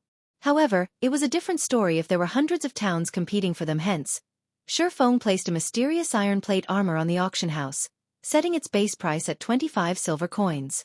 Then he placed 5 pieces of bronze equipment, with the base price of the plate armor at 3 silver coins, and the others at 2 silver coins. As for the level 10 fine gold greatsword, the result of placing it on auction would be too terrifying to imagine.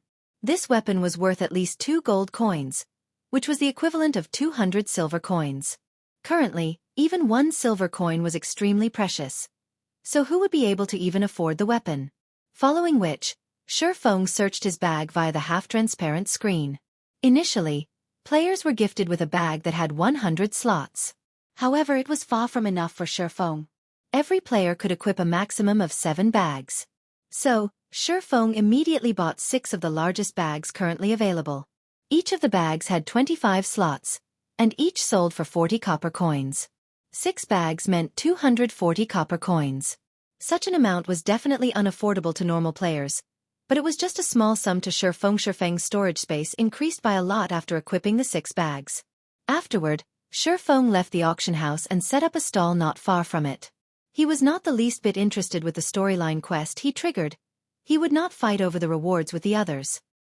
He already had his fill, so it was only proper for the others to have the leftovers, buying magic essences and stones in bulk. A stack 2 of magic essences for 6 coppers. A stack of stones for 10 coppers. Feng loudly shouted at this stage of the game. Magic essences were some of the materials needed to practice enchanting, whereas stones were one of the building materials engineers needed. However, many level 0 to level 3 monsters would drop these materials when killed, so they were barely worth anything. The materials the many guilds obtained were also sufficient to supply their own lifestyle players, so they would never buy any of them. As for normal players, they would only occasionally buy these materials. However, there was still an ocean of players that did not know how to deal with these materials.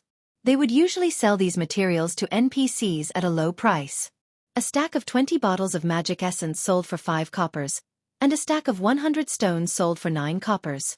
Feng bought them at a price of 1 copper coin higher, so there were quite a lot of players who were willing to sell their materials to him. An extra copper per stack would still be quite a significant income. Magic essence was one of the required materials to make the garrison armor. Besides that, large amounts of copper ore and bronze ore were also needed. These ores were scarcely available, and all the large guilds bought them in bulk. Unfortunately, it was very difficult to get a hold of them. Feng also originally planned to grind for ore. However, now that he had the Philosopher's Stone, ore was no longer a problem. The Philosopher's Stone could carry out elemental refinement. That meant it could refine stone.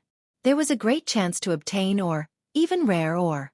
There was absolutely no need for Feng to personally grind for them. he could just buy them at an extremely low price. Because of this, tens of thousands of players had effectively become Feng's laborers very quickly. A large crowd of players had gathered in front of Feng Big Brother. I have 6 stacks of magic essence here. Will you take them? I have 3 stacks of stone. Do you want them? Many players started asking Feng, worried that his bag would fill. After all, they just had too many magic essences and stones. There were no players who were willing to buy these materials. However, it was also a shame to just sell them to the NPCs, so the materials just stayed inside their bags. I'll take all of them. Just trade them over, Feng said before this. Feng amassed quite a bit of wealth. Including his transaction with Gentle Snow, he was in possession of quite a lot of coins. Feng could definitely buy large amounts of magic essences and stones. A player was selling 3 stacks of magic essences here. A player was selling 5 stacks of stones there. Within moments, Feng had acquired 60 stacks of magic essences and 85 stacks of stones. The money that remained in his pockets was less than 10 coppers now. Sorry, but I'm full. Feng packed up his stall after explaining suddenly. The many remaining players who came to sell off their magic essences and stones had faces filled with disappointment. Big brother, will you still buy them in the future? A player asked. I will. However, it will still be a period before I do buy them. You all can save them up for now. Feng resolutely said. The amount of magic essences and stones Feng just purchased was far from enough for him to become an advanced forging apprentice 3 after leaving the business street. Feng arrived at the Forging Association. He paid 5 coppers to rent a basic forging room for 1 hour. Inside the basic forging room, all the equipment needed for forging was provided. Players did not need to buy their own equipment. The intermediate ranked forging room was a lot better. It could increase the success rate of forging by 3%. However, it costs 1 silver per hour to use that room. As for advanced forging rooms, those were not available in small towns. They were only available in cities. However, their prices were extremely staggering.